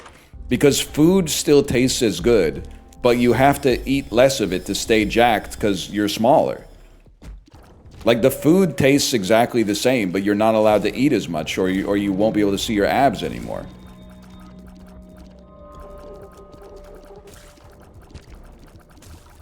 I'm short is way easier? No, bro, because, like, tall guys can easily eat, like, a chicken tender and a half more than you per meal and have the same body fat percentage. You're not giving yourself enough credit. People are talking about shit like tendon insertion points and muscle length. Bro, you're software developers. This shit is not, it's not relevant for us. This shit is relevant for like 0.1% of society. What are you talking about? Tendon insertion points. This is crazy. I've seen some jacked shorter guys. Well, the reason it's psychologically a little easier to get jacked when you're shorter because you feel like you got something to prove and you got to work a little harder for it. So there is that. So they have a buff because they have a little bit of a nerf. You know? That's why, like, when you see a dude who's like got Ben Stiller's build, you should be like, wow, that's awesome. But when you see a dude that's way more built than that, you should be like, oh no, this is like a, you know, the high school, middle school bully type situation. And then he said, that shit is never going to happen to me again. And they channeled all their energy into like going anabolic. Like, that's more, you get sort of scared when you see a guy that's more jacked than Ben Stiller. At least I do. When I see a guy like Ben Stiller, I go, that guy seems to have it all under control. That guy has his diet and exercise regime sorted out. 4 hearts and an ankh. We can do this, man.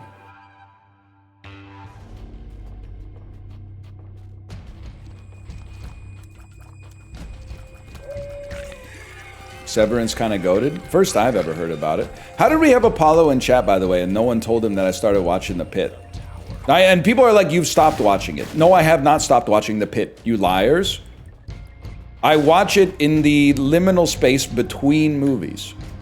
I think it might be here. Fuck. And you're gonna say, what's a liminal space between movies? 180-minute bike ride, 150-minute movie. The overflow goes into 30 minutes of The Pit, bro. It ain't that complicated. Now, it's not gonna be the most efficient way to watch a television program, but, you know, over time, you get there.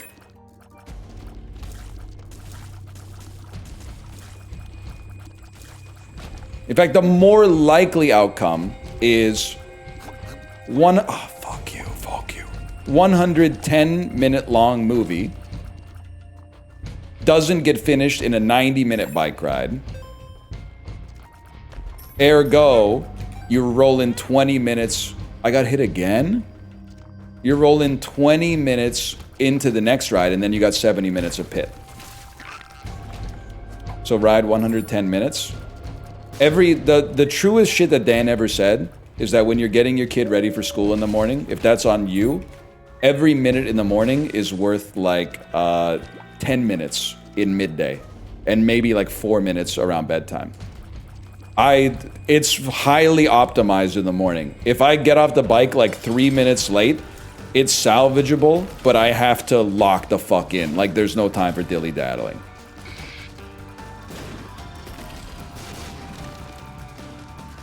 And to be fair, it's not impossible to wake up earlier, but I'm already waking up so early that it's kind of annoying. Like, it's kind of having deleterious effects on my family.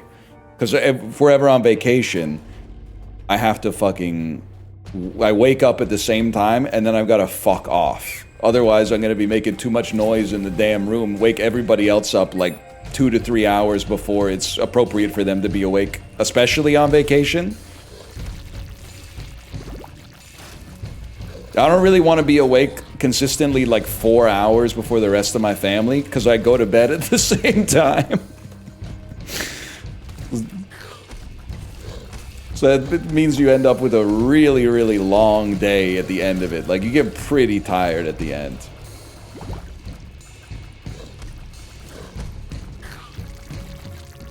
So you sleep less than them? Yeah. Well, to be fair, my daughter's 5, so she needs a lot of sleep, and my wife is beautiful, so she needs even more.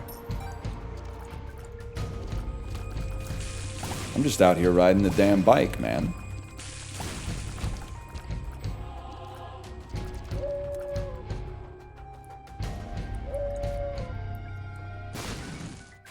You hit the skill check. I literally, you know how like if you play sports, you can visualize the sport before you play, and it gives you like 5% of the efficacy of having practiced.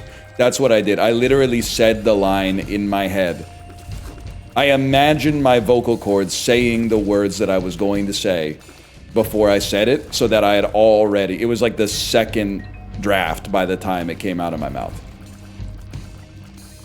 Yes, we know that's called thinking. All right, gag me a little bit.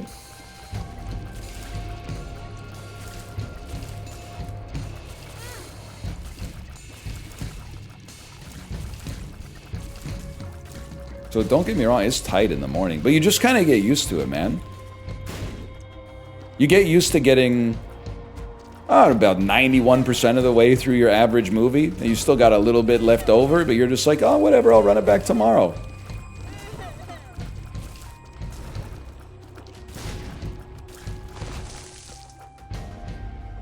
I could never. You'd be surprised at what you could do once life starts demanding it of you, man. You'd be freaking surprised.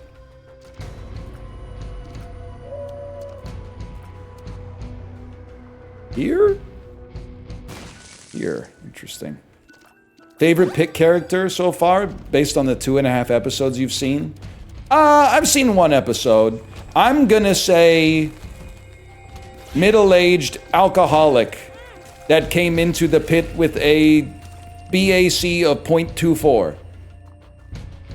I've only seen him in 1 episode. I can't wait to see what happens from this point on. That's Louis. He's got a name. He's got a name. That means he probably comes back.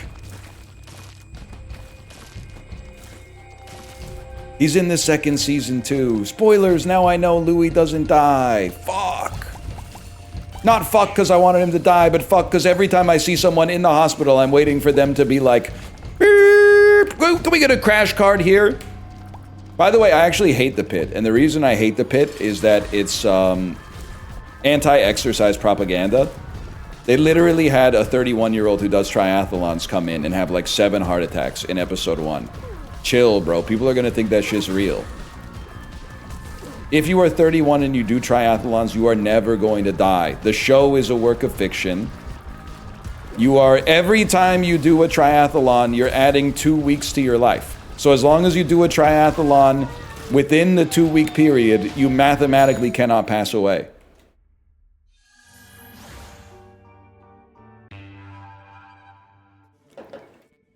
Wait, when did he start watching The Pit?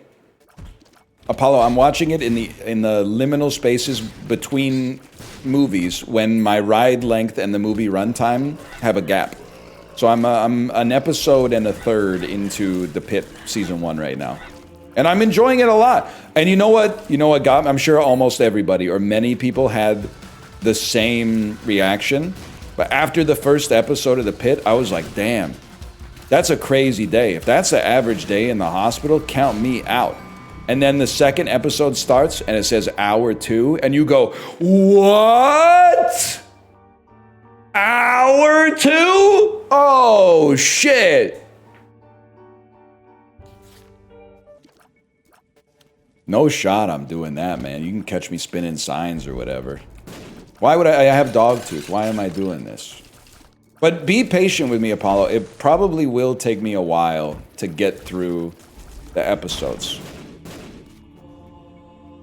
But actually, you should be thankful for that. Because once I get through The Pit, I'm going to start being annoying to you about heated rivalry. And the best part is, it works awesome for me. Because if I've watched Heated Rivalry and you haven't, and I recommend it to you and you drag your little heels, it's going to make you look problematic for not watching the gay hockey show. Which is fucking funny because you're bisexual?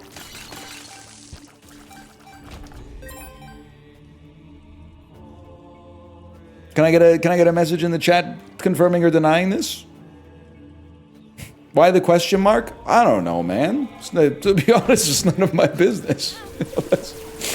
If he wants to tell me, he could tell me, but otherwise, it's not really any of my business.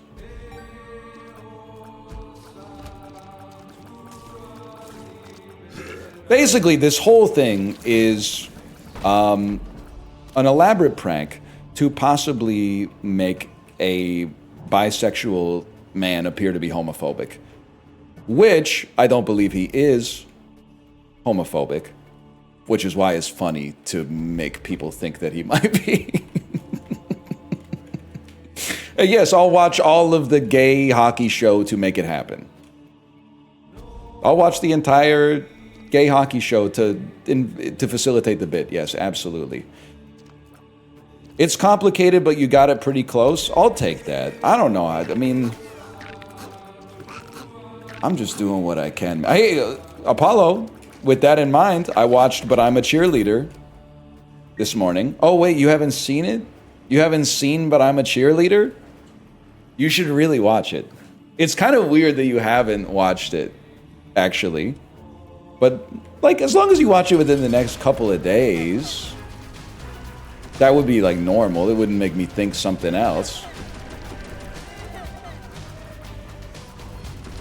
Oh, I think that I found myself a cheerleader. So true, that's the type of shit that Graham was saying. Bro, you sound like Graham. She is always right there when I need her. So true.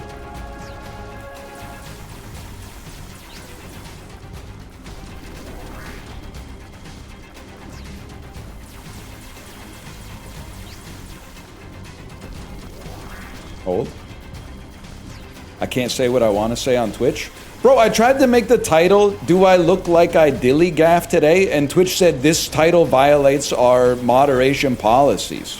I was like, what the fuck do you mean it violates your moderation policies? Dilly Gaff is against TOS? Does it look like I give a frick?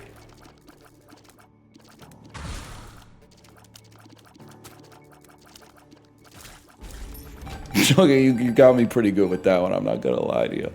I gotta get out of here though. But first,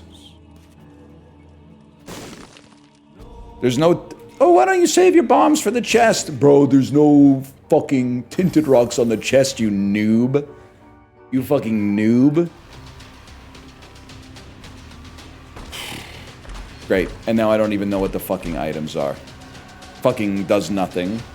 Does nothing. Does nothing. That one ain't that bad, but it ain't that good. What's your grocery store shopping order?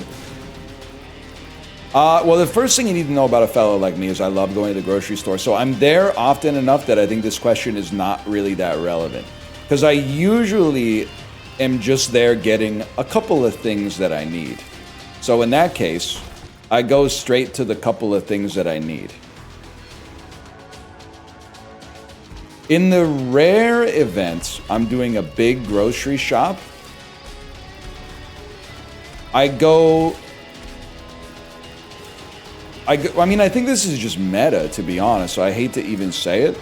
I go the perimeter, and then I do the entire perimeter, because you're gonna need produce, you might need baked goods. Obviously, you're probably gonna need some meat, so you gotta go to the deli. And then I forage on the outside and I hunt on the inside. Yeah, this could give me guppy. This not gonna give me guppy. It probably ruined my run. Because you buying too much stuff from the outside of the grocery store is not that bad. Oh, I've got too much fruit. Buying too much stuff from the middle is where you can go wrong. Depending on what you're purchasing anyway.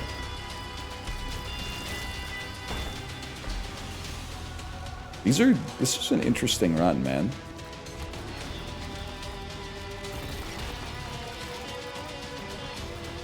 Oh no, my shit too healthy, my smoke too loud, my swag too tough. I know, it's like, it happens. Fuck it, I'll open it.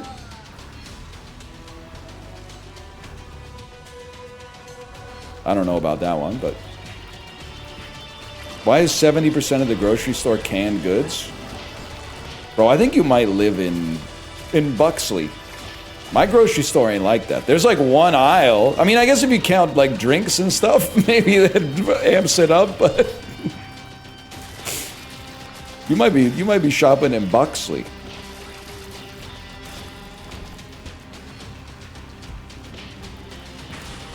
Our grocery store's got like one canned food aisle.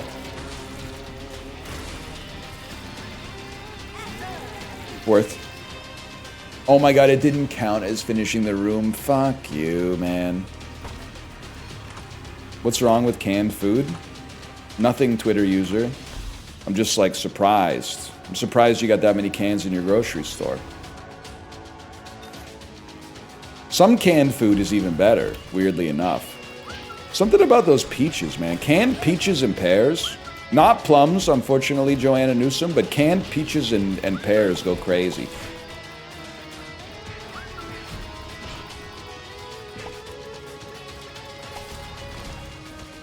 Might as well, man. Gosh.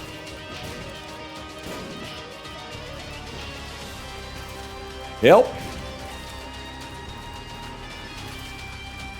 Millions of diamonds, so true.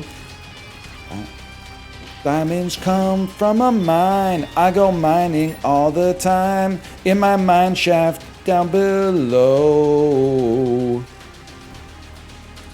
If I had my little way, I'd mine diamonds every day. Blue sparkling gemstones in the... I need another Minecraft word to go there. In the Enderman. Moving to a new base, gonna need a bunch of diamonds. I'm moving to a biome, I gotta mine a bunch of this dude, all the problem with the Minecraft parodies isn't that they suck. It's that they're all from one generation of music. If we could get some 90s fucking Minecraft parodies, I'd be all in all over again.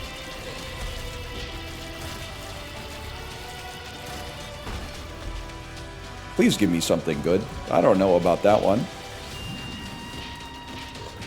I need gold and diamonds, yeah. Who's that making mysterious hisses in my direction? Mama, this surely is a creeper. Yeah, mama, this surely is a creeper. Could work. Dude, these items are fucking crazy. This is insane.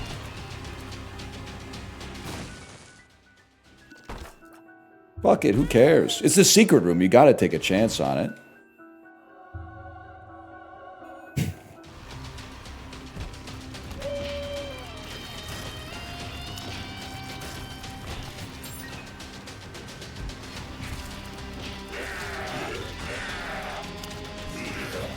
I'm channeling Marshawn Lynch. I'm going Beastquake mode. Oh, whoa! Because I got Isaac's hard, man. Ah! Ah!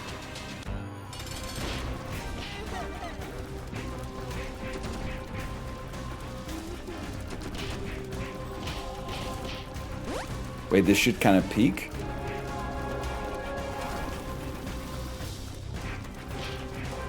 Apollo, I also got a PUBG solo win today. And there were some real humans killed. Also, Apollo, did you see my fucking clip from yesterday? Where I got the dude with the one shot from a car over the top of a building from 320 meters away? It was crazy!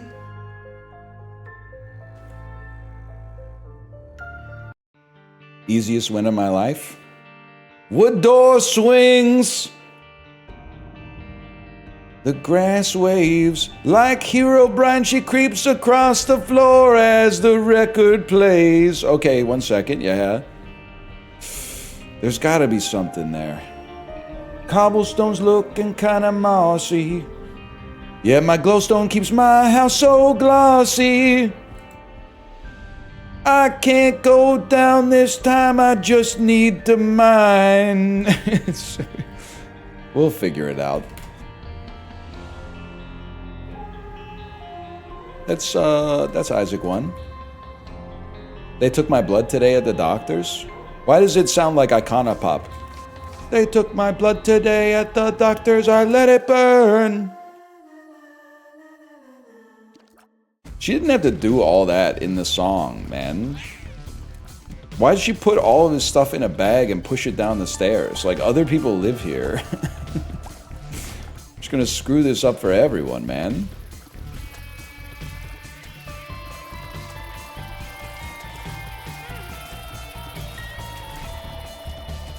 Reckless and irresponsible behavior. We need her ex-boyfriend's rebuttal to the song. The song could be called I Know. That was the problem to begin with. You never did care. At least she put it in a bag. I guess I didn't really consider that. I was just thinking of one alternative, which is placing all your shit into a bag and leaving it at the bottom of the stairs. She could have just pushed all your shit off without even bagging it up to begin with, which definitely would have been worse. Ah, you're right. The bag probably did rip if it rolled down the stairs. It's complicated, but life's complicated like that.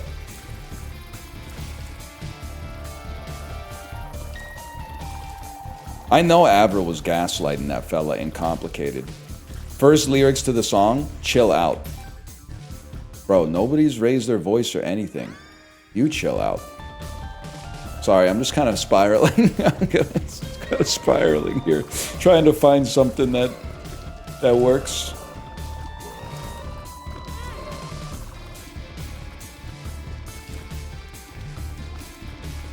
Keep spiraling? I don't think I have anything else. I've named every song that I know.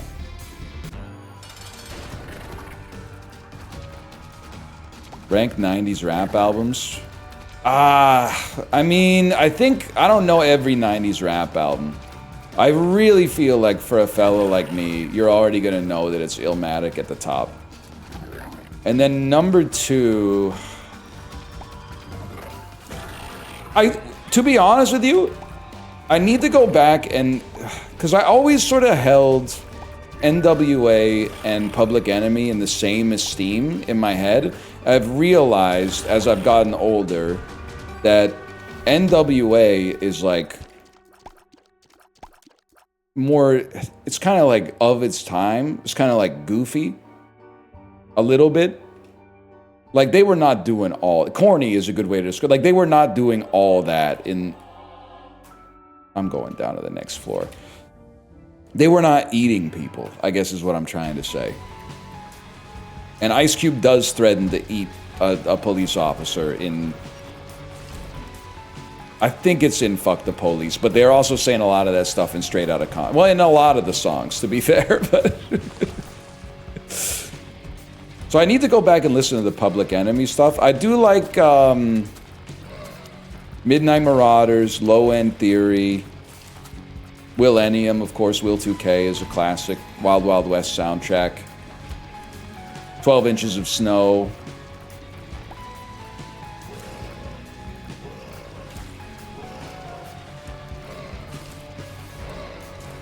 Liquid Swords, yeah.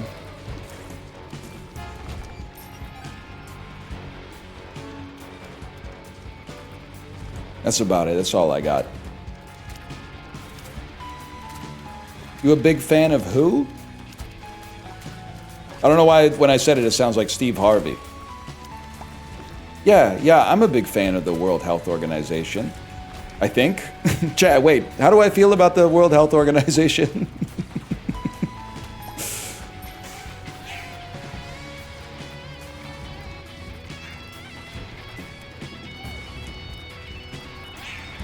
They did what?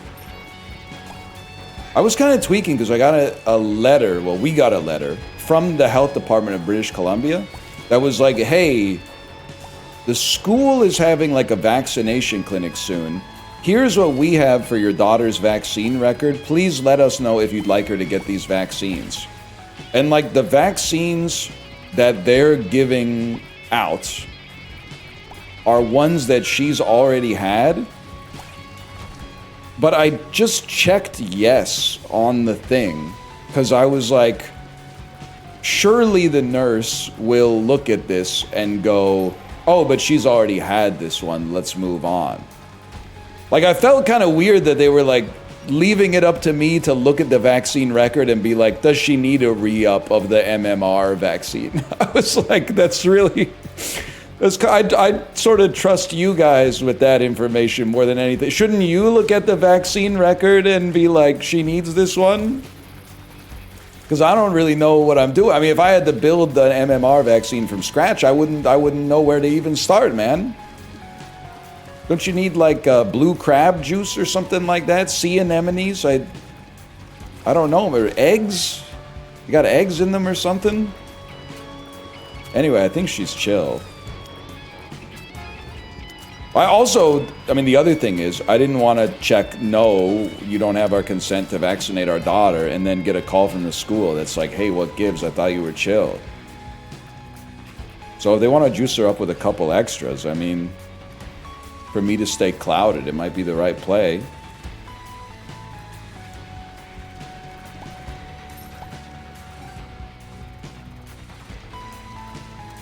I should get a filing cabinet, unfortunately. Oh! Paulo, you want to get an espresso machine with me? You want to go 50-50 on an espresso machine? I was thinking we could get a Breville Bambino Pro, but if you want it, we could get a Gaggia. I hear they're pretty good too. Juiced up son or anti-vax daughter? Oh, fuck. Oh, I hate sidestepping the question. Probably juiced up son.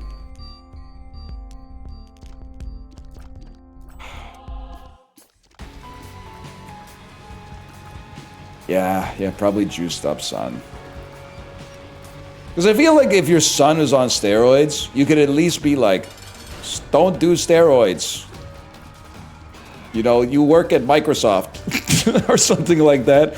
And then he might be like, Dad, I need to do steroids. I'm looks maxing. And then like at least we'd be like, okay, let's just try to put this to the side and have a nice dinner or something like that, right? But I feel like anti-vax implies so many like other conversations that could easily ruin every dinner time that we ever had forever.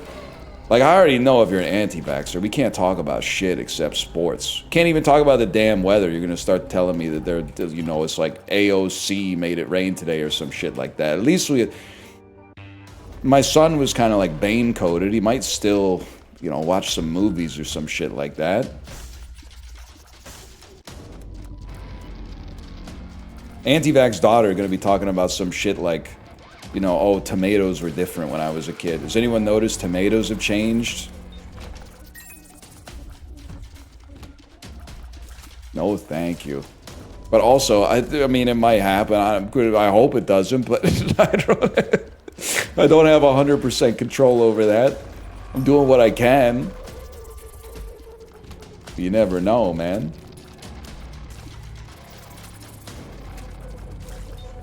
Tomatoes have changed, though. Yeah, but not in my lifetime. Like, when they were making them, you know, back in, like, the 1800s or something, I'm sure they were all sweet as fuck. But they've been red water since I was born, basically. I learned to like them regardless.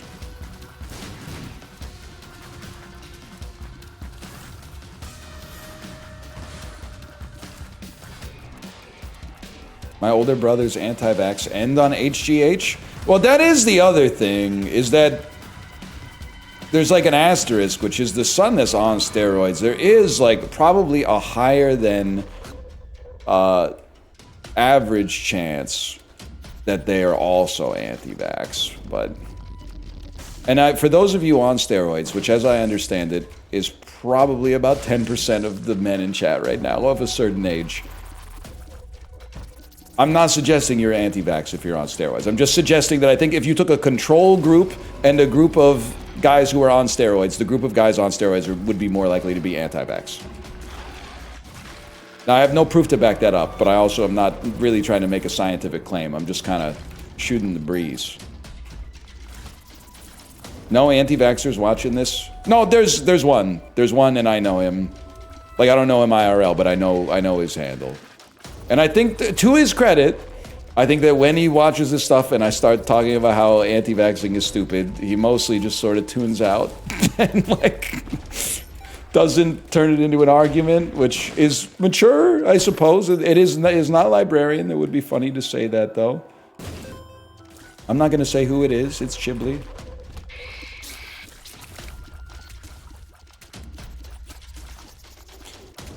To his credit? Well, I mean, it could be more annoying.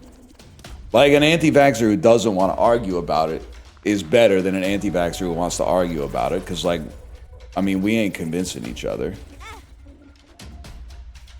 It's a crazy room, man.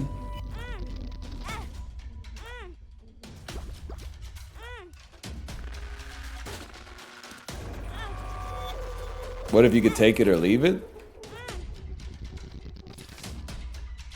I mean, I don't know. I don't really want to talk about it. It's just that I mostly think there's not that much like humor involved. I just re-up my monkeypox vaccine every year and then just kind of, you know, the rest of it, whatever, man.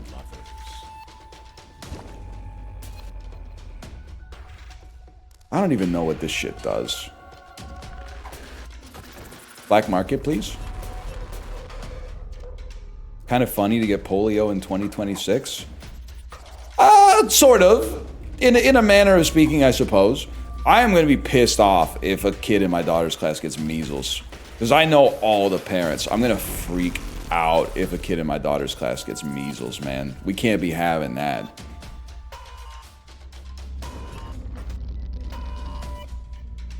I guess I should fight the boss. Or smallpox. I'm sorry, I shouldn't laugh because it's probably horrible, but like, if I get a note or an email from the school that's like, class is canceled because one of the kids had smallpox, I'm gonna freak the fuck out. I'm gonna lose it, man.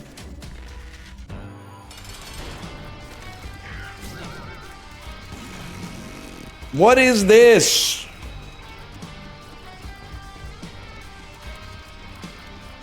You had lice yet? Someone in my daughter's class had lice, but nobody's talking. And this was last year. Nobody spilled the beans on who it was, which is good, but I'm nosy. I want to know, man. They send out that HR-style email. You know the one I'm talking about? Just so everybody knows. Even though they know who the email needs to go to. Just so everybody knows, some lice was detected in our routine lice checks today in class. But I don't think, and I'll start by saying this, because I know this is Chibli, hello. Chibli, we're going to old ideas, Chibli. Chibli, let's just open a vape shop. I have no interest in vape. But I was told by a reputable source that it's a high-volume cash business with great margins, which is why you see so many vape shops out there. Sell the first healthy vape? Coke Zero vape could be the move, man.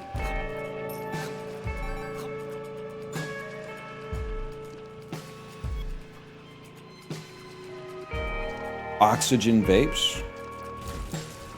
I don't know, man. I think we could just open like a regular vape shop. It seems like you could probably pay like a little bit of money to a guy who owns a vape shop and be like, can you teach me how to open a vape shop? And he would teach you how to open one. And then, I don't know, you just make a lot of money after that. I guess the next step is you just make a lot of money. Then you make a little bit of money and you start stocking like the Korean Cheetos and stuff like that. And then the Bitcoin ATM, they call you about putting a Bitcoin ATM in there. And then, I don't know, maybe like Funko Pops or something like that.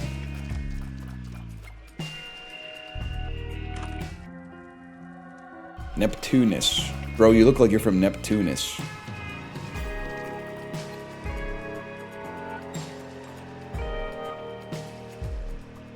Is Neptunus good? Nobody put any emotes in chat. 6-7 vape. 985 vapes. That could be our store, man.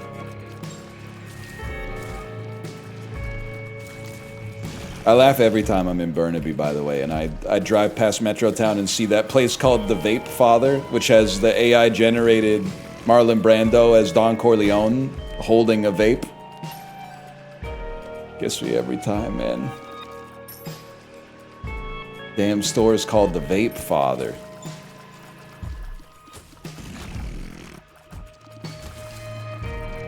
Eight vapes a week?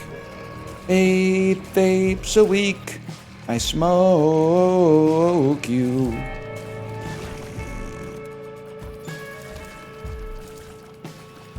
People are gonna do that with your likeness? Whatever, man. We got bigger fish to fry.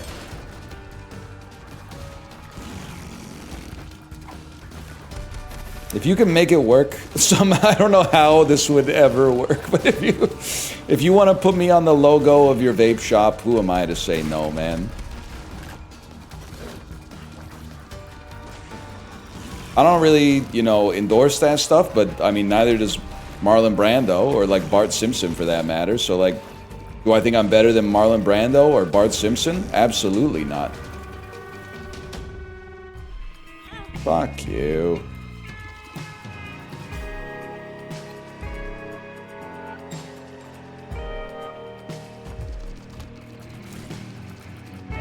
What about Calvin? Actually, that's what's fucked up, man. You don't see nearly as much Calvin pissing on stuff anymore. It's my problem. Everyone just wants to argue these days. Nobody just wants to be like, I don't like this thing. Let me get a bumper sticker of some kid taking a piss on it. That was when, like, we had peak high trust society, man.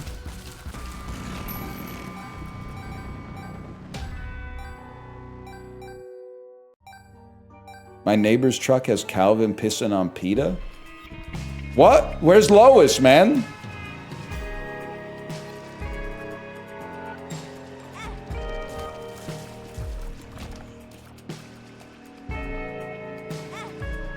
Get it?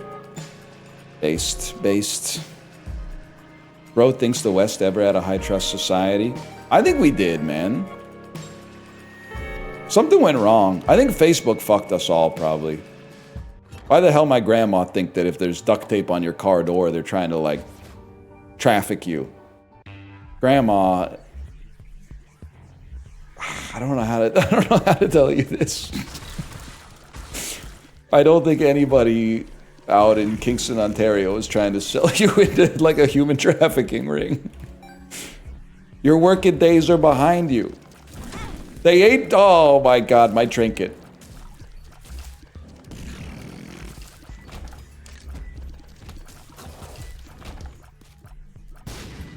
They done put Isaac in Fortnite, though. That's true.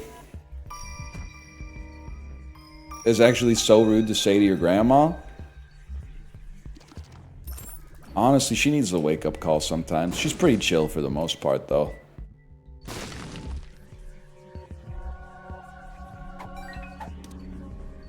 I don't want this trash, dude. Grandma's seen some stuff? She did have 3 kids by, like, the age of 19. So I gotta cut her a little bit of slack.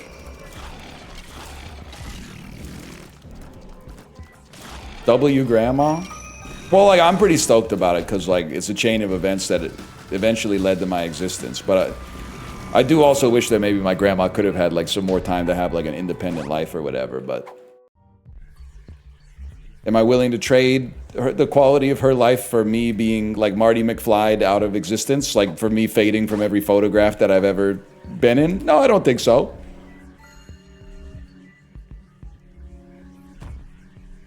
Problematic? Bro, my grandpa was 19 too. Not when I was born, that would be fucking crazy, but...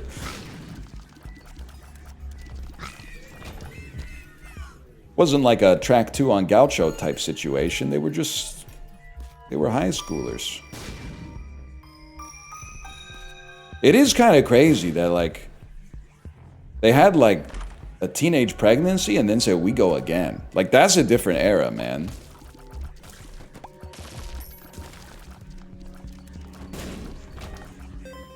Nowadays, it feels like if someone gets pregnant at 16, they're like, I'm going to simmer the last one for a little bit. Like, if we're going to have a second kid, we're not going to be in a rush.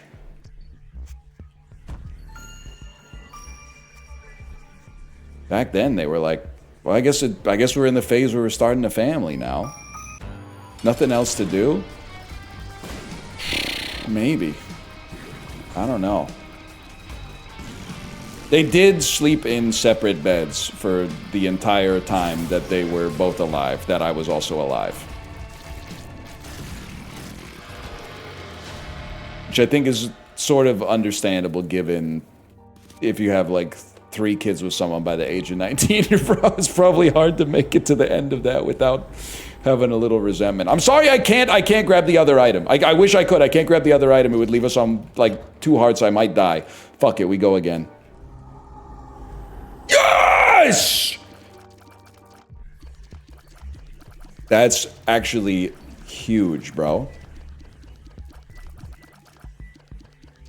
That's true, they didn't have a sleep number back then. My grandma, I don't know what her sleep number was. My grandpa's was definitely 12. 12 beers. Let me see.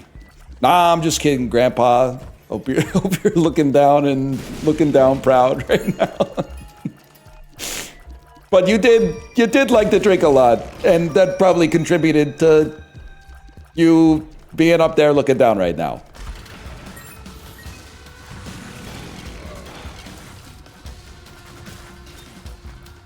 Which one had the crazy stories? He's still alive. He's just chilling as far as I know.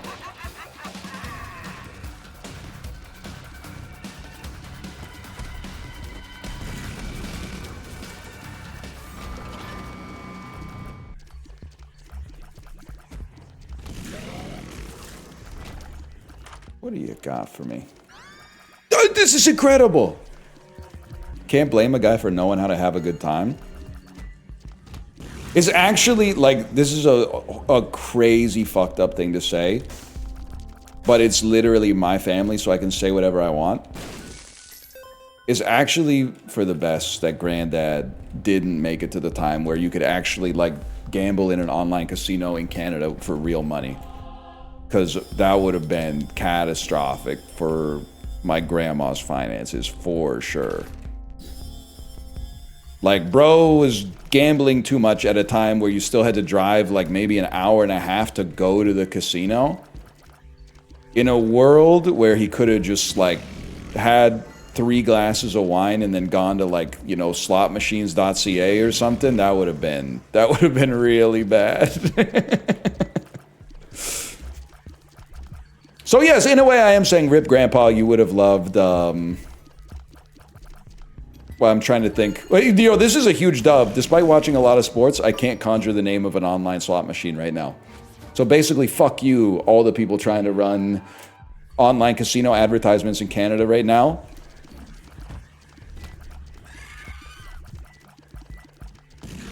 Polymarket Grandpa or AI Grandpa? I would rather have AI Grandpa. Either a grandpa that is into AI or a grandpa that is is a computer himself, I should say. The reason is, and stop me if you disagree, but I feel like the Polymarket guys always carry sort of an aura of like, I know what the world is really like. There's always like an outsider perspective that's like, I have the true lens to view the world through that the other people don't have access to. Like, I know what the world is really like, and that's why I'm willing to put money on it. And by money, I mean Ethereum. And I don't really want to deal with that attitude. I would rather have a grandpa who's like, look at these kittens, they're kissing each other or something like that.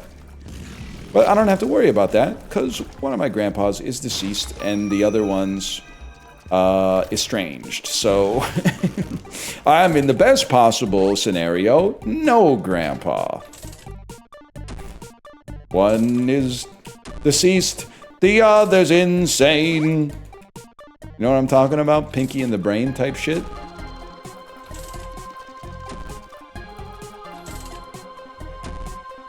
If he's estranged, just tell the story. Ain't my story to tell ya, bro.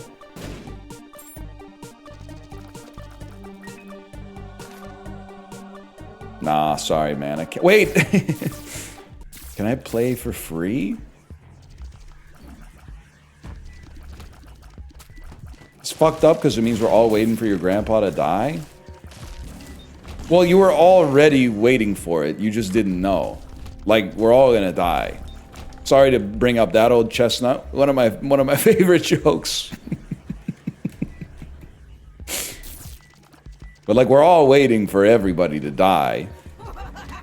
This is just a situation where, like, when someone dies, you're gonna get a pretty funny story. It's one of the funniest stories I have, but it's also because I know the guy. So it won't be, I feel very confident it will still be funny for you, but it won't be as funny for you as it is for me, because I know the guy.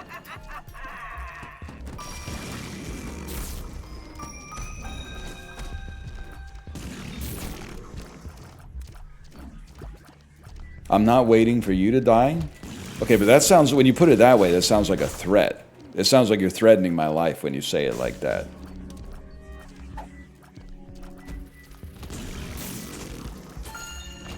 That's scary.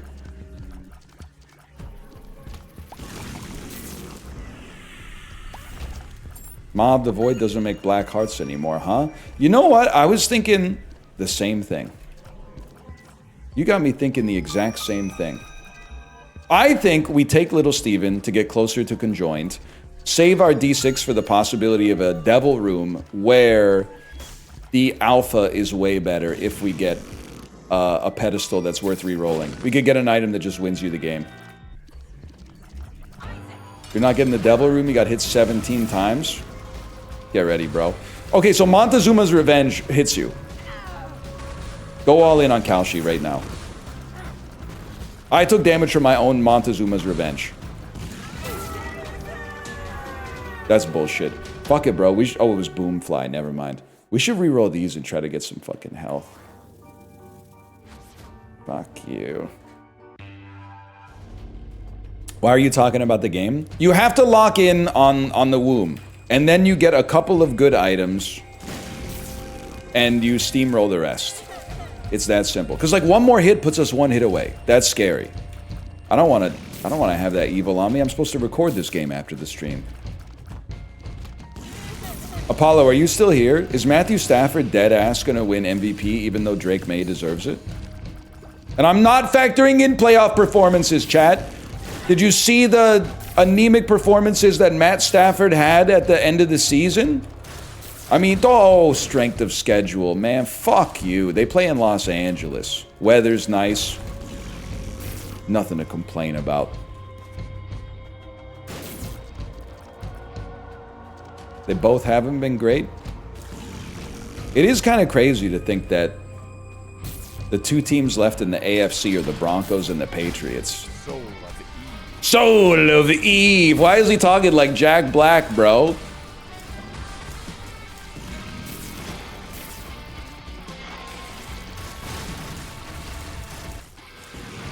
Mogged.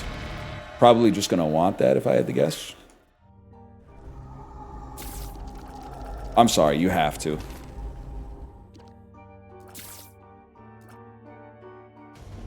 Phillip Rivers should get MVP. Most...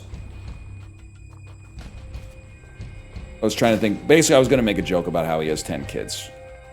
That was the joke. Just make the joke yourself. Most virile papa? Most virile papa? Yeah, most virile parent. There you go. That's pretty good.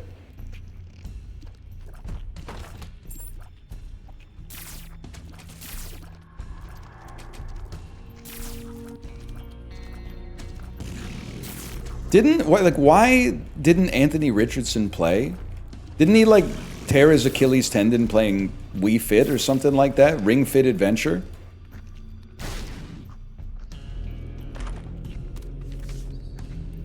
He broke his eye. That seems pretty bad. He broke his orbital bone?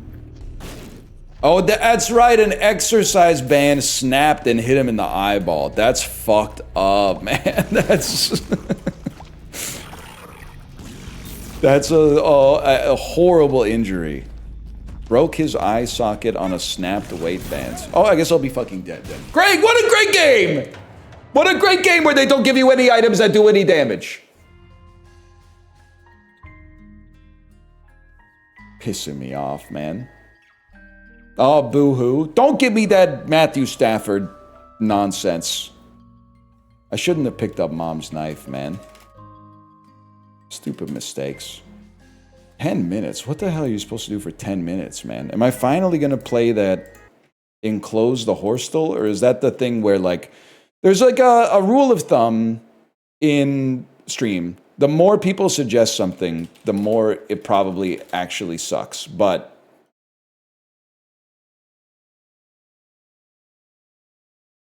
let's see.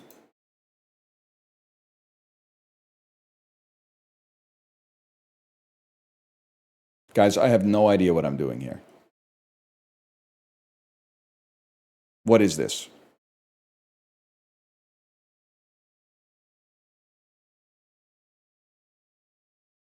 You gotta place blocks. Enclose the horse, bro?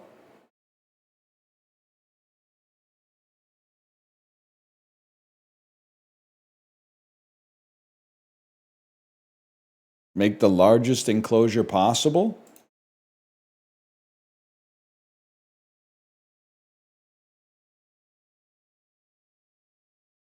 Am I stupid? Like, okay, you only get 10 walls. All right, all right. Now I get it. You only get 10 walls. So obviously one's going to go here and here. One there, one there. What's going on with the fucking cherries, though, bro?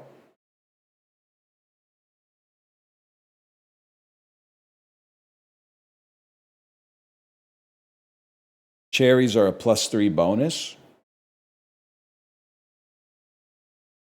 I'm curious. Oh, no, I can already, this is an engineer game. I can already tell.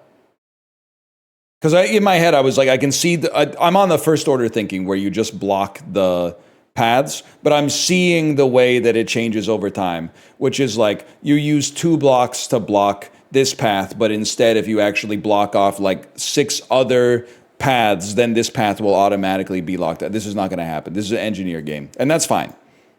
Credit to the engineers, but this is an engineer game. That's fine. It's a shape rotator game. I'm more like a trivia-based gamer. It is kind of like a Baba is horse. Metazul, I kind of hate it because there's too many animals on Earth. There's way too many animals on planet Earth for me to know them. And also, nobody knows what the hell an ungulate is. When it's in family Ungulata. I'm like, okay, bro. Is that Gomez, Morticia, Pugsley, Wednesday, Fester, Grandma, Cousin It?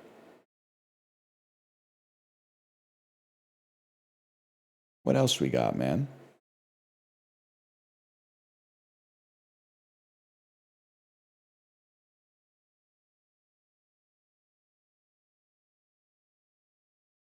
I'm not going to do Senatortal. Maybe I will do Senatortal.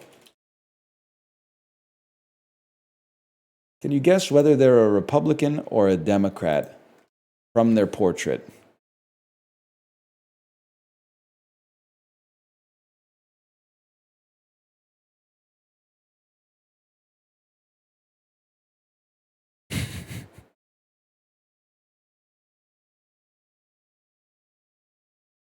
I'm going to say it. Yellow tie. Yellow tie means you're a Democrat. You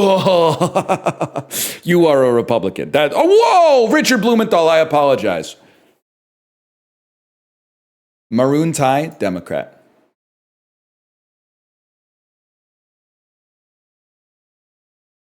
I'm going to say it. You are smiling instead of showing just complete resolve. I think you're a Democrat. That's fucking Tim Kaine, bro. Blue jacket, got to be okay. That's Lisa Murkowski. You have Chicago energy. Chicago is in Illinois, a blue state. You're a Republican. That's a given. You have Mormon family YouTuber haircut, you're obviously a Republican. This is an interesting one. It's the same state as the fella from 2 ago. I think you're a Republican, though. It is Virginia, though.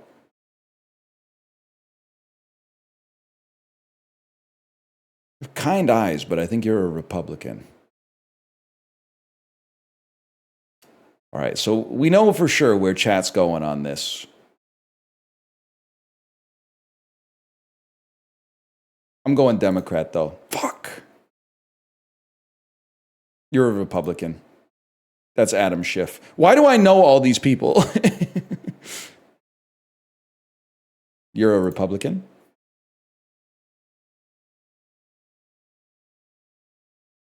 I need to get one of these jackets, man.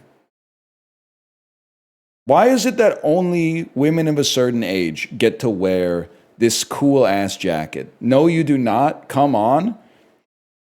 I want the fucking thread or tweed jacket. The Jackie Kennedy fit. We need to make it at least ambiguous. There needs to be like this version of the jacket for men that you can wear to be like, I'm swagged up and I'm a man of a certain age. All we got is the fucking quarter zip, bro. I think you're a Democrat. A very curious one.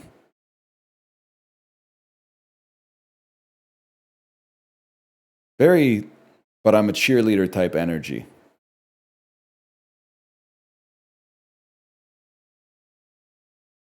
I think you're a Democrat. John,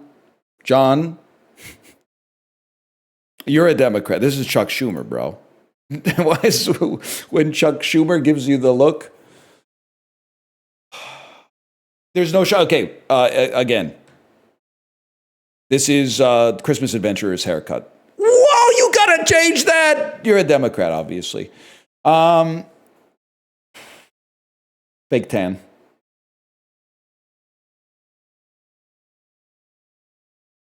Blue tie. Guys, I'm getting my ass beat. No shot. No. I almost fell backwards out of my chair and it's got wheels on it. How the fuck does that happen? Republican. Okay, let's be serious. You're Josh Hawley. You're a Republican.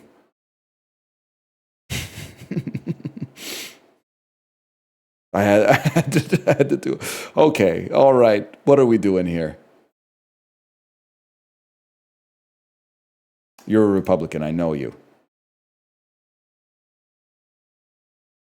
I think this is. You're a Republican. I've gone from clicking everyone Democrat to everyone Republican. You're a Republican. You're a Democrat. I'm just going to go with it. First instinct, you're a Republican. First instinct will get me. You're, the necklace is very used bookstore coded. You're a Democrat. You are a Republican. Sorry, Patty. You're a Democrat. You're hiding something. You're hiding that you're a Republican. That's Bernie Sanders. He's an independent. Okay. You're a Democrat. That's Deb. You have serious Republican energy. There's just we have entered a fucked up world where if you are a politician in your 20s, you are now guaranteed to be a Republican. I don't know when it happened, but it used to be that if you were young, you were a Democrat, and if you were old, you were a Republican, but there's been a complete inversion of the norm. I'm going to say blue suit Democrat.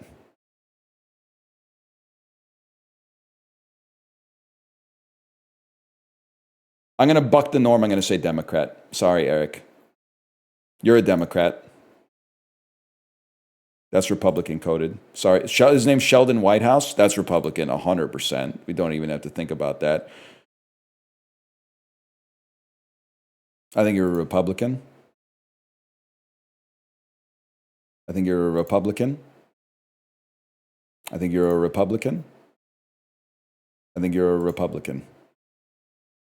I know you're a Republican Canadian. I think you're a Democrat. Okay. It's got to be Republican. I think you're a Democrat. Wait, guys, I can do this. I'm locking in. Republican? This is the Dairy Queen guy. You're a Democrat. I can do this. I'm choosing to lock in right now. You're obviously Republican. You're a Democrat. You're a Republican. Why was I even thinking about this one? I don't know what to do on this one. I think you're a Republican. Angus S. King Jr.? Jr.? You're a Republican. You're a Republican.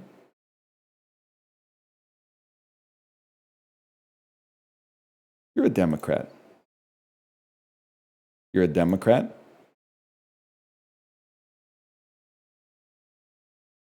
This is Marie. Marie would be a Democrat. Red tie with elephants on it. You're a Republican. Red jacket.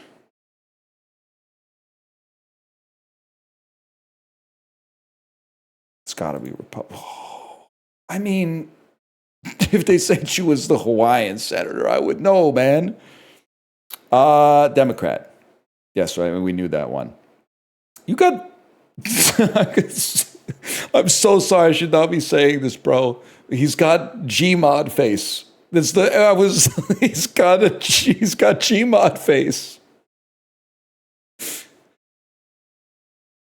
I don't know what to say. He does. He's got a little skibbity in him. I think you're a Democrat. You are a Democrat. You're a Republican. Don't do me dirty like this. You got something in your damn teeth, man. Pete Ricketts. Was she leaning back, casual ass? You're the one who keeps making the joke about Trump's hair 8 years ago. I remember that. So what is it? Mine's not going to blow off in the wind. You're a Democrat. You're a Republican. Obviously Republican.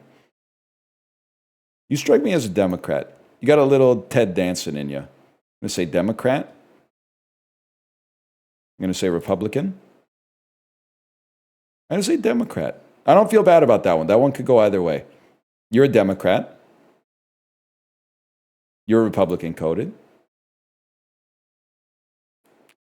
That was an either or. I'm going to say you're a Democrat. Blue clothes. I think you're a Democrat too. You just don't know it yet. Republican. Guys, how many senators are there in America? How long is this going to go on for? 100. Okay, I can do that. I can lock in. You're a Republican. You're a Democrat. Republican. Democrat. That's Republican. Ruben, we have to get Ruben a stylist. We have to get Ruben a stylist. He has the Republican hair and the Republican beard. We have to. That's not okay, man. He catfished me. He donkey fished me, man. Oh, because he's from Arizona. I see. This Republican. Sorry, Kristen. Republican.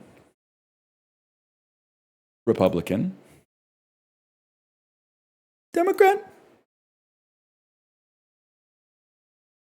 I say Republican. I say Democrat. I say Republican. I say Republican. Ted Budd. I say Democrat. I say Republican. I say Democrat.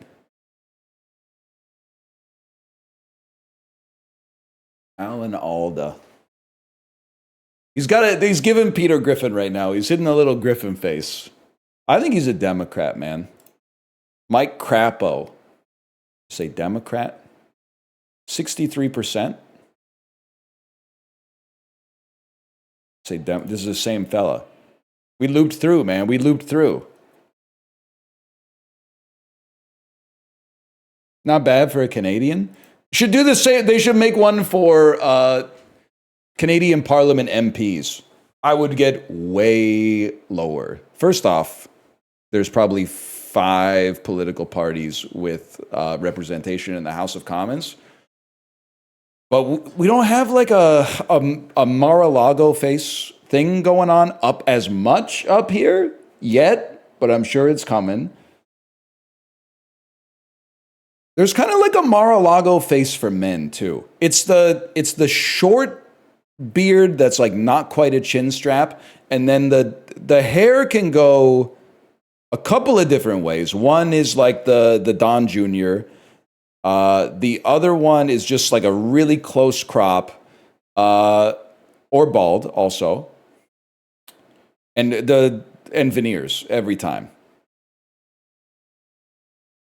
Anyway, I'm going to send you over to my wife's stream because it's time for chicken potato, bro.